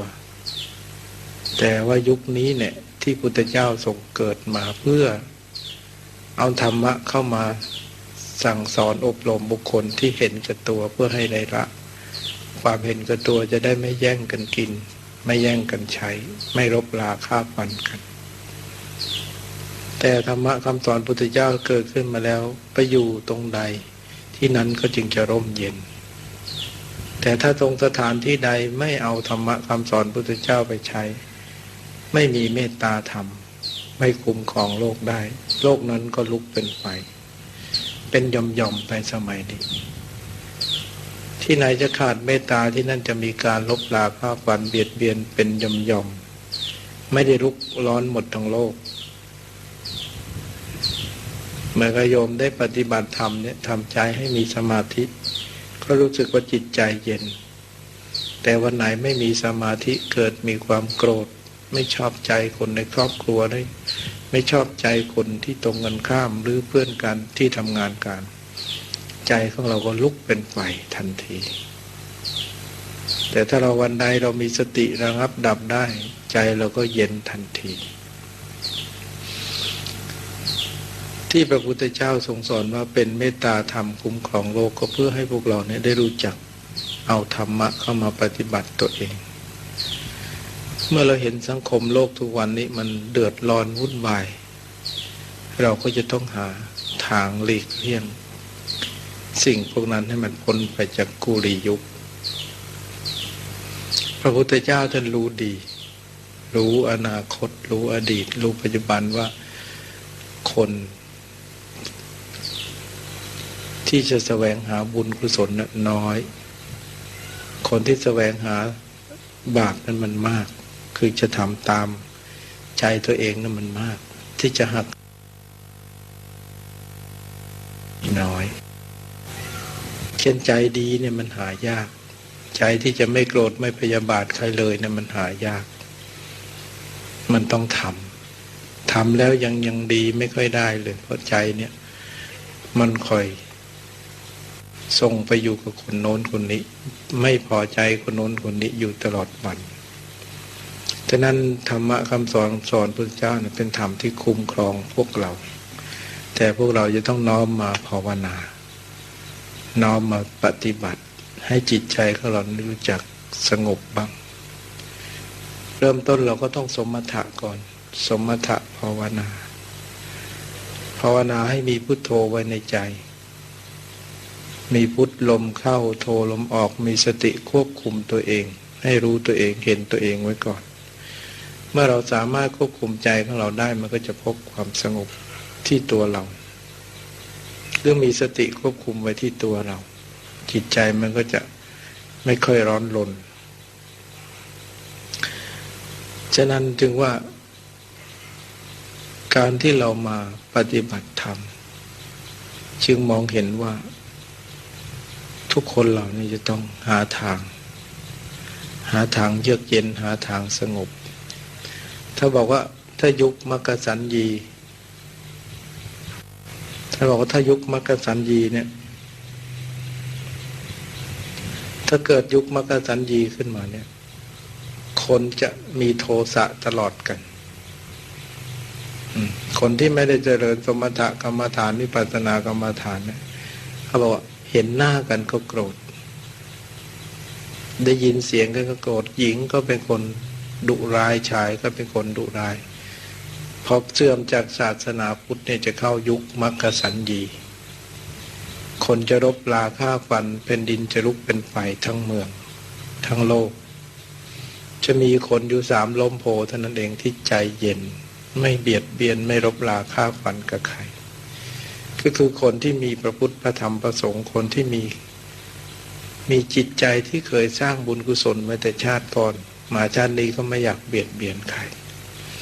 ให้เป็นนิสัยปัจจัยที่ควบคุมอารมณ์ตัวเองได้ไม่เข้าไปลบราฆ่าฟันกับเขาไม่เข้าไปจริงดีจริงเด่นเห็นโทษคนอื่นเดี๋ยวนี้มันก็สอไปแล้วยุคนี้ก็สอให้เห็นแต่ว่าคนบางทีมองหน้ากันก็โกรธกันฆ่ากันได้ที่จริงถ้ามีเมตตามองหน้ากันก็สงสารกันคนเราเกิดมาไม่ถึง100 ปีมันก็จะต้องเจ็บต้องไข้ต้องตายกันทุกคนถ้าเราไม่ได้มาลึกถึงตัวเองแล้วเราก็จะเห็นความสำคัญของธรรมะที่ว่าจะต้องนำมาใช้ต้องนำมาปรับปรุงแก้ไขเรื่องของตัวเราชีวิตที่เราผ่านมาเนี่ยบางคนก็ไม่ได้เคยเข้าหาความสุขเข้าหาความสงบเลยปล่อยให้มันหมดไปสิ้นไปแต่วันนี้หรือว่าปีนี้เราไม่เอาอย่างนั้นแล้วเราเห็นว่าทางสงบนั้นเป็นของดีการมาเข้าวัดเราไม่เอาเรื่องเอาราวกับใครไม่ต้องไปยุ่งยากลำบากใจกับใครใครจะดีจะชั่วก็เรื่องของเขาเราสนใจว่าเราจะทำยังไงให้มันตัวเราครอบครัวเราเกิดความร่มเย็นขึ้นมาให้มันต่อบุญต่อกุศลให้มันมากขึ้นเราจะสร้างตัวเราครอบครัวเราให้มันเกิดความสงบสุขถ้าเราคิดได้เราก็เอาไปได้ยังบอกว่าคนเกิดมาเนี่ยเหมือนคนเกิดมาเป็นลูกเศรษฐี ทุกคนนี่เป็นลูกเศรษฐีเป็นลูกมหาเศรษฐีมีทรัพย์คือมนุษย์สมบัติมีร่างกายที่จะไปทำอะไรได้ทุกอย่าง แต่ถ้าเกิดมาแล้วเนี่ยไม่รู้จักปฏิบัติธรรมรู้จักแต่เพียงกินเดินนั่งนอนเท่านั้นไม่มีเวลาปฏิบัติธรรมก็เท่ากับละเรากินบุญกินทรัพย์ของพ่อแม่หมดที่ให้ไว้ไม่มีวันข้างหน้าก็จะย่องยากจนจะต้องยากจนทันตาเห็นแต่ถ้าเราเกิดมาเป็นลูกมหาเศรษฐีเราก็ถือว่าทรัพย์มีก็หมดได้เราจะต้องแสวงหาทรัพย์ให้มากกว่าเก่าถ้าการขยันหาทรัพย์นั้นไปต่อทุนต่อกำไรค้าขายร่ำรวยเป็นมหาเศรษฐีมากกว่าที่สมบัติพ่อแม่ให้อีกหมายถึงเรามาเกิดเป็นมนุษย์แล้วเนี่ยเราก็ทำบุญกุศลของเราปฏิบัติธรรมของเราสามารถที่จะหลุดละพ้นจากมนุษย์ไปเป็นเทวดาได้พ้นจากเทวดาไปเป็นพรหมไปนิพพานได้หรือว่าจะกลับมาเกิดก็มาเป็นมนุษย์ที่มีสติปัญญาสมบูรณ์อีกไม่อาภัพอยู่แค่มนุษย์มีความโกรธความโลภความหลงเท่านั้นจะพัฒนาไอ้ความโลภโกรธหลงเนี่ยมันเบาลงไปไม่ให้มันติดอยู่ในใจเกินไปมันจะเป็นความเห็นที่ไม่ดีที่จะไปนิยมทำบาปทำอกุศลอยู่เรื่อยๆก็จึงต้องใคร่มาถือศีลฟังธรรมปฏิบัติธรรมเขาเรียกว่าทุกคนรวยมาแล้วถ้าพูดกันแล้วมาเป็นมนุษย์เนี่ยสว่างมาแต่ถ้าเราไม่ทำบุญกุศลก็เรียกว่ามืดเรารวยทำอะไรดีไม่สนใจธรรมะก็เรียกว่าเราก็กินบุญหมดกินทรัพย์เก่าหมดก็จนต่อไปเพราะขาดปัญญาขาดศรัทธาในพุทธศาสนาของดีทั้งนั้นเนี่ยที่เรามาพบนี่ของดีทั้งนั้นศีลทานภาวนานี่ของประเสริฐเลิศพุทธเจ้าท่านจึงได้เปรียบเป็นแก้วเป็นรัตนตรัยศีลธรรมนี่เป็นแก้วเป็นรัตนตรัยประเสริฐกว่าแก้วแหวนเงินทองแก้วข้างนอกที่จะสารพัดนึกคนเราเวลาจะดับจิตตายไปเนี่ยก็ต้องหาที่พึ่งทางใจเหมือนกันต้องหากำลังที่พึ่งทางใจจะมานึกเอาแต่บาปไปที่ตัวเองทำไม่ดีมันก็มีแต่ความร้อนใจตลอดรุ่มร้อนกัดกลุ้มไม่มีสุขสงบเลยแต่ถ้าเรายังได้นึกว่าเราได้ทำบุญครั้งนั้นทำบุญครั้งนี้เรายังมีสติควบคุมอารมณ์เราไม่ให้มันเล่าร้อนไม่ให้มันปรุงแต่งปรุงซ่านการที่จะดับจิตแบบคนมีสตินั่นนะที่ว่ามนุษย์สมบัติสวรรค์สมบัติจะมีขึ้นในบุคคลนั้นการทำกรรมฐานเนี่ยเป็นการยกจิตขึ้นสู่ฐานะที่ดีการทำสมาธิเนี่ยเป็นการยกจิตไม่ให้ตกต่ำให้เห็นว่าใจของเราเนี่ยอยู่ในระดับที่ดีอยู่เราก็จะต้องเปลี่ยนใจเราจะเก็บความคิดนึกอันเดิมนั้นไว้มันจะได้อะไรขึ้นมาคนเก่าก็มีแต่ความโกรธมีแต่ความพยาบาทมีแต่ความคิดมากหัวใจของคนปุถุชนทุกคนเป็นอย่างนั้นไม่มีใครว่างได้ไม่มีใครหยุดคิดได้คนที่จะหยุดคิดยั้งความคิดตัวเองได้นั้นต้องมาฝึกฝนจริงๆต้องมาศึกษาสมาธิศึกษารูปกรรมฐานแล้วจึงจะเอาใจตัวเองอยู่ได้จึงจะเอาใจตัวเองสงบได้ให้อยู่กับเนื้อกับตัวอยู่กับความดีได้ไม่งั้นใจมันก็ฟุ้งซ่านไม่รู้จักความสงบสักทีหนึ่งการปฏิบัติธรรมจึงเปลี่ยนจิตใจตัวเองได้ดีกว่าคนที่ไม่ปฏิบัติธรรมอันนี้เราจะต้องลองปฏิบัติกันจะได้รู้ความที่เรามีสมาธินี่เองถ้าเราไม่ศึกษาสมาธินี่เราคงไม่พบเลยความสงบเป็นอย่างไรเราคงจะพบแต่ความไม่สงบตลอดวันรู้แต่เรื่องคิดมากอยู่ตลอดวัน แต่พอเรามาศึกษาสมาธิเราจะรู้คนเรานี่รู้สุขทุกข์อยู่ที่ใจถ้าทำใจดีมันจะสบายได้เหมือนกันถ้าทำใจเย็นใจมีสมาธิได้เหมือนกันมันสุขเหมือนกันเสียก่อนไม่สายเกินไปที่เรายังรู้จักควบคุมอารมณ์ตัวเองถ้าไม่งั้นแล้วเราคงจะฟุ้งซ่านวุ่นวายยิ่งกว่าคงจะหาที่พึ่งทางใจไม่ได้คนปฏิบัติธรรมก็มองเห็นทางสงบว่าดีอย่างนี้จึงเลือกเดินเอาทางสงบแต่คนที่ไม่รู้จักธรรมะไม่รู้คำสอนพระเจ้าก็ไม่เลือกเดินทางสงบเอาแต่หมกมุ่นวุ่นวายมีแต่เรื่องวุ่นวายอยู่ตลอดวันชาวโลกก็เป็นอย่างนั้นก็เรียกว่ามักกสัญญีมักกสัญญีกุริยุบอยู่ในใจตัวเองตลอดเวลา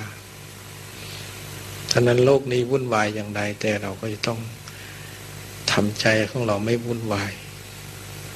เราจะทำใจของเราไม่วุ่นวายเราก็ต้องมาหาสิ่งที่สงบสิ่งที่ทำให้มีใจยึดเหนี่ยวไว้นั่นแหละจึงจะมีที่พึ่งที่เกาะทางใจของเราดีที่สุดสมกับที่เราเกิดมาเป็นผู้มีความร่ำรวยมีมนุษย์สมบัติแล้วก็สามารถต่อบุญต่อกุศลเอาสมบัติไปข้างหน้าได้ไม่รู้จักคำว่าหมดบุญหรือจนบุญหรือหมดอายุของบุญถ้าบุญมันหมดมันก็เป็นอย่างนั้นมันก็หมดไปทุกอย่างถ้าบุญมันมีมันก็มีต่อไปทุกอย่างไม่รู้จักหมดจักจน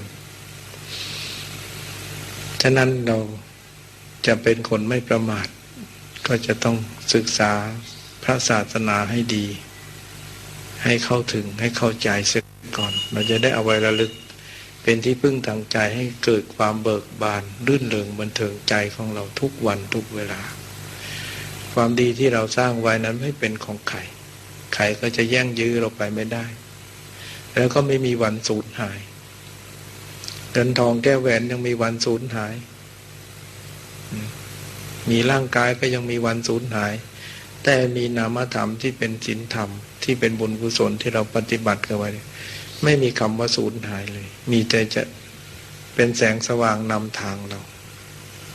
จะเป็นที่พึ่งทางใจของเราตลอดชีวิตฉะนั้นญาติโยมที่มาปฏิบัติธรรมมาฟังธรรมก็ถือว่าเราเป็นคนมีบุญวาสนามีโชคดีแล้วที่เราได้เข้าถึงพระธรรมคำสอนพุทธเจ้าเอาไว้ปฏิบัติเอาไว้ระลึกไว้ในใจเราความดีอันนี้ก็จะปรากฏอยู่ในใจของเราตลอดไปแล้วก็พยายามระลึกนึกว่า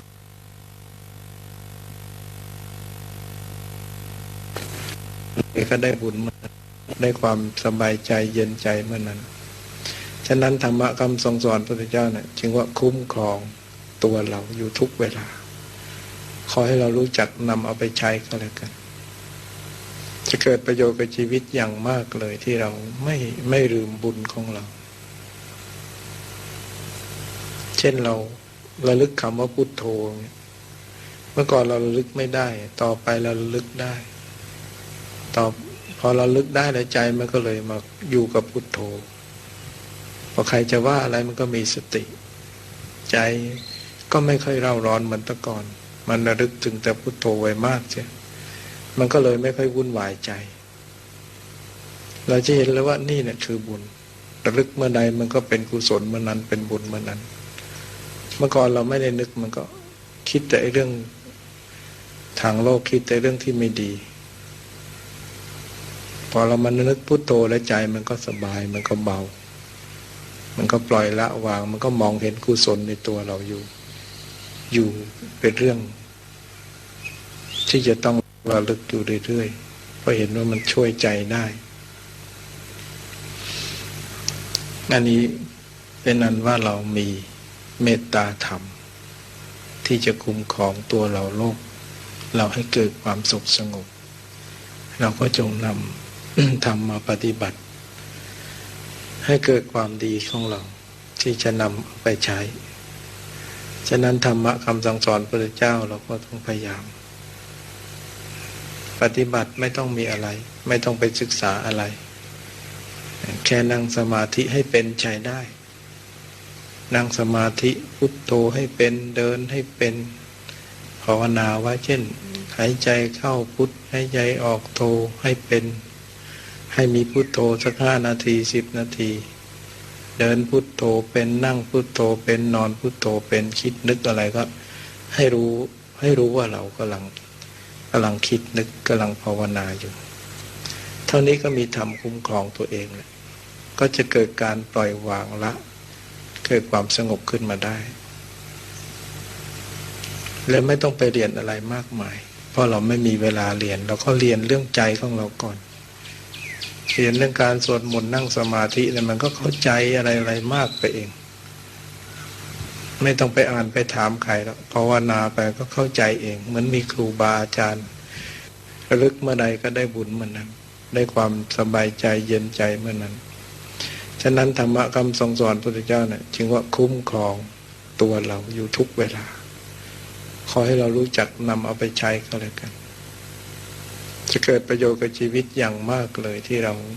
ไม่ลืมบุญของเราเช่นเราระลึกคำว่าพุทโธเมื่อก่อนเราระลึกไม่ได้ต่อไปเราระลึกได้พอเราลึกได้ในใจมันก็เลยมาอยู่กับพุทโธพอใครจะว่าอะไรมันก็มีสติใจก็ไม่ค่อยเร่าร้อนเหมือนแต่ก่อนมันระลึกถึงแต่พุทโธไว้มากเสียมันก็เลยไม่ค่อยวุ่นวายใจเราจะเห็นแล้วว่านี่เนี่ยคือบุญระลึกเมื่อใดมันก็เป็นกุศลเมื่อนั้นเป็นบุญเมื่อนั้นเมื่อก่อนเราไม่ได้นึกมันก็คิดแต่เรื่องทางโลกคิดแต่เรื่องที่ไม่ดีพอเรามันนึกพุทโธแล้วใจมันก็สบายมันก็เบามันก็ปล่อยละวางมันก็มองเห็นกุศลในตัวเราอยู่เป็นเรื่องที่จะต้องระลึกอยู่เรื่อยๆเพราะเห็นว่ามันช่วยใจได้อันนี้เป็นอันว่าเรามีเมตตาธรรมที่จะคุ้มครองตัวเราโลกเราให้เกิดความสุขสงบเราก็จงนำ ธรรมมาปฏิบัติให้เกิดความดีของเราที่จะนำไปใช้ฉะนั้นธรรมะคำสั่งสอนพระพุทธเจ้าเราก็ต้องพยายามปฏิบัติไม่ต้องมีอะไรไม่ต้องไปศึกษาอะไรแค่นั่งสมาธิให้เป็นใช้ได้นั่งสมาธิพุทโธให้เป็นเดินให้เป็นภาวนาว่าเช่นหายใจเข้าพุทหายใจออกโธให้เป็นให้มีพุทโธสัก5 นาที10 นาทีเดินพุทโธเป็นนั่งพุทโธเป็นนอนพุทโธเป็นคิดนึกอะไรก็ให้รู้ว่าเรากำลังคิดนึกกำลังภาวนาอยู่เท่านี้ก็มีธรรมคุ้มครองตัวเองก็จะเกิดการปล่อยวางละเกิดความสงบขึ้นมาได้และไม่ต้องไปเรียนอะไรมากมายเพราะเราไม่มีเวลาเรียนเราก็เรียนเรื่องใจของเราก่อนเรียนเรื่องการสวดมนต์นั่งสมาธิเนี่ยมันก็เข้าใจอะไรมากไปเองไม่ต้องไปอ่านไปถามใครแล้วภาวนาไปก็เข้าใจเองเหมือนมีครูบาอาจารย์คอยแนะนำตักเตือนสั่งสอนในใจเราอยู่เรื่อยเลยพอใจมันสงบมันก็คิดเป็นบุญกุศลมันก็คิดจะทำแต่ความดีการที่จะไปคิดอะไรสิ่งที่ไม่ดีมันก็เบาลงก็เท่ากับสร้างปัญญาให้เราเกิดขึ้นเหมือนกันมองเห็นทางถูกต้องมองเห็นทางสงบเป็นของดี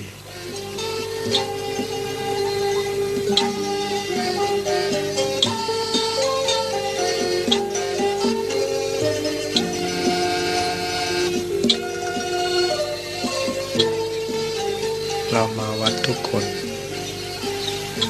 ต้องศึกษาหัวใจพุทธศาสนา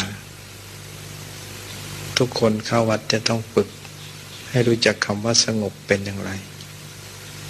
และจะได้นำไปใช้กับชีวิตประจำวัน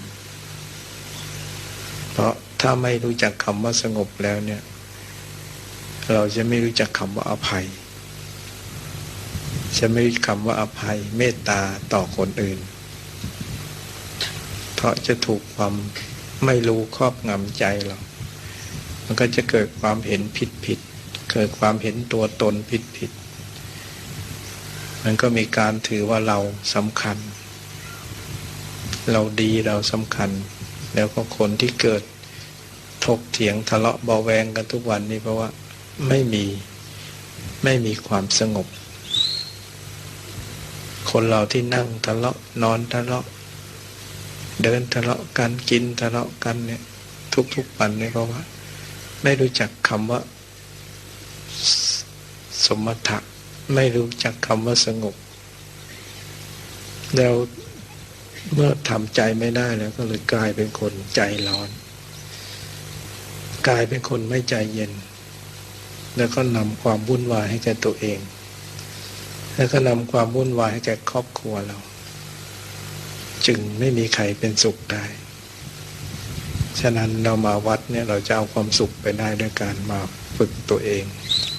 เพราะพระพุทธเจ้าท่านสงสัยมาแล้วและท่านทำมาแล้วแล้วก็ได้รับผลความสุขไปแล้วเพียงแต่เราให้เดินตามทางท่านนั่นเองเพียงแต่เราลงมือปฏิบัติเดินตามทางนั้นเราก็จะพบความดีของเราก็ใจเราเนี่ยทำให้สงบได้มันจะเกิดความรู้ที่ดีขึ้นมาอีกรูปแบบหนึ่ง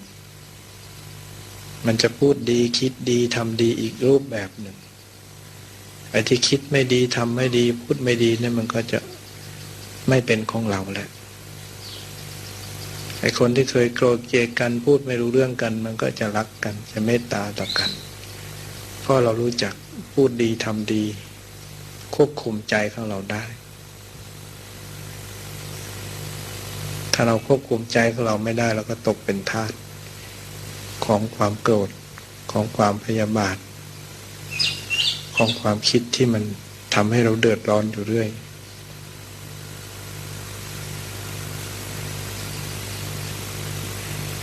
จึงว่าพึ่งธรรมะดีกว่าไม่มีธรรมะมีความสงบดีกว่าคนไม่มีความสงบอันนี้เราก็ต้องลงมือปฏิบัติกันฟังธรรมอย่างเดียวไม่พอนะฟังธรรมอย่างเดียวไม่พอต้องทำด้วยต้องทำด้วยพิจารณาด้วยปฏิบัติไปด้วยจึงจะพอพระก็เหมือนสาธิตให้โยมฟังสาธิตวิธีใช้อย่างนั้นอย่างนั้นอย่างนั้นเหมือนกับพวกเซลล์นะมาบอกขายของดีอย่างนั้นพูดชักจูงให้เห็นดีแต่คนเซลล์นั่นก็เป็นคนชักจูงแต่ว่าคนนั้นจะเอาใช้หรือเปล่าจะซื้อเอาไปใช้ให้เกิดประโยชน์หรือเปล่าถ้าของนั้นดีของนั้นมีประโยชน์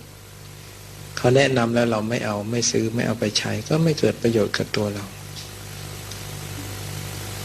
พระที่แนะนำก็ไม่เหมือนกันกับพวกเซลล์ที่ขายของต้องการจะเอาของไปใช้แต่ไม่ใช่หลอกขายนะเพราะนั้นจะเอากำไรพระที่แนะนำไม่ได้เอาอะไรเพียงแต่ว่าท่านเอาวิธีภาวนาเนี่ยเพื่อให้เรานำไปใช้ควบคุมใจตัวเองเท่านั้นเองให้รู้จักจิตใจของตัวเองตรงท่านว่าคนเราเนี่ยเกิดมาแล้วมีใจแต่ควบคุมไม่ได้ควบคุมความคิดไม่ได้ก็เลยกลายเป็นคนใจร้อนใจเร็วเป็นคนใจร้ายเป็นคนเห็นแก่ตัวเป็นคนไม่สงบเพียงแต่ว่าท่านเอาวิธีภาวนาเนี่ยเพื่อให้เรานำไปใช้ควบคุมใจตัวเองเท่านั้นเองพอเราภาวนาปุ๊บมันก็ควบคุมทันทีเลยเช่นเรากำหนดลมหายใจเข้าพุทจะออกโทมันเริ่มควบคุมทันทีเลยพอใจจะคิดอะไรก็พุทโธใจจะคิดอะไรก็พุทโธธรรมดามันคิดของมันไปเรื่อยมันไม่ควบคุมแต่ภาวนาปุ๊บมันจะควบคุมทันทีนั่นแหละคือธรรมคุ้มครองใจเราถ้าเรายิ่งภาวนาก็ยิ่งควบคุมมากขึ้นไปเรื่อยๆนะเขาก็เคยชินเคยอยู่กับพุทโธซะเคยชินเคยใจสงบซะมันก็เลยไม่เคยคิดอะไรมากมายเคยโกรธเคยเกลียดกันก็เลิกโกรธเกลียดกันมันก็ถูกควบคุมมาอยู่เป็นหลักเป็นฐานที่ดีเด็กๆบอกว่า มาเข้าปฏิบัติที่วัดเนี่ย2-3 วันปิดเทอมมันเข้าห้องบอกปลามันดิ้นตูมก็ตกกระจายอะไรตกตูมก็ตกกระจายอยู่ที่วัดกลางคืนเพราะอะไรพอเราไปบอกว่าเวลามีอะไรให้รู้สึกตัวเองไว้เวลากลัวให้รู้สึกตัวเองเวลามันตูมตามแล้วให้รู้สึกตัวเองพอรู้สึกตัวเองปุ๊บก็บอกเลิกกลัวเลยพออะไรดังก็ไม่ตกกระจายบอกพอบอกว่ารู้ว่าตัวเองเท่านั้นเลิกตกกระจายพออะไรตูมมาก็เฉยพอมันรู้ตัวแสดงว่าคนเราเนี่ยไม่ได้ฝึกสมาธิเนี่ยไม่ได้ฝึกสติมันขี้ตกใจควบคุมไม่ได้กลายเป็นคนหวาดกลัวแค่นี้ก็ให้ผลละธรรมะแค่เอารู้สึกตัวก็ใช้ได้พอมาฝึกแล้วมันจะรู้สึกตัวเองมากขึ้นคนที่ไม่ค่อยฝึกสมาธิเนี่ยจะไม่ค่อยรู้สึกตัวเองมันจะไปรู้สึกเรื่องราวต่างๆไปหมดมันไม่ค่อยน้อมมารู้สึกตัวเองใจที่วุ่นวายนั้นเพราะมันลืมตัวเองที่ตกใจกลัวอะไรต่ออะไรเนี่ยขี้ขาดวายกลัวพอรู้สึกตัวเองเนี่ยมันจะหายกลัวพวกที่เข้าฌานพวกที่มีสติ